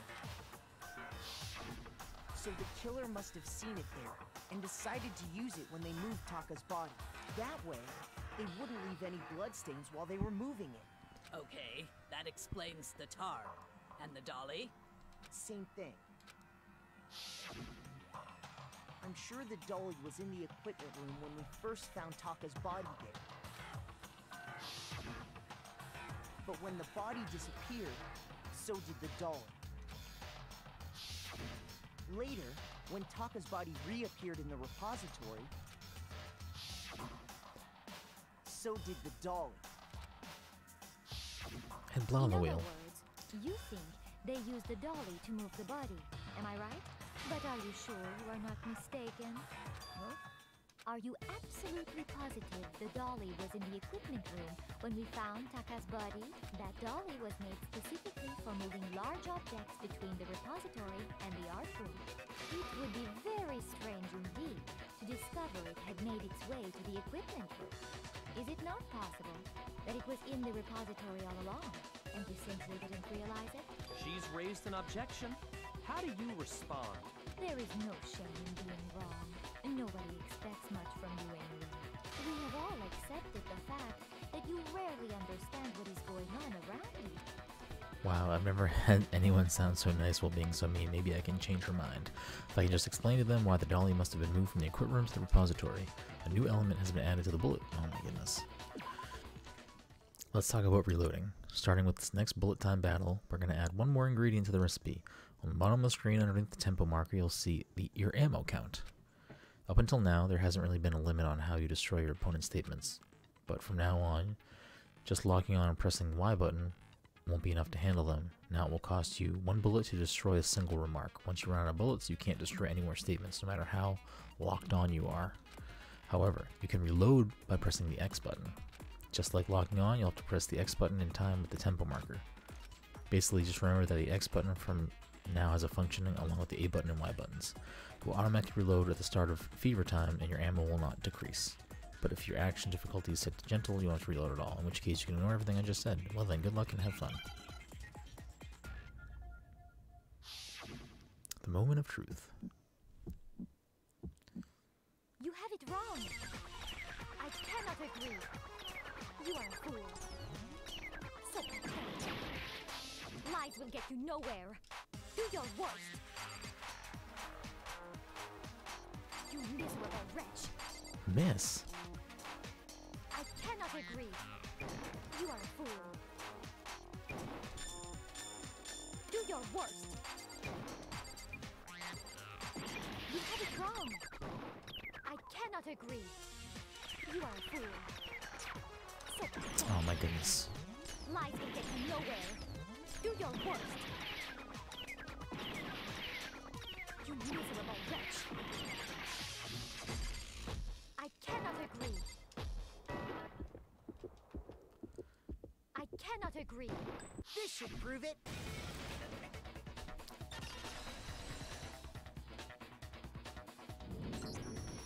If you're asking for proof that the dolly moved, I have it right here. When I found the dolly in the repository, one of the wheels had a blood stain on it. There was a pool of blood in the equipment room with a tire mark in it that matched the dolly wheel's tread. The killer probably rolled the dolly through the blood on accident as they wheeled the body out of the room. And as the blood dried on the tire, they moved the body into the repository. So there's my proof that the dolly was used to move Taka's body.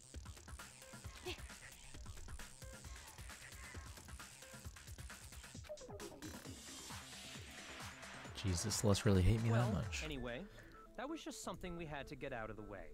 Let's get back to the main subject. Yeah, the subject of how Robo Justice didn't do it. Because if it's not a killer robot, then... what kind of robot is it? I'm not sure that really matters. I'd be happy to explain why the occupant of the suit couldn't possibly be the killer. If you look back on how the body was transported, it will become immediately obvious. If I look at how the body was removed, it'll be clear why the person in the suit couldn't have done it. What does he mean by that?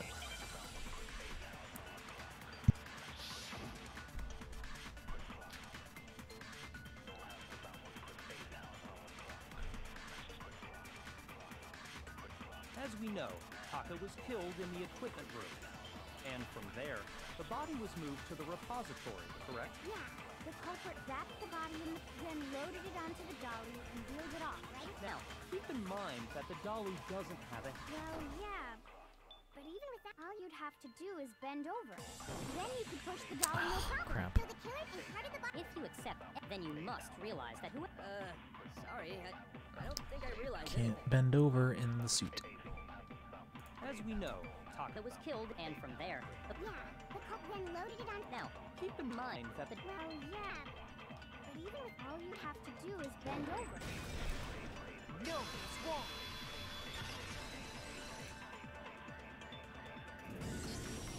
You're absolutely right that you could push a dolly without a handle if you stoop down low. But if you were wearing that suit, do you think you could actually get into a position like that? What do you mean? Think back to what you said when we were all checking out the suit together. Remember?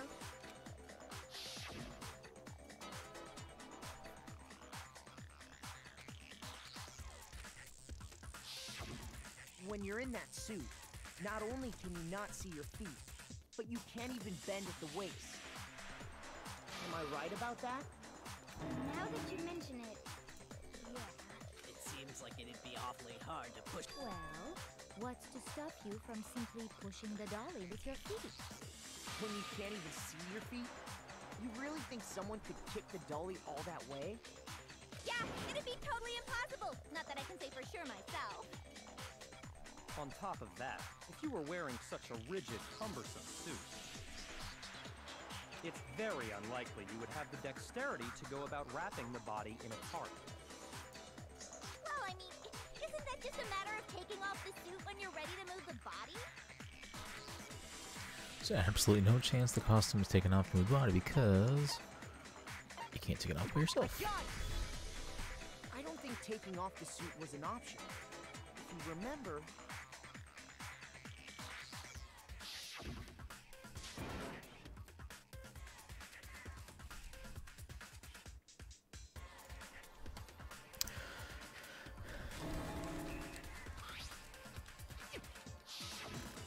That's true. It seems impossible to put the suit on or take it off without help. Then, You really can't take it off by yourself? Hero wasn't just making it up? Of course I wasn't making it up.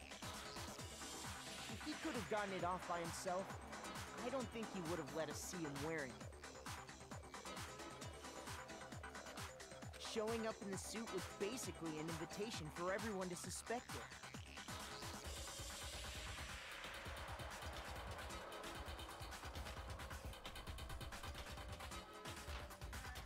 Yeah, that's right!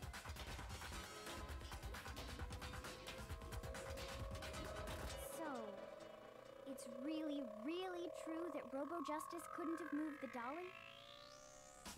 To be clear, whoever did move the body, it couldn't have been Hero in the robot suit, correct? No, wait. Just a second, if you please.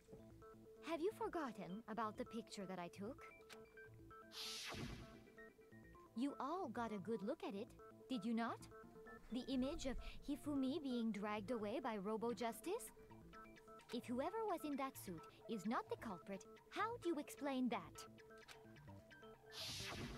Besides, do you remember what the now deceased Hifumi said?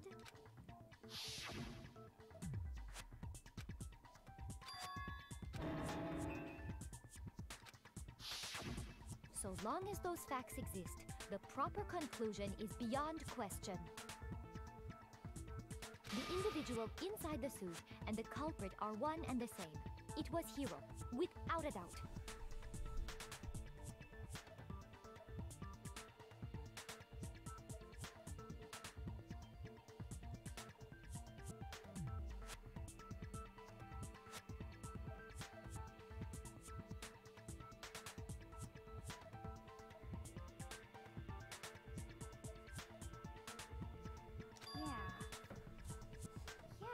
Hold on a second! It's still far too early to reach that conclusion. Besides, there's no hurry to decide who did it. Before we rush to a verdict, shouldn't we explore every single possibility? Instead of seizing on one viewpoint, the truth is uncovered by analyzing things from every angle. Perhaps, but where do we go from here? Let's review this series of unfortunate events from the beginning. Maybe we'll uncover something new. What a pain in the ass! I don't disagree, but our lives are on the line. If this is what it takes, we have to do it. Plus, maybe we'll get to find out where the heck Kyoko was when everything went down. All right then, let's take another look back at what happened. I suppose we could start with this morning. 4 of us gathered together in the dining hall. Makoto, Hina, Kyoko, and myself. We waited there for quite a while, but nobody else showed up, so we went to look for everyone. That was around 8 a.m. And as soon as we split up, Kyoko went missing. Soon after that, Hina found Celeste in the rec room and quickly came to get Makoto and me. It seems I was unconscious for about an hour after I was attacked by my mystery assailant.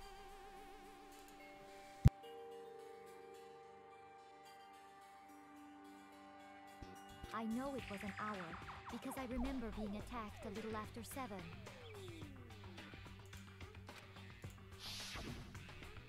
That was when we saw Celeste's picture and discovered that her assailant had been wearing a strange costume. As it turns out, it was Robo-Justice. It also soon became clear that this same Robo-Justice had abducted Hifumi. We were soon joined in our search by Byakuya and Toko, and then went on to find Hifumi in the library. He was injured, so we took him to the nurse's office and resumed our search for the suspect. But not long after leaving the nurse's office...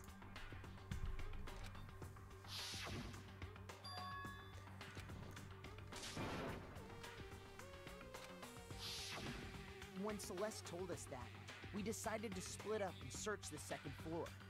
And soon after that, I saw someone moving around on the 3rd floor, and I yelled out to everyone as soon as I did.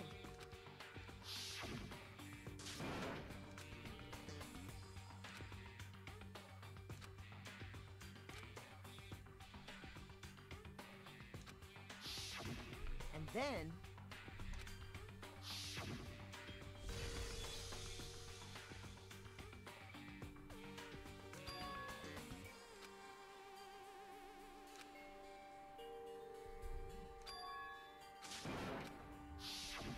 At that point, we decided to divide up into 2 groups.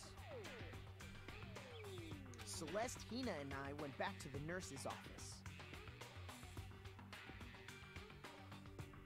while Sakura, Byakuya, and Toko chased after the suspect.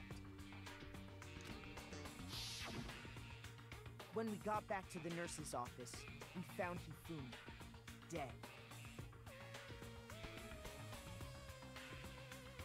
And that's when we heard the body discovery announcement.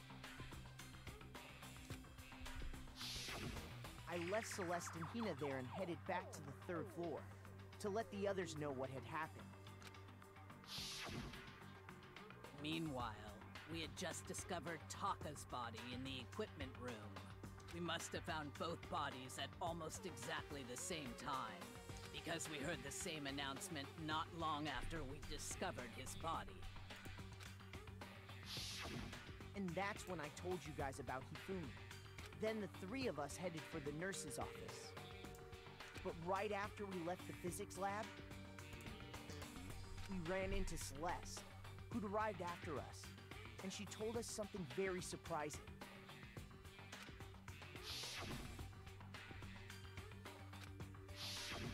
We rushed back to the nurse's office and saw that she was right. Then we remembered we'd left Toko passed out in the equipment room, so we hurried back again.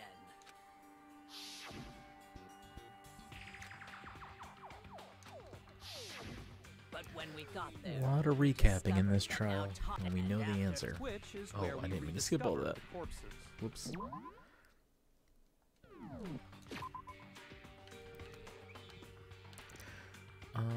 After are we hallucinating or something? But then we got there, we discovered that now Taka's body had also gone missing in this community. We were searching the school for 2 missing dead bodies, and after some time, Celeste informed us that she found the bodies, and we all headed to the repository, which is where we rediscovered the corpses.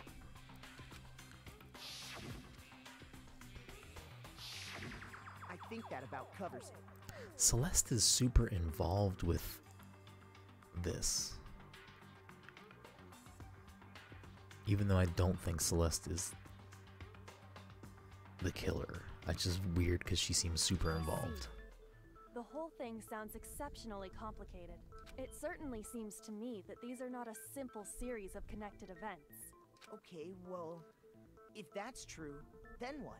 Rather than a single series of events, I think we have to consider each murder a separate situation. And from there, we can uncover the contradictions surrounding all of them. Now then, let's get started, beginning with what happened to Taka. The contradictions hidden in what happened to Taka. In order to uncover the truth of this case, I have to find them no matter what.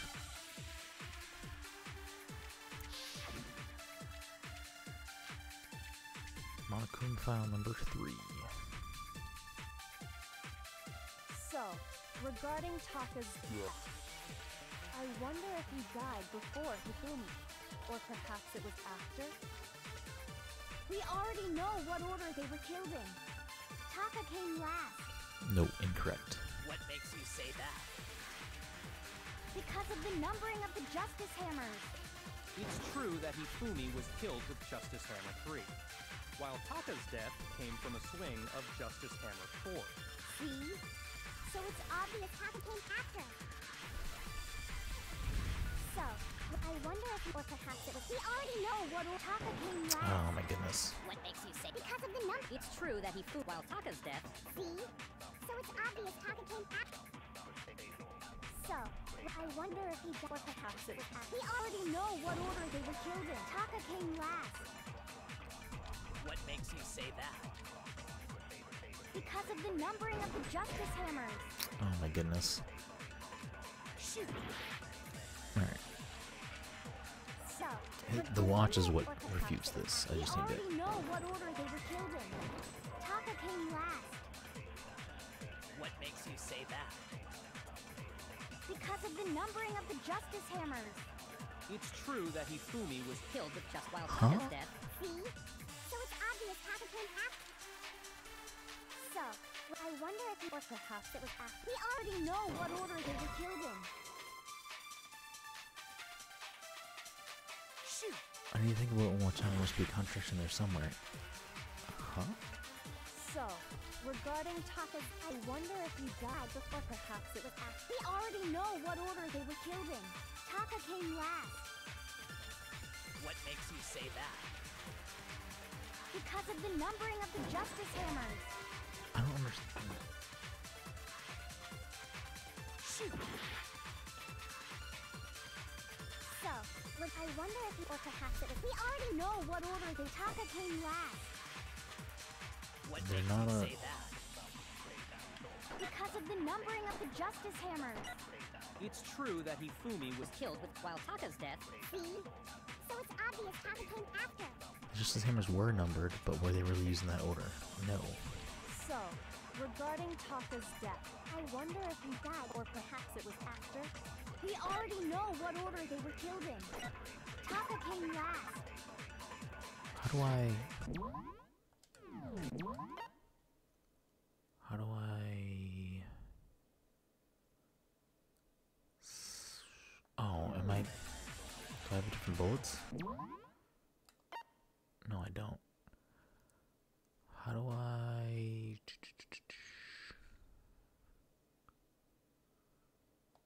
I don't know. What makes you say that? Because of the numbering of the Justice Hammers. It's true that Hifumi was Killed with just while Taka's death. See? So it's obvious Taka came after. so, regarding Taka's death, Okay. Victims were Hifumi Yamada cause of death for each was blow to the head. It's thought they were both killed with a similar weapon. Yes, they were. I wonder if he died before Hifumi. What am I missing right now? Concentrate. Fire truth bullet. Flashback. Or perhaps it was after? We already know what order they were killed in. Taka came last. What makes you say that? Because of the numbering of the Justice Hammers.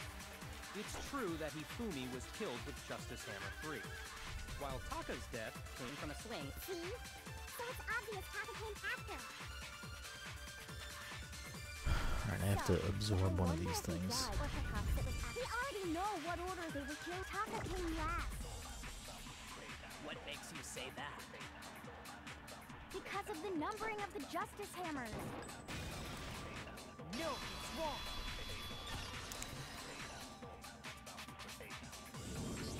I feel like sometimes There's I no know the reason to answer and it's assume like that not a the hammers were straightforward used in the solution same because order these as their mechanics are a little numbers. wonky.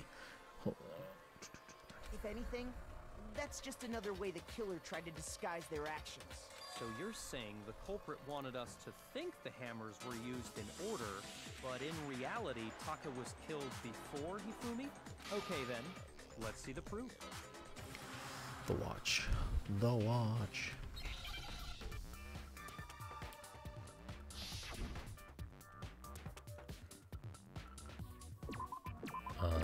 Wristwatch. Okay, I was gonna say that's a. Oh, it has to be in order. Okay.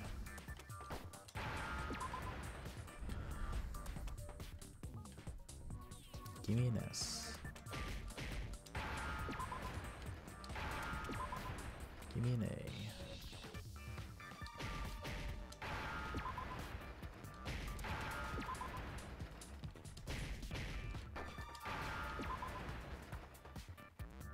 Now I understand.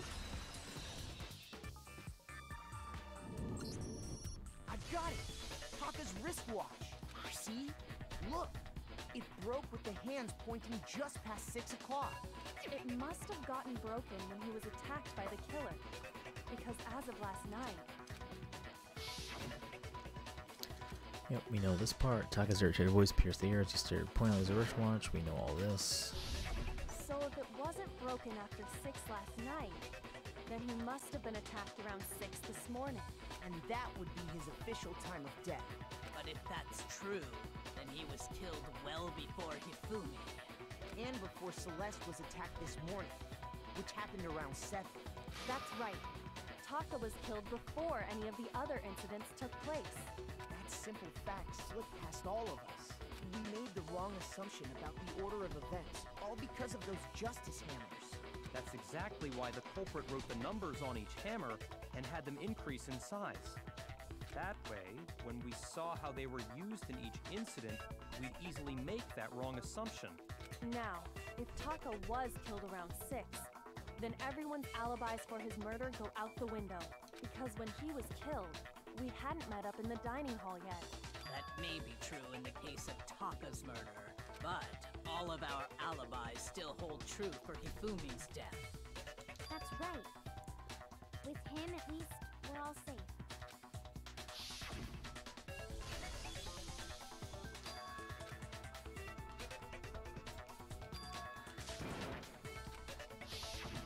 When we heard Hifumi screaming, we were all together. Except for Hiro and Kyoko. Then we all ran down to the nurse's office. That's totally true. We're all in the clear. Oh, I know! They must have recorded him screaming on a tape or something, then played it later on! If that's true, where's the tape? I don't know. Don't just go making stuff up. Anyway, we all have rock-solid alibis for when we heard Hifumi scream. Since all of us were there together, clearly none of us could have killed him. And it does not stop there. There was also the moment when we discovered his body had disappeared. When his body vanished from the nurse's office, Hina and I were in the bathroom together, while everyone else was in the equipment room, correct? And then there's the disappearance of Taka's body from the equipment room. At that time, we were all gathered together in the nurse's office because of Hifumi going missing. Well, don't forget, I was passed out in the equipment room the whole time. Wait, then what if Genocide Jill did it? She could have dragged Taka's body out of there right then! Even if she could pull that off, there's no way she could have done the same with Hifumi's body. Because, as we just established, she was passed out in the equipment room when his body disappeared. Besides, I didn't do either of them anyway. In other words, it is impossible that any of us could have killed Hifumi or moved either of their bodies. On the other hand, Hiro and Kyoko had disappeared, so they most certainly could have done those things. So what now, Kyoko? For now, we can't get fixated on who did it, or we'll just keep going around in circles. So instead of who, I propose we start talking about how. In particular, I think we need to figure out how Hifumi's body got moved. That's true. We searched everywhere, but we couldn't figure out how to explain his body disappearing. And according to what Celeste said,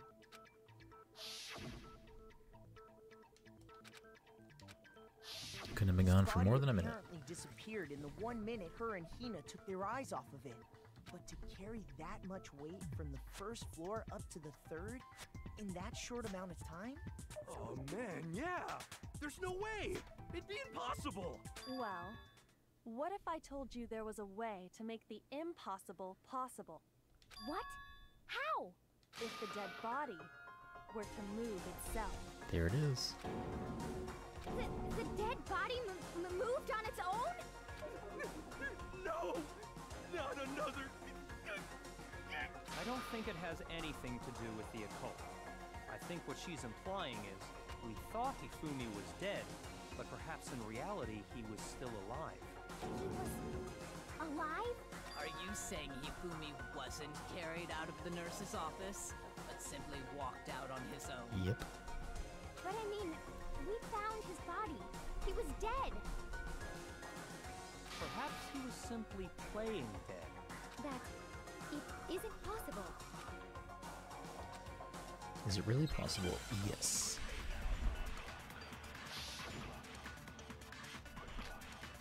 Broken wristwatch. Are you saying that when we first found Hifumi in the... There's a chance he was actually still alive? No.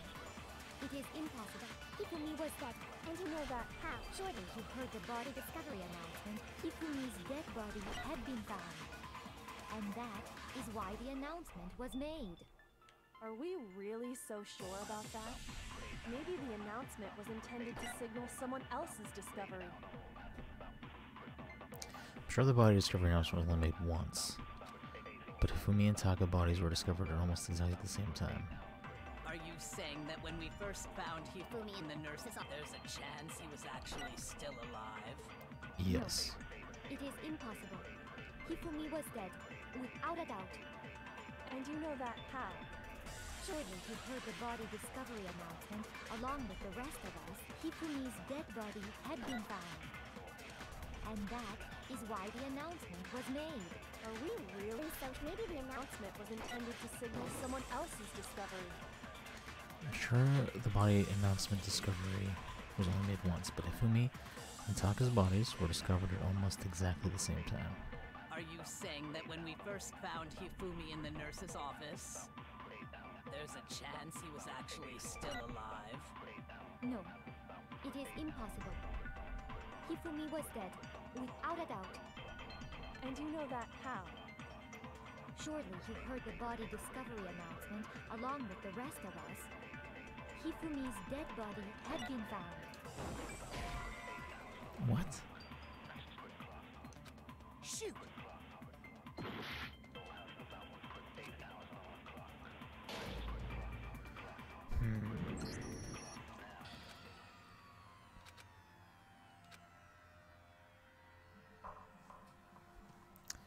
So silly. Is this... Yes, I would like to give it another shot.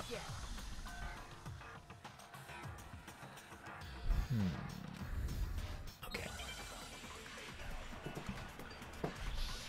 So, it's going to be not Broken Wristwatch, because that doesn't fucking do anything here. Are you saying that when we first found Hifumi in the nurse's Oh my goodness. office, there's a chance he was actually still alive? No, it is impossible.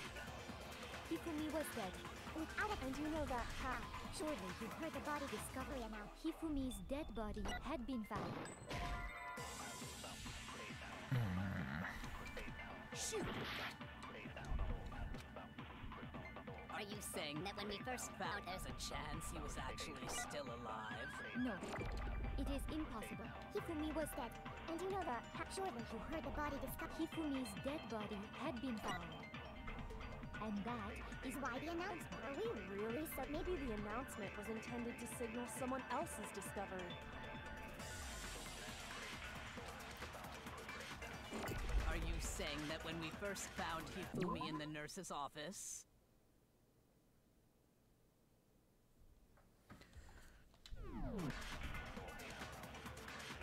there's a chance he was actually still alive? No, it is impossible. Hifumi was dead. And you know that how? Surely you heard the body discovery announcement. Hifumi's dead body had been found. And that is why the announcement... Are we really so sure about... Maybe the announcement was intended to signal someone else's discovery. Are you saying that when we first... There's a chance he would... No.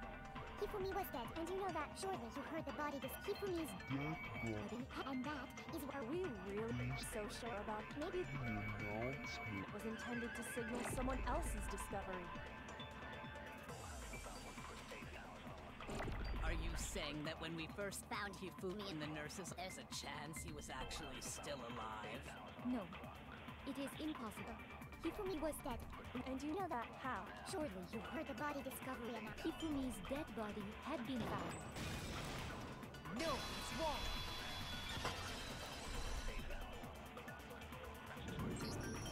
Was the body discovery announcement that was made really intended for Hifumi? Of course it was. The announcement played right after we discovered his body. Maybe. But that was also the same time that Taka's body was found. That's right. It wasn't long after finding his body that we heard the announcement. So there's a good chance we've made a mistake in there somewhere. I I think we've confused whether the announcement was for Hifumi or Taka. First of all, if 2 bodies had been found, there really should have been 2 announcements. Maybe Monokuma simply got lazy and rolled them together into one. What do you say, Monokuma? Any comment? Well, it's a very sensitive issue, so I can't go into too much detail. But what I can say about the body discovery announcement is that it's only broadcast when 3 or more people find a dead body for the first time. That didn't answer our question, man. We're asking if you're a lazy bum. No, actually, that was plenty. Huh? He said it's only broadcast when a body is discovered for the first time, which means even if we find the same body again later, he won't make the announcement again. If that's true, then why was the announcement made again later on? Huh? Later on? Exactly. We heard the body discovery announcement twice. The first time it played was when we found each body in the nurse's office in the equipment room. The second time was when Toko was found unconscious, just after Hifumi came back to life, when both bodies were rediscovered.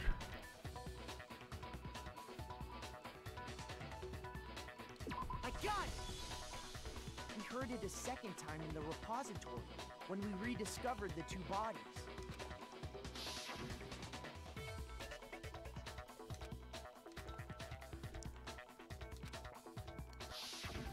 It didn't seem weird at the time, but it contradicts what Monokuma just told us, doesn't it? Exactly. If we were actually rediscovering both bodies, the announcement shouldn't have played. And in reality, when the 2 dead bodies were rediscovered, one of them was actually being discovered for the first time. So, when we found Hifumi the first time in the nurse's office, he wasn't actually dead yet. Meaning, he wasn't actually found dead until we came upon him in the repository. And that's just part of it. There's one other thing that leads me to believe he was still alive in the nurse's office. Oh, I know! Because he was super good at playing dead! Bada bing, bada boom! That is the worst logic, but honestly, I do not think... Okay then, let's take another look at the events surrounding the discovery of his body. Then it should become clear whether he was really alive or not. This whole thing is pointless. There has to be proof that shows Hifumi was still alive. I have to find it and show it to everyone.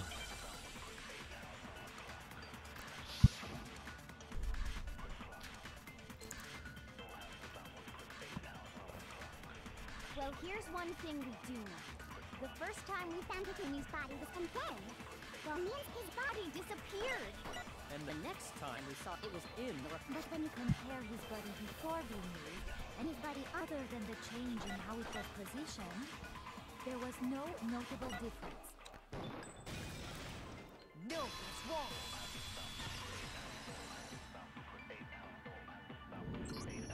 In fact, there was one clear difference between Hifumi and the nurse's glasses. That fact alone proves that he was only playing dead in the beginning. Perhaps you'd like to fill the rest of us in? When we found Hifumi in the nurse's office, his glasses were covered with blood. But when we found him again later in the repository, they were spotless. And I found the item he used to wipe them clean in the nurse's office trash can.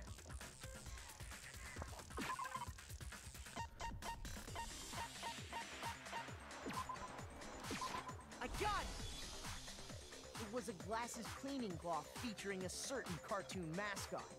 One look at the bloodstain on the cloth should make things clear. This piece of cloth was used to wipe Hifumi's glasses clean.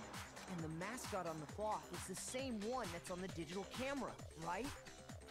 And whose digital camera was it? Hifumi's, of course. The character was Princess Piggles. Them demon angel pretty pudgy princess, I think. I highly doubt anyone but Hifumi would have brought something like this to school. I see your point. And the only people here who wear glasses are... I wouldn't be caught dead using a tacky piece of garbage like that. A few tissues is all I need to keep my glasses clean. Then there's no question. It belonged to Hifumi.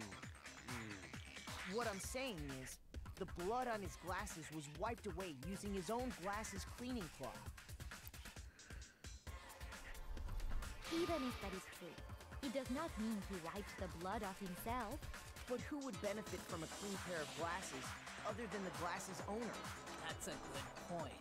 Then it must have been him, right? So let's assume that Hifumi was still alive in the nurse's office. He pretends to be dead.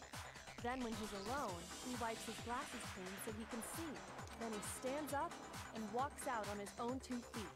And with that, the impossible task of moving his copious corpse becomes possible, wouldn't you say? But then, if he was just pretending to be dead, what was with all that blood? Was it paint or something? The fridge in the nurse's office contains packs of blood for emergencies. He probably used one of those. He figured if he was gonna play dead, he should go all out, so he just dumped it everywhere! But he got crazy with it and had to wipe his glasses off when he was done! God, what an idiot! And if Hifumi was still alive at that point, the disappearance of Taka's body is easily explained. It should be perfectly obvious who must have moved. I got it! It could only have been Hifumi. While we were all gathered in the nurse's office, he went to the equipment room and took Taka's body. That also explains how the door to the repository got locked. The door was locked? Well, after the bodies disappeared, we all went looking for them, right? So me and Sakura headed for the repository. But when we got there, the door was locked.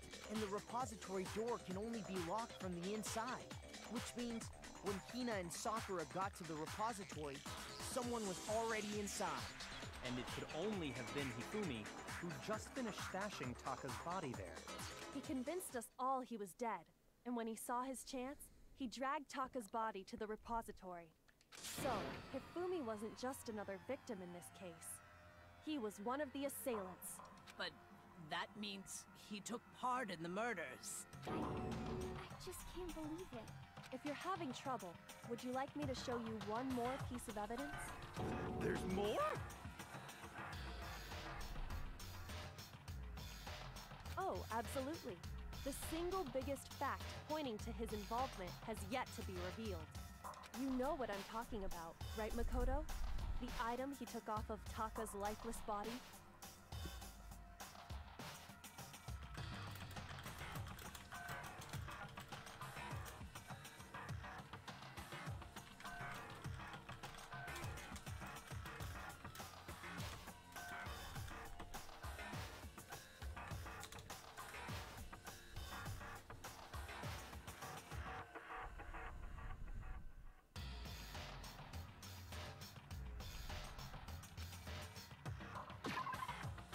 The thing that Hifumi stole from Taka. The note.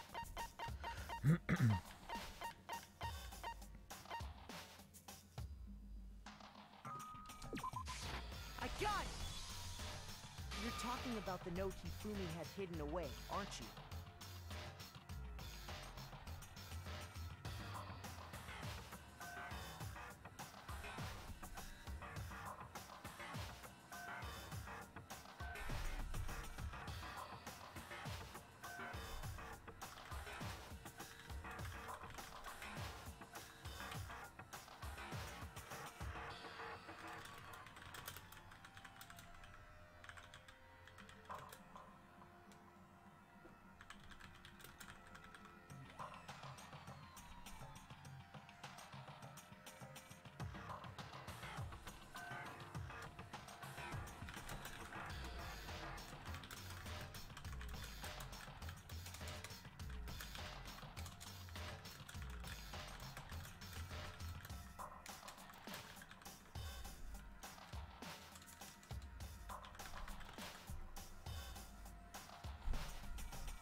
Hidden note? That's right. We found it stuffed in his pants. What? In his pants?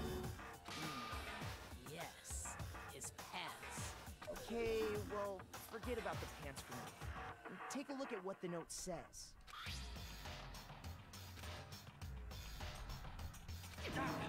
That's the note I was telling you about. The one that told me where to go. Huh? Wait, this one's a little different.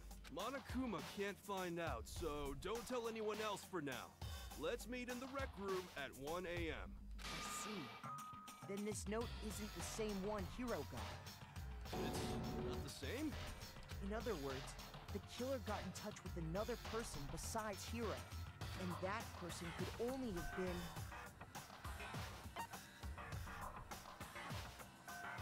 Wait, now I forget what that just said. I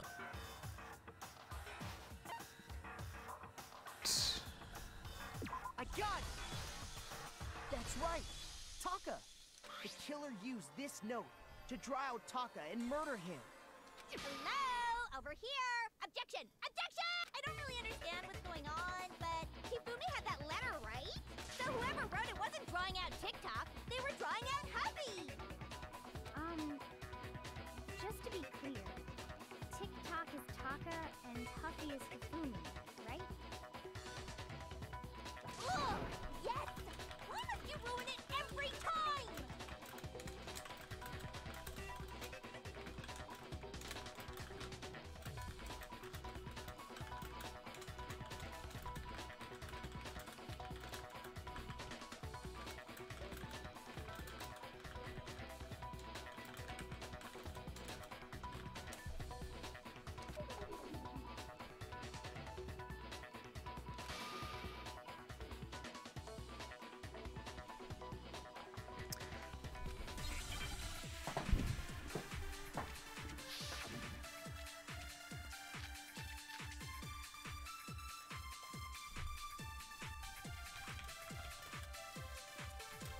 Huffy had the note, right?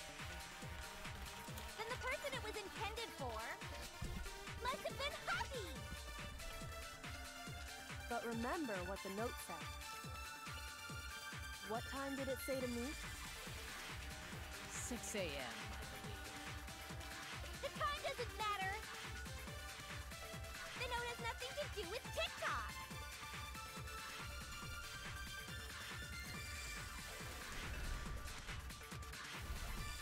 Huffy had the note, right? Yep. And the person it was intended must have been Huffy! But remember what the note said. What time did it say to me? 6 a.m., I believe. The time doesn't matter! The note has nothing to do with TikTok! No, it's wrong!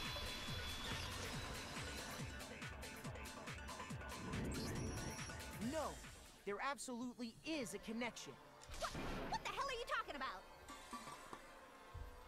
The note said to meet at 6 a.m., which is the same time Taka was murdered. We've already proven that using his wristwatch. But there's more. Look where the note says to meet.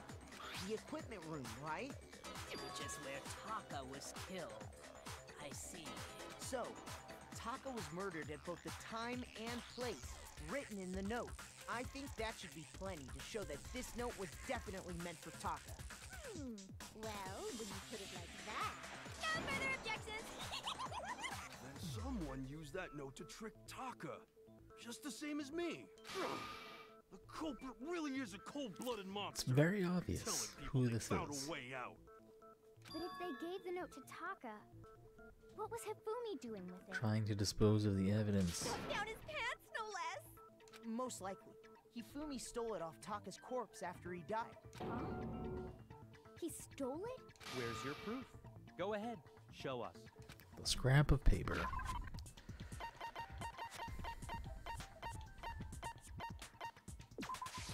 I got it! When I searched Taka's body, I saw that his lifeless hand was gripping a small scrap of paper. If I'm right about this, the sheet of paper this piece came from is... I knew it! It fits perfectly with the note we found hidden on Hifumi. Then Taka's scrap and Hifumi's note. Yup, they're from the same piece of paper. Hifumi had the note meant for Taka, while Taka's corpse still grasped a small piece of that note. There's only one way to explain it. Taka died clutching the note. Hifumi tried to free the note from its death grip, leaving behind only one small scrap. Did I get all that right? That means Hifumi knew the note was important. Exactly. Which proves that he was an accomplice in the murder. Whoa. Yeah. After seeing all this, Hifumi was super involved in this whole thing for sure. In fact, he was behind the whole thing. In fact, he's still alive! Sorry, no. When we found him in the repository, Hifumi was truly and completely And Celeste dead. is the killer. The second body discovery announcement proves that. So then, who killed Hifumi? Whoever did is the mastermind, the true killer. He was killed in the repository. So he must have been killed not long after transporting Taka's body. So, he must have been killed after Taka's body vanished, but before we found both bodies in the repository. During that time, we'd all split up and were searching for Taka's missing body. In other words, during that time, none of us have alibis. Wait, but me and Sakura were together. Stop trying to steal the spotlight, you stupid walrus! Who are you calling a walrus? Anyway, when they were killed bothers me too.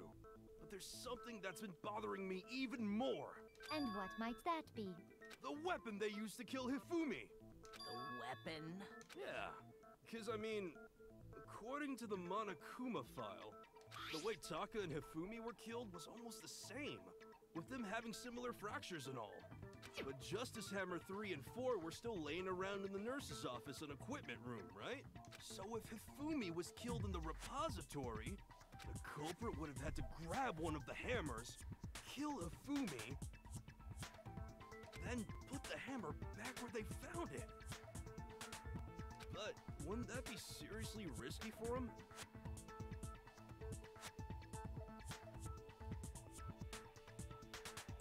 I'm surprised.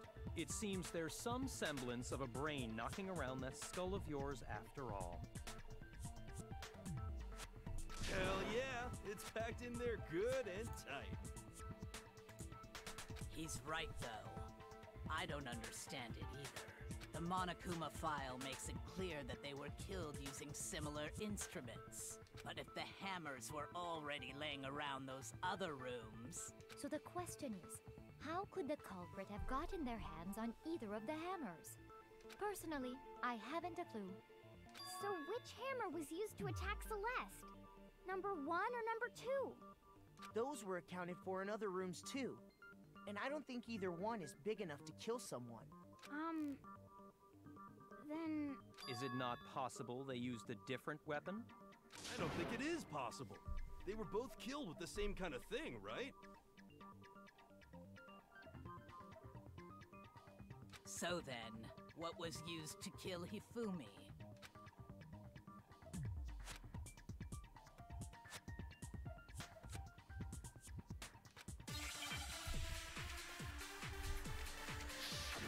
Okay, what was used to kill Hifumi?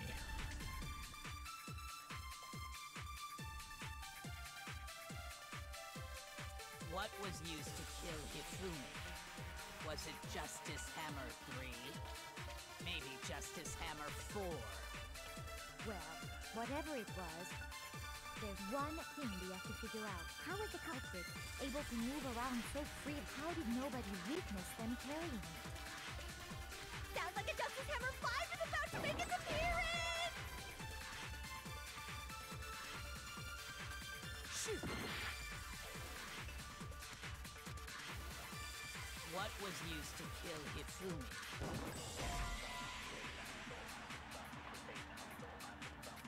Shoot! What was used? Was it just maybe Justice? Well, there's one. How was the culprit? And how did nobody witness them carrying it? Sounds like a Justice Hammer 5 is about. Check out murdergear.com/hammertime for more. Well, one thing seems pretty clear. The murder weapon had to be one of the and, that's about it.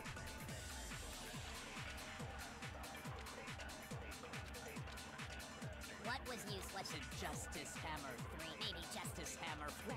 What if there's one? Julia, how was the culprit? How did nobody read? Sounds like a Justice Hammer 5! Check out murdergear.com/. Well, one thing seems pretty clear. The murder weapon had to be one of the Justice Hammers. No, it's wrong.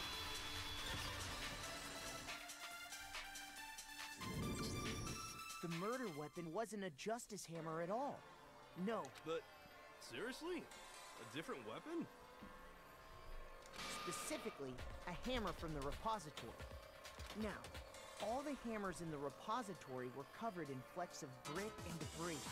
But for some reason, one of them had been scrubbed clean. Huh? And the reason it had been scrubbed clean was most likely because it was used to commit murder. If the hammer got covered in Hifumi's blood, of course they'd have to clean it off. I'd also like to point out that the repository has all kinds of hammers. Big ones, small ones, and even some flat mallet-like ones. I think whoever made the Justice Hammers used those as a basis for their design. If that's true, that would explain the Monokuma file's note about the wounds being similar. So Hifumi moved Taka's body to the repository, where someone then used a hammer to kill him. Whoever did that is the true killer. The one Hifumi was working with. And the one who betrayed him. Hold on a moment. I still think it's strange to assume someone was working together with him. The way the graduation rule works, there is no benefit to helping someone else carry out a murder. So the idea that anyone would work together like that is simply ludicrous. We talked about this, did we not? They talk about how there wouldn't be any reason for anyone to work together. At least that's what we thought at first, but if you work together and then kill that person, you get out.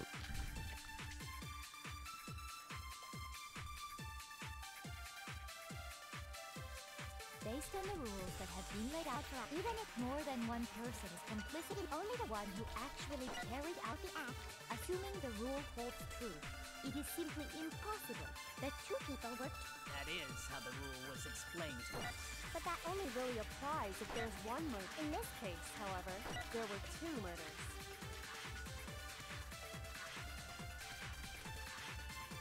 Based on the rules that have been laid, even if more than one, only the one who actually carried out the act, assuming the rule holds true, it is simply impossible that two people work together on this.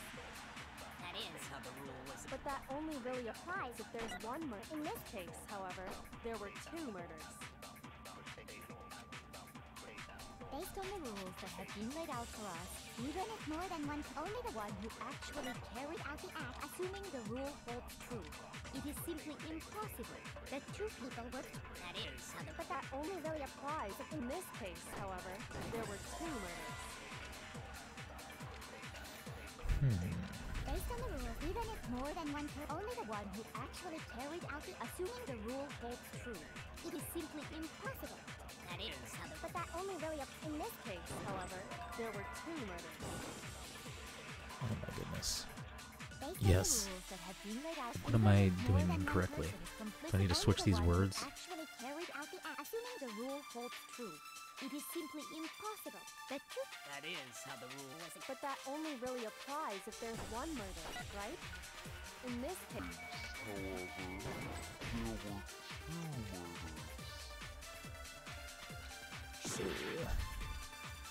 Okay. Based on the rules that even if more than one, only the one who actually, assuming the rule holds true. That is how... But that only really applies. In this case, however, there were two murders.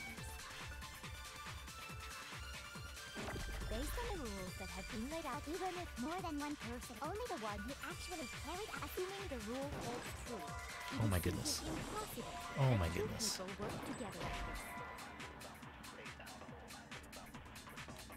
Shoot! Did I not? Based on the rules that have been laid out for us, even if more than one, only the one who actually, assuming the rule holds true. It is Oh, simply okay. impossible. That is how... But that only really... In this case, however, there were two murders. Based on the rules, even if more than one, only the one who actually, assuming No, it's wrong.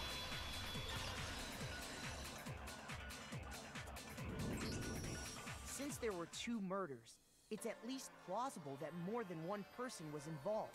What do you mean? If there'd only been one murder, then yes, the idea of an accomplice isn't really worth considering. Naturally, if only one person can be saved per murder, an accomplice has no risk versus reward benefit. Risk versus reward? The payoff for working together. The reward that balances out the risk of taking part in a scheme. There's no point in being someone's accomplice if there's no benefit to you. However, if there were some potential mutual reward for the risk, then cooperation becomes possible. You're saying that 2 people could act as each other's accomplices to commit 2 separate murders. I think that's what the true killer told Hifumi. They would each have an accomplice for their crime, and based on the case's events, Hifumi would have been the first one to act, murdering Taka. They made him carry out the first murder so he couldn't back out of helping them later on. So in this case, there wasn't one single person committing multiple murders. Instead, each person killed someone, creating 2 separate incidents. And it only looked like one person because that's how the true killer designed it to look. A single suspicious individual, a similar weapon used in each crime, disappearing bodies. By creating one seamless set of circumstances, they made it look like one person was behind it all. The mastermind picked their target and managed to convince him to go along with their plan. And then, to avoid the no accomplices rule, they simply killed their accomplice. Which, if true, means that betraying Hifumi was part of the plan from the very beginning. That's just awful. How could anyone be so cruel? You think so? I can't help but admire its cunning. Still, their choice of accomplice seems odd.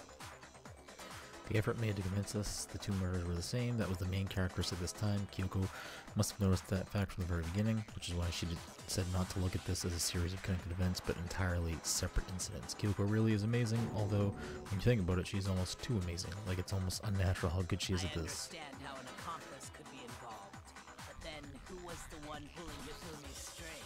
That's problem numero uno right now. The true killer manipulated Hifumi to carry out a number of actions and in the end murdered him. In the debate up until now, the way the case is unfolded, when you consider all that, there's really only one person who seems to fit, and it is Celeste. Here's my answer. It was Celeste. Ah, so I'm the suspicious individual now, am I?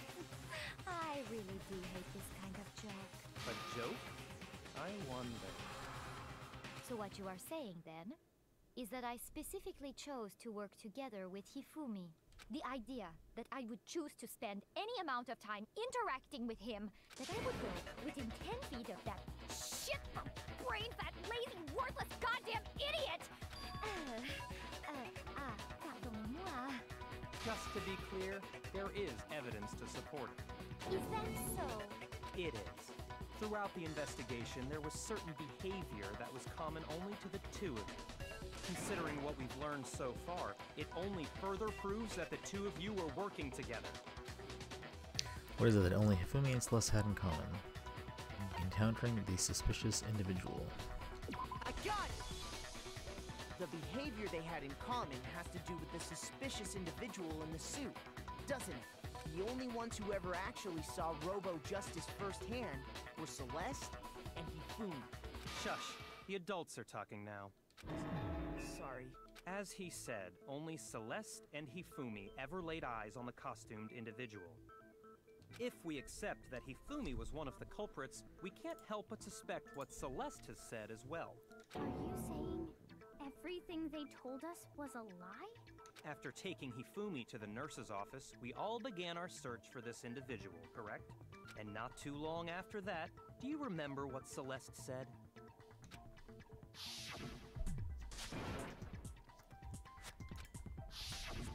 We headed to the 2nd floor specifically because of what she claimed to have seen.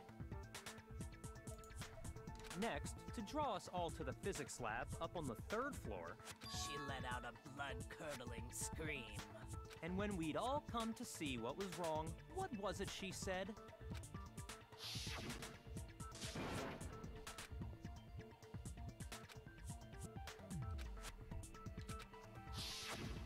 once she'd done her job of getting us all up to the physics lab, it was time for her partner to get to work.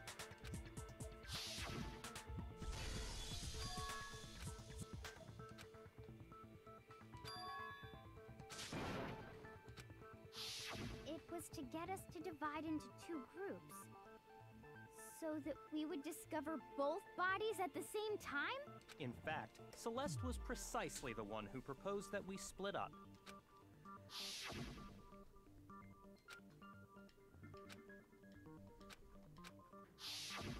Well, if Celeste and Hifumi were working together, all those chance events suddenly become connected.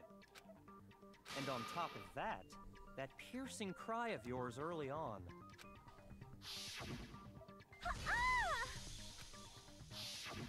That was to signal Hifumi, wasn't it? It was your way of telling him, we're on the 3rd floor, everything's going according to plan. Why else would you let out a scream that could have carried across the sea? I just realized another strange thing. When we found Hifumi in the nurse's office, who we now know was only pretending to be dead,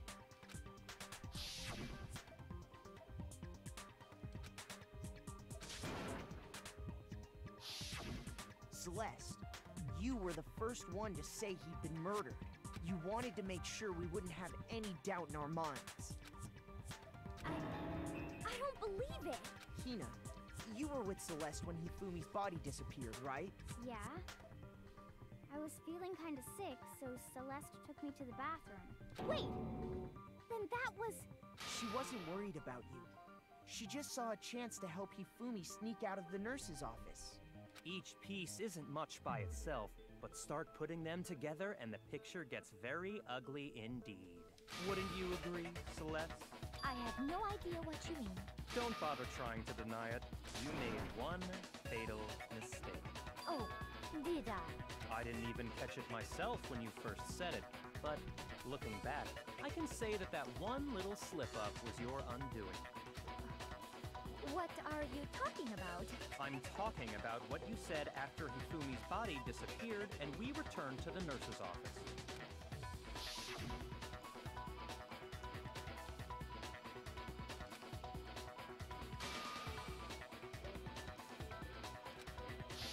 I remember her saying that too, but I don't understand what's so strange about it.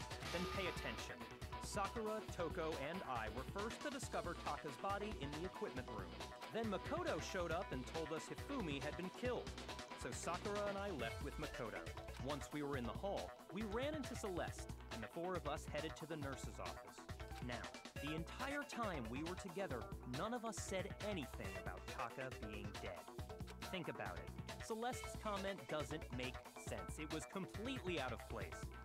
Yeah, I see what you're talking about. Although I don't really get what it means. You hear that, Celeste? Everyone's having some trouble understanding. Could you repeat what you said? If you're really not the culprit, you shouldn't have any problem repeating it, right? Byakuya says Celeste's comment doesn't make any sense. What is he alluding to? How does she know Taka's dead if she has nothing to do with it?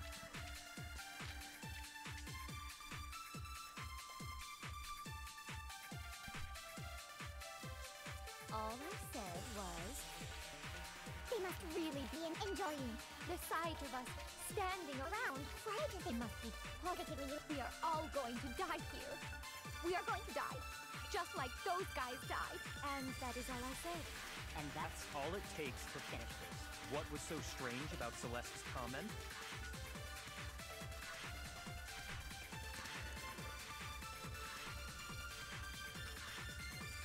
All I said was, they must really be enjoying this. Enjoying the sight of us standing around, frightened and confused. They must be positively elated. We are all going to die here. We are going to die, just like those guys died. And that is all I said. And that's all it takes to finish this. What was so strange About Celeste's comment? All I said was, they must really be enjoying the sight of us. They must be. We are all going to die. And that is all. And that's all all it takes to What was... Oh crap, it's backwards. All they said was, they must really be enjoying the sight of us. They must be. We are going to die. And that is And that's all it takes to... What was so strange about Celeste's comment? All they said, they must really be enjoying the sight of us. They must be. We are all going to die. We are going to die. Just like. No, it's wrong. I have to pee so bad. That's right. There's no reason Celeste should have said, just like those guys died. When she said that, none of us had told her Taka was dead. Exactly. And we didn't run into her until after we were all out in the hall. So there was never any chance for her to have seen his body in the equipment room for herself. So how did you know, Celeste? How did you know more than one person had been killed? And how did you know they were both guys? Because Kyoko had also disappeared, right? So she could have been dead too. You all have such vivid imaginations. You know that? Imaginations? You claim that I was lying when I told you about the suspicious person I saw. Then what about the picture I took? How do you explain this picture of the costumed villain dragging Hifumi away? It has to be some kind of setup, right? So let's put the suit on, and then she used the camera's timer to set up the picture. The camera doesn't have a timer. Have you so quickly forgotten? Plus, I happen to know that this particular camera does not have a timer. In other words, it is an unassailable fact that this is a picture of Hifumi being dragged away. If everything I told you was a lie, how can this picture exist? Simple. Are we sure that's really a picture of the suspect dragging Hifumi away? What could you possibly mean by that? Surely there are other explanations than the one you've offered up. No, there is no other explanation.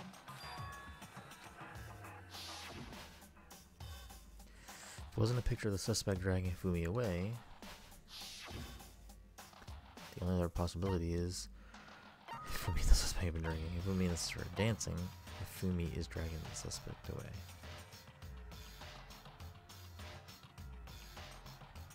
Huh?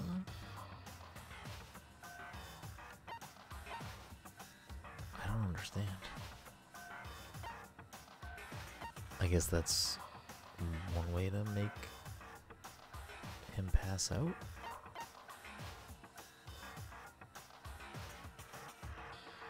I got it!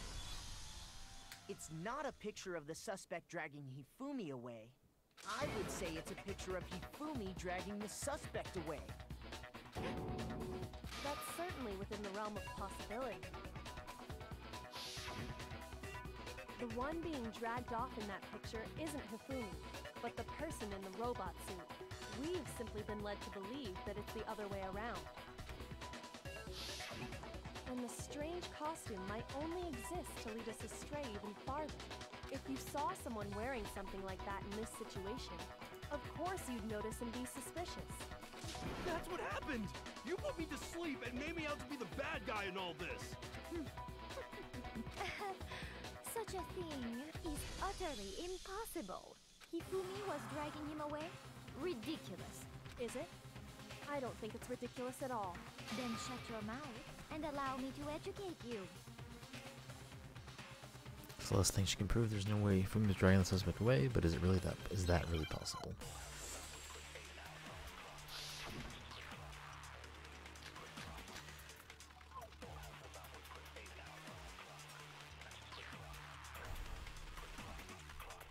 Me up in that suit after I passed out. Then you just draped me across Hifumi and had him carry my weight. You tried to make me look like the bad guy. Like I said, ridiculous. As you can see in the picture, the suspect is standing. If the person inside the suit was unconscious, there's no way they could stand up straight like that. Then the fortune-telling idiot is the culprit after all! No way! The suit doesn't bend. You dress me up in that, then you just drink me up. You tried to make me look... Like I said, as you can see in the picture, the suspect is the person inside the suit. There's no way they could stand up. No, it's wrong.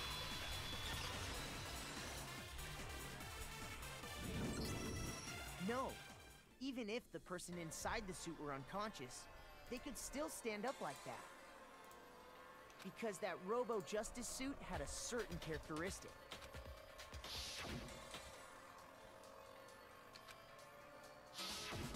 That's right! They totally made a mistake when they made it, so it couldn't bend at the waist. I'm not so sure that was a mistake. I think the suit was designed from the beginning to be used the way it was. Celeste and Hifumi took the suit they'd specially designed and stuffed Hiro into it. That's how they were able to fake that whole thing. The point of it all was to make us believe whoever was in the suit was to blame. Well then, I suppose this is checkmate. Checkmate? Don't make me laugh, you idiot! What do you mean, checkmate? Celeste? Clearly, you want to cram me into your little guilty box. Well, one little problem. Have you already forgotten what Hifumi told us as he lay dying?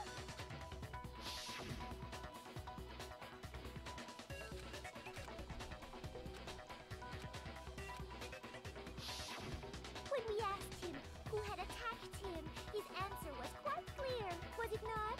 He said, and I quote, Yasuhiro. In other words, Yasuhiro Hagakure! Wait, but my name isn't really Yasuhiro. It's actually Taro. Your confusing statements don't make any sense. You're only making things more complicated. He did say Yasuhiro, but are we sure he was really pointing the finger at Hiro? What the hell are you talking about? I'll burn you alive! Kyoko, what do you mean by that? Think back to how Hifumi used to talk to us. How did he refer to each of us? He said for serious though. Give him nicknames to people's last names. Did he say people's last names? Not sure. I got it! That's right! Our last names! He called us all by our last names! Exactly. I know I heard him say Mr. Naegi more than once, for example. So if Hifumi did mean to say Hiro's name, he would have said his last name, Hagakure. I'm sure it was just incidental. By chance, his first name. Indecent? Don't talk. Random chance. Now isn't that a convenient explanation? No. There's no reason to think he would have said the name any different than normal. But he must have run out of energy before he could say any more. So Hifumi was trying to tell us the last name of whoever killed him? But the name he said doesn't apply to anyone here. Well, no. Hold on. There's one person it could apply to, and that's Celeste. She never actually told us what her real name is. What did you just say? To think you take your false accusation so far, I don't know whether to laugh or spit! Come on! Enough with your idiotic blather. Yasuhiro is a loser's name. Do I look like a loser to you? Show us your handbook. What? Okay, then fill us in. What's your real name? Fine. Make sure your ear holes are wide open and listen up! My real name is Celestia Ludenberg. Could you please stop making me repeat myself over and over again? Celeste still won't give up, so then I have to do something to make her accept it. Show us your handbook.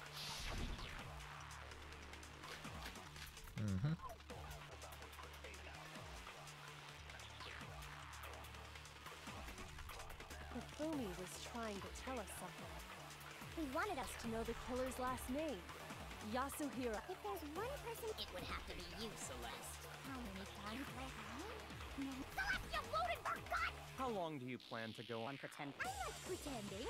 It's the truth. And since you have no way to contradict me, No, it's wrong.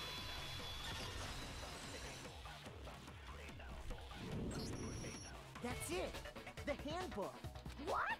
Anytime you turn your handbook on, it shows the owner's name when it boots up, right? Monokuma told us all about it before.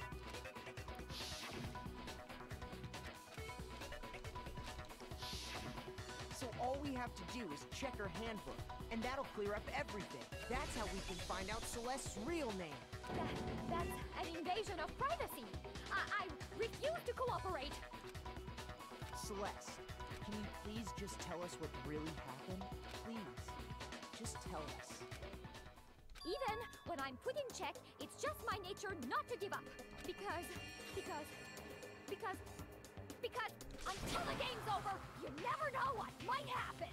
Fine then. Let me settle it. Let me go over the case again, from the beginning, and shed light on all your crimes. And that'll bring everything to an end. Okay. Let's see.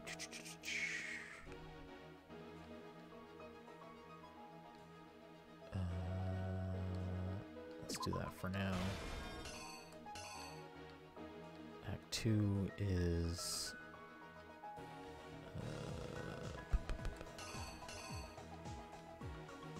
that's 1 a.m. So that's this, I guess. And then...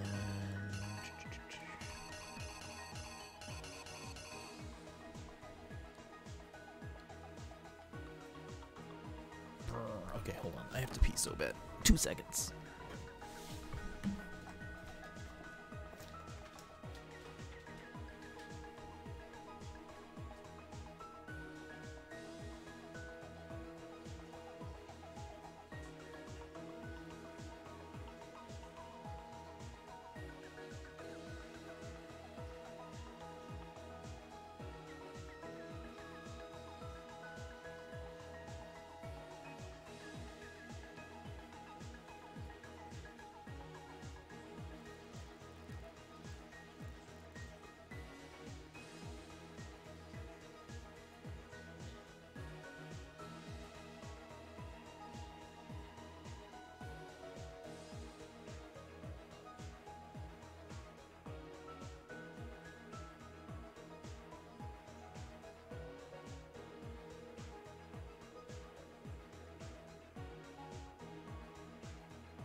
Alright, so let's see.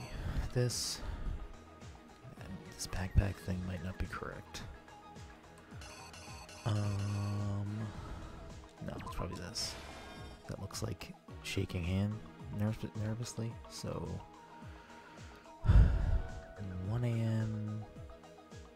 meet here. So we need... I guess this is that. And this is 1 a.m. Let's see. If you're in here and you think I'm putting something in the wrong spot, just tell me, because we both know how this plays out. Let's see. We have that, this.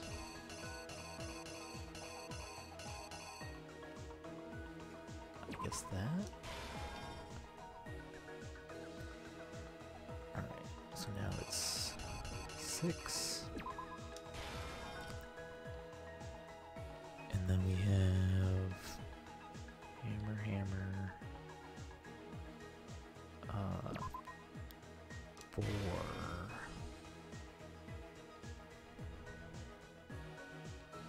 And then... oh, look, show me the photo.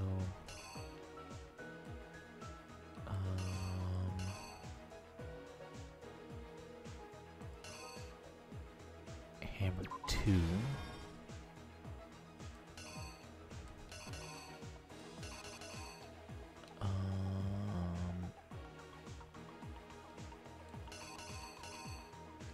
Hammer 3.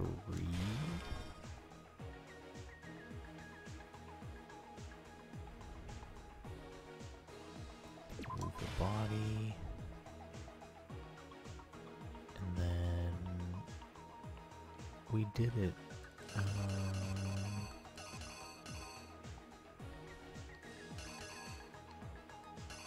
I don't, the camera and the chips, I don't think these were used for anything. So what the fuck is the final one here? Did I use the wrong thing?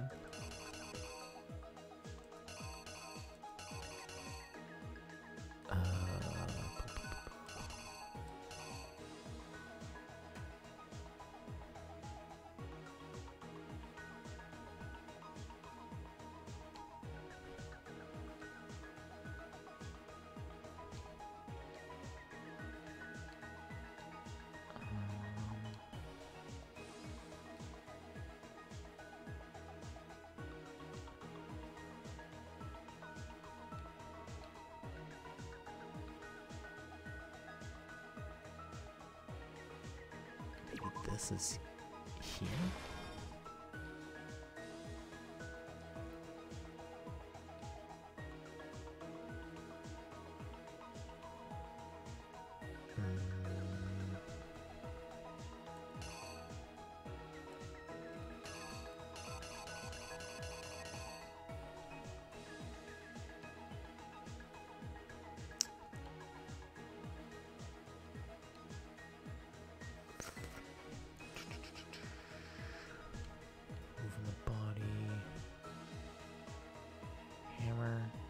Killed, not chips. I guess that? I don't see why that's the thing, but I feel like taking the picture might need to be in here, but it would only be here if that was the case. But I feel like that covers it. So maybe it is this and not him. The killer is you! Before anything, the killer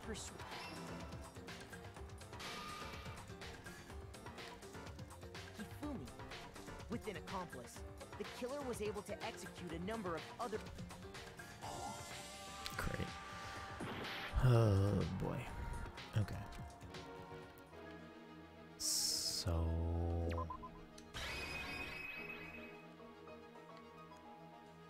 maybe this is first.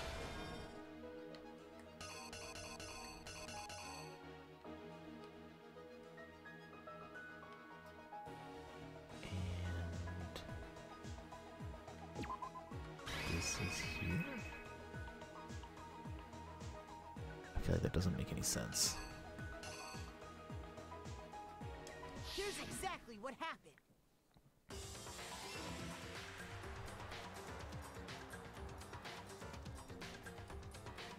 First, they convinced someone to meet them in the wreck.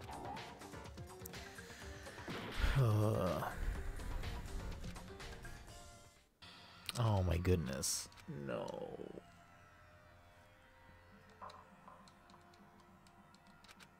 I hate this part because these pictures are not straightforward in my eyes.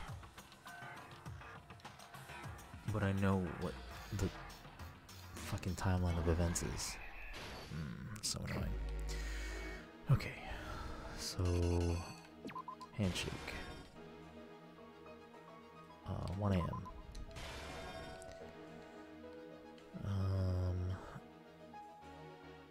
It's gonna be... it's not this. It's not... it must be this, I guess? And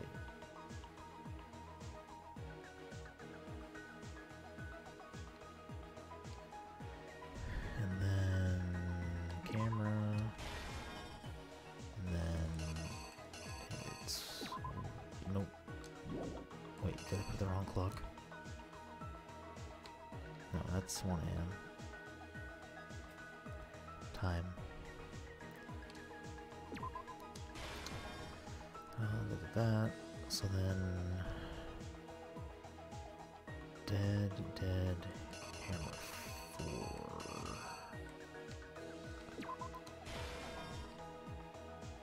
Here's a picture.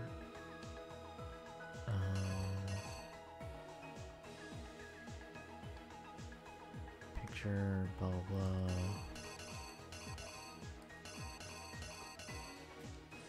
I guess that.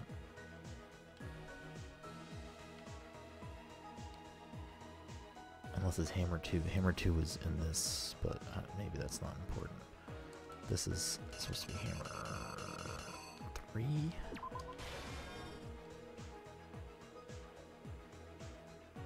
Oh wait, no. His is supposed to be Hammer 4?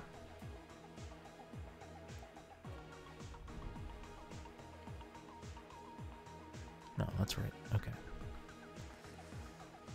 And then moving the body. And then I still don't understand what this last scene is supposed to be. Blood on the camera, I guess? I don't know. Here's exactly what happened. Alright, we can skip this. Before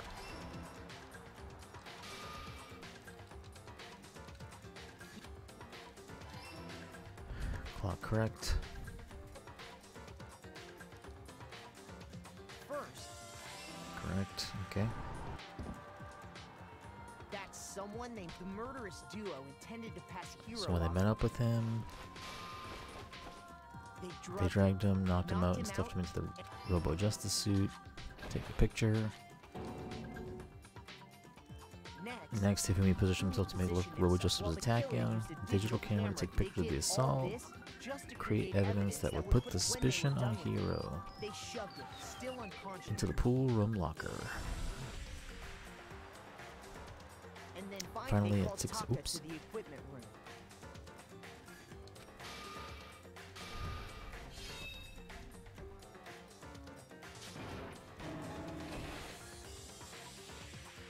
And that's where Hifumi killed him. Making it the scene of the first murder. The murder weapon was Justice Hammer 4.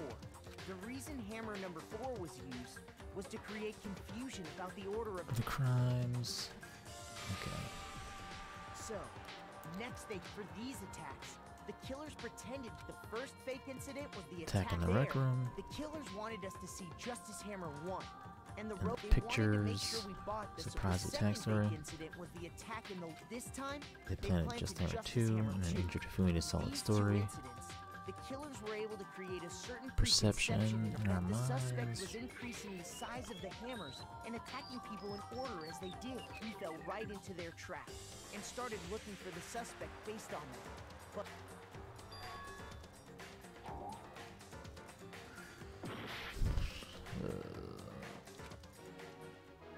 So if it's not that, then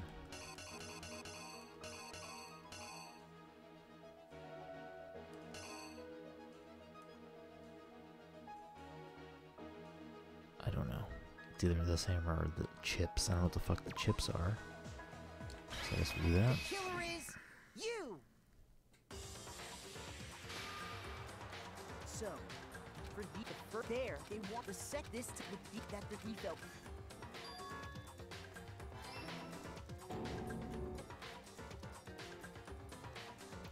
While we did that, we left Hifumi alone in the Oh, nurse's okay. I did not office. know that. Thank you.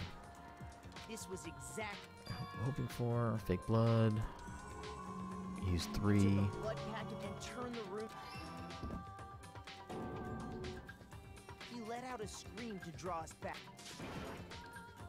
Meanwhile, the other group so when we heard the body discovery, we left the nurse's office. We simply when we learned his body had disappeared. Rushed back to the once nurse's again, office. Hifumi This had time the he chance snuck into the equipment room, moved the body.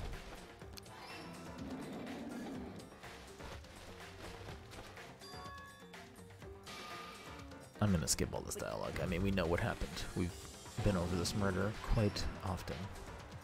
there, and that should...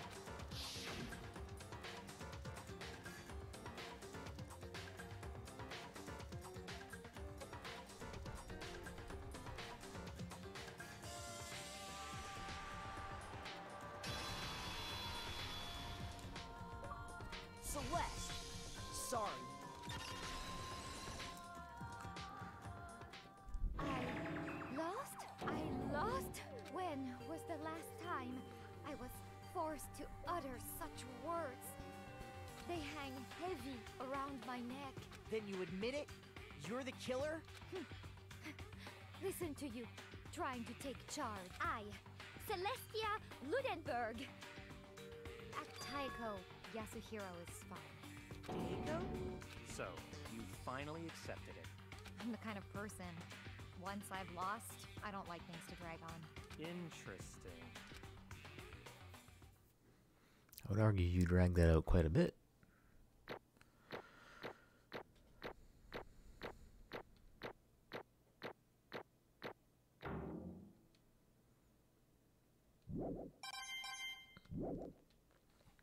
Okay, Monokuma. I'm ready to begin. Or, no, I suppose this is the end, isn't it? It is indeed the moment we've all been waiting for. Time to vote, okay? Okay. If you would, please locate your lever and cast your vote. And when the votes are tallied, who will become the Blackened? Will you make the right choice or the dreadfully wrong one? Oh, Monokuma.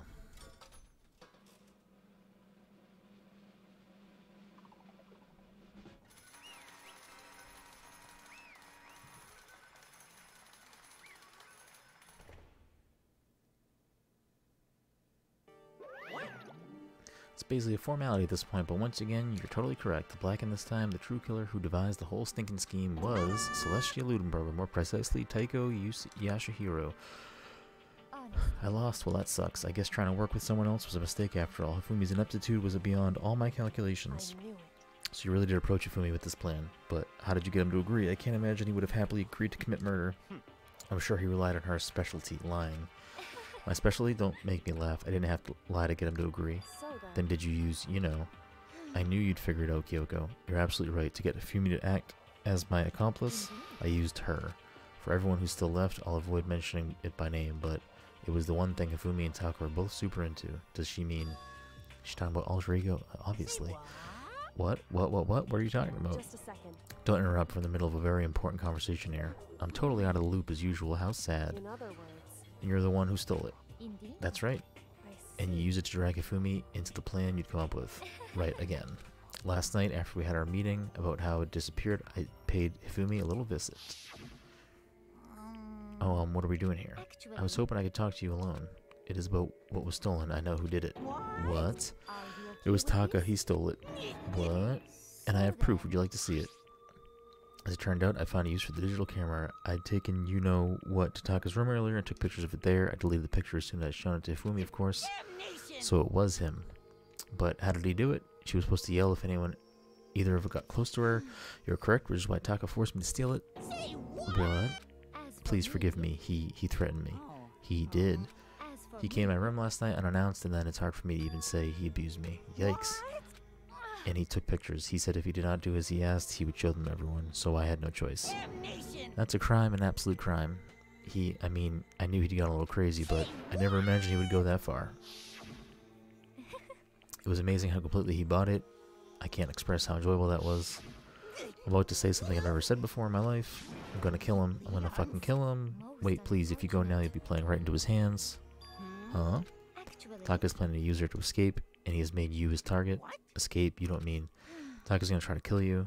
What? And all so he can keep her to himself. That bastard. Bastard. Can we allow him to continue with these barbaric acts? Absolutely not. How could I? I have to save her.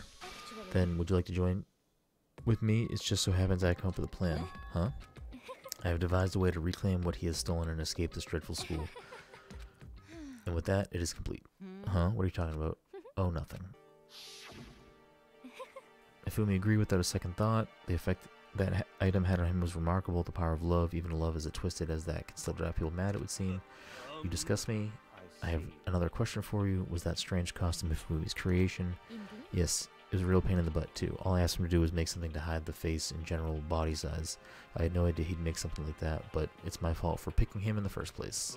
So why'd you decide to make me the suspect? Because you're stupid. That's it. And in that regard, I made the right choice. I'm so glad your stupidity surpassed my every expectation. Life must have been tough on your parents, though. I feel like I could cry. But when you were explaining your plan to Hifumi, how did you explain the part about him playing dead? What she's asking is, what was Hifumi supposed to do after that, assuming you would actually let him live? Are you okay with this? That's simple. After he did his part, he pretended to be dead when someone showed up. I told him to say he'd been seriously wounded. He was on the verge of death, but he just barely held on. And he really believed that. Well, of course, that wasn't all there was to it. As I explained it to Hifumi, the plan was, while you're all questioning him about what had happened, I was going to go murder someone else. And at that point, Hifumi would have an alibi. So nobody could doubt him. I told him that, and he believed it. It all seems very straightforward, stereotypical. I just matched the lie to the level of the opponent. In fact, Hifumi ended up. He believed the lie wholeheartedly right up until the moment of his death. So you had a plan to kill him all along. But of course, there would have been no point to my plan if the one who pretended to be dead did not end up dead himself. How can human life mean so little to you?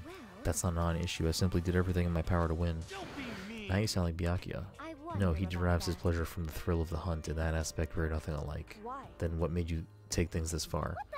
Was it really just for money? Are you talking about the $10 million Monokuma offered us? That is a lot of money, it's true. But that's not all there is to it. From the moment our new life began, my only thought has been escape. But all along you've been saying we have to accept living here. Obviously that was a lie. I couldn't take it. I hated it from day one more than anyone else in here. I want to get out. Every day that was fresh torture. And do you want to know why? Because I had a dream. And accepting a life here would have meant nothing less than giving up on my dream forever. And there was no way that I could ever do that. In the underground world of gambling, I risked my life to make a metaphorical killing. And it was all for that dream. And that was this. And what was this dream of yours? To live in a European castle. A castle? And to gather handsome men from all over the world to serve as my butler/bodyguards. I was going to make them dress up like vampires and satisfy my every need. Once I obtained that, I would have created a perfectly aesthetic world of decadence. Living in the rest of my life there was my only dream, my only goal. That was what life is all about. Combining with my own winnings, Monokuma's $10 million would have made that dream a reality. I got right to the edge, but unfortunately my dream has been scattered to the wind. Still, I don't have any regrets. I pursued my dream till the very end, so why would I? Just the worst. You sound so passionate, but you're really able to kill your own friends for it? Are you asking me to feel guilty? That's a pointless endeavor. I think nothing of sacrificing others for my own ends. I feel nothing. That's all there is to me. That's what makes me complete. Isn't it terrifying how different our values are? There's simply no room for understanding. What is this? That's what we should be saying, and plus, how can you be so calm? Don't you realize you're about to die? Why aren't you scared? My ability to lie is unrivaled, and I take pride in that. It's not just other people. I can even fool my own emotions. The conscious deceives the unconscious, and that's why you're not scared. Yes, indeed. That's right. I don't fear death. Kill me however you like. But you know, if you could be reincarnated, if I had a choice, then I think I would like to come back as Marie Antoinette. You just get executed again. Celeste smiled then, and when she did, it looked to me like a poor effort to force it. She claimed she could fool her own feelings, but that statement itself must have been her final lie. And that weak, fake smile is what betrayed her.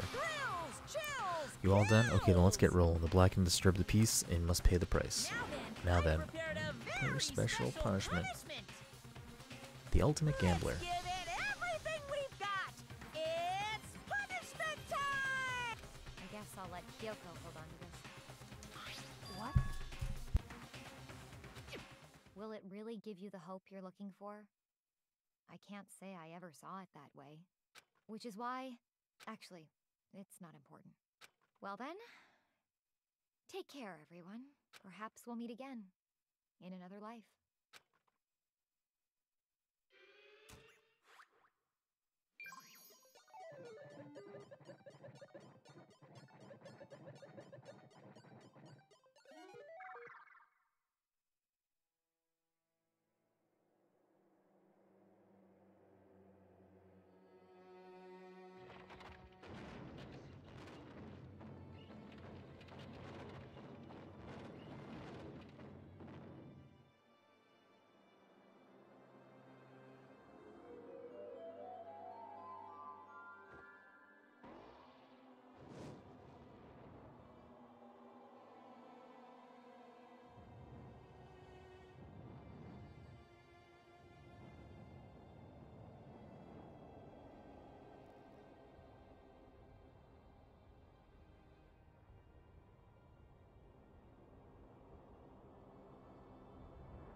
It's over. The third execution is over. Celeste's death is over. Celeste killed my friends, so I can't be here, but I also can't deny that at one point I considered her a friend too. And for him to just come along and... Isn't it just awful? Someone couldn't cut free of their regrets from the outside world, and so more people had to die. You guys are still young, you need to place more value in your lives. What are you gonna do? Jeez, and here I thought you guys were gonna pass the torch of hope to the next generation. Let me out of here! What do I care about hope? I'll throw it in the trash if you just let me out of here. Too bad. You're all the embodiment of hope, whether you like it or not. And it is my destiny to knock you down one by one. It's sad, yes it is, but the reality just can't be avoided. Don't talk like you're not responsible. How long are you gonna make us keep going through this? What do you want from us? God, I'm so sick of people asking me that. Give it a break, rest already. So anyway, Kyoko, did I see you got some kind of key type object from Celeste? So what's the deal with that? What? Huh? What's the matter? So then, I'll answer your question if you answer mine. What did you do? What did you do to me? What? hey, Answer me. What did you do to my body? Oh man, oh geez, oh man, oh geez. What do you mean? What did I do? I have no idea. I don't know anything about it. What was that just now? The mastermind did something to Kyoko's body? What does that mean? Okay, things are getting kind of awkward. I think it's about time I got out of here. Meanwhile, you guys can go enjoying your school life. If you get lonely, give me a shout. Not that I'll do anything about it, of course. See ya later. See ya. Monokuma disappeared, leaving us all depressed and in despair. Although it wasn't all despair. There was one small hope. Hey Kyoko, Monokuma already mentioned it, but what's that key that Celeste gave you? Most likely, it's the key to one of the dressing room lockers. What? That means Celeste probably hid it in there. Hey. I suppose sometimes it's easiest to miss out what's right beneath your nose. Well then, we better go check. indeed. Good idea. We left the courtroom and rushed to the dressing room. As we approached the dressing room, Kyoko looked back at us and said, Hey, I'm gonna go on alone from here. Everyone else head to the dining hall. I'll check in with you later. What? Why? Exactly why are you going alone? so... Do you even have to ask? As she spoke, she glanced quickly at the surveillance camera. Come on. That's not what I mean. Why you? There's still the risk of a spy, you know. Then I'll go too. What? You? Please let me go. Standing here arguing is just gonna draw more attention to us. Do whatever you want. Thank you, Byakuya. Well, Then it's up to you now. Yo! I'm gonna go to the dining hall, okay? Huh? So Makoto and Kyoko are gonna go together? Does that mean what I think it means? Good luck, Makoto. Girls like her are total pushovers when you show a little backbone. I tried to forget what Hina said. Everyone headed to the dining hall, leaving me and Kyoko there alone. Shall we go? Well, shall we? Yeah. So then, We need to get into that locker. Kyoko took the key Celeste had given her and unlocked the locker, and as the locker swung open, we saw... You really came. Good morning. It's been a while, hasn't it? It's safe, thank goodness. I'd never heard Kyoko sound so relieved. It was like she was speaking from the bottom of her heart. I did what Celeste asked. I didn't say a word. I stayed quiet the entire time. Oh, and I think I might be able to open the last set of files soon, maybe as early as tomorrow. I'm doing my best, so please just wait a while longer. So now we can officially say the case is closed. As far as this incident is concerned, sure, but can we take a second since we have this opportunity? I want you to be honest with me. Kyoko, please tell me what you were trying to do all on your own here at the school. you... Is that why you wanted to come here with me? However... Regardless, that's not something you need to know right now. I don't need to know. That just makes me even more worried. What? Worried? Like what happened during the investigation this time. You disappeared and we didn't see you again. Without warning, without explanation. When you do that, Indeed. it's only natural that they think I'm the mastermind spy, right? And you too? No. I believe in you. What? You believe in me? Isn't it obvious people believe in their friends, right? That's why I want you to tell me. And I want you to believe in me too. Because we're friends. I understand. It's true. And then maybe I can believe in you. Just a little bit more. Then, That's fine. fine, I'll tell you. I'll tell you why I've been disappearing and where I've been going. You see, I fucking knew the chapter was gonna end. Oh wait, what I heard from Kyoko then was, well, frankly, it kind of blew my mind. Right after I told Kyoko I believe in her, she told me a story that was, well, almost unbelievable. I decided I had to confirm what she had told me with my own two eyes, so I waited for nighttime to come. And when it did, I went into action.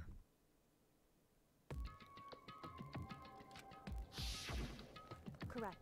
The boys' bathroom on the second floor doesn't have a surveillance camera or a monitor in it, and in the storage closet there, way in the back,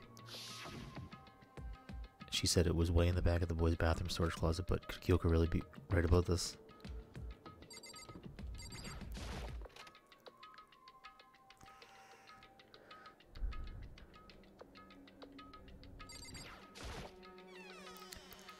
It just a normal storage closet. As far as I can tell, the secret Kyo told me about, could it really be hidden here? Looks like a door. She said it was in the back of the storage closet, but I mean seriously, without thinking I placed my hand on the back of the storage closet and suddenly, as if I were being yanked in. At the same time as I heard that sound, I fell through the wall. I had no idea what was going on. I had fallen through the back of the storage closet. Huh? It turned out the back wall was like a revolving door and I made my way to the other side, just like Kyoko had said. Correct. In the boys' bathroom on the second floor, there's a storage closet, and way in the back of the closet, there's a secret room. So this is the secret room, but what's in here? There's a bunch of files and what looks like a volume after volume of yearbooks. They're all covered in dust. Looking at everything, one file at the edge of the bookshelf caught my eye. Hope's Peak Academy Student Registry. This is the only thing in here not covered in dust. Has someone been looking at it recently? I slipped the file into my hand. Before I had a chance to take a look at it, a slip of paper fell out of the file and I turned my attention to it. What's this? You must not leave. That's kind of weird. I could understand if it said like I can't leave, but you must not leave? What is this? My head feels funny. This strange sensation. It feels like deja vu. Those words, you must not leave. I've seen them somewhere before, but I can't quite remember. What do I know? What don't I know?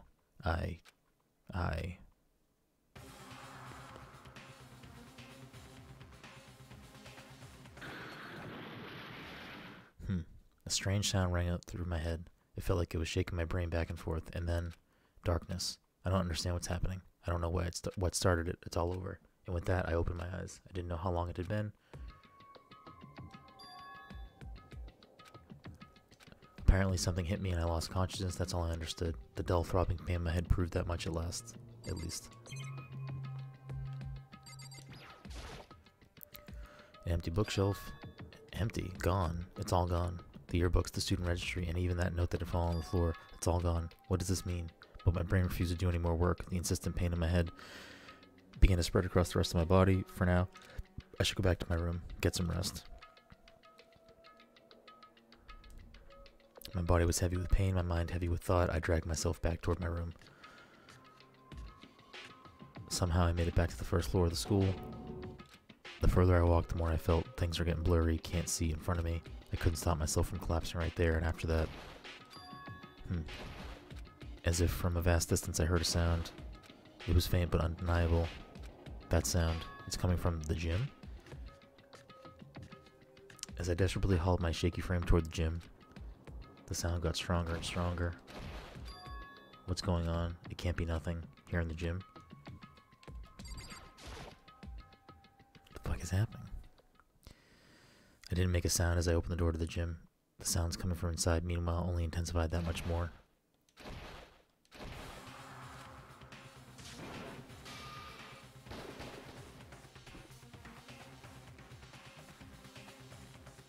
Before me, there raged a battle beyond anything humanly possible. No one side not human, that's for sure, but regardless, I couldn't stop staring. I forgot to move or even breathe. Why, you? What do you think you're doing? I asked you a question. What's the meaning of this? How dare you defy me? This wasn't part of the deal! The deal? I've made a decision. I will no longer retreat. No longer compromise. No longer regret. I've made my decision. I'm going to resist you. Okay, but you do realize what will happen if you go through with this, right? You haven't forgotten, have you? What I'm holding hostage? What am I looking at? And what am I hearing? A hostage? Then could it be? The mastermind spy is... interesting. Huh.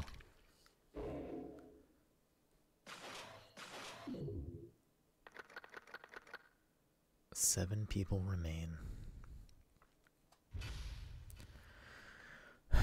Well, that will do it for Chapter 3 of Danganronpa Trigger Happy Havoc. Like I said at the beginning, the goal is to finish this week, so there will be at least 2 more, if not 3 more, separate streams getting us to the end of this game. So, I appreciate you hanging out, appreciate you watching along, and we'll see you next time.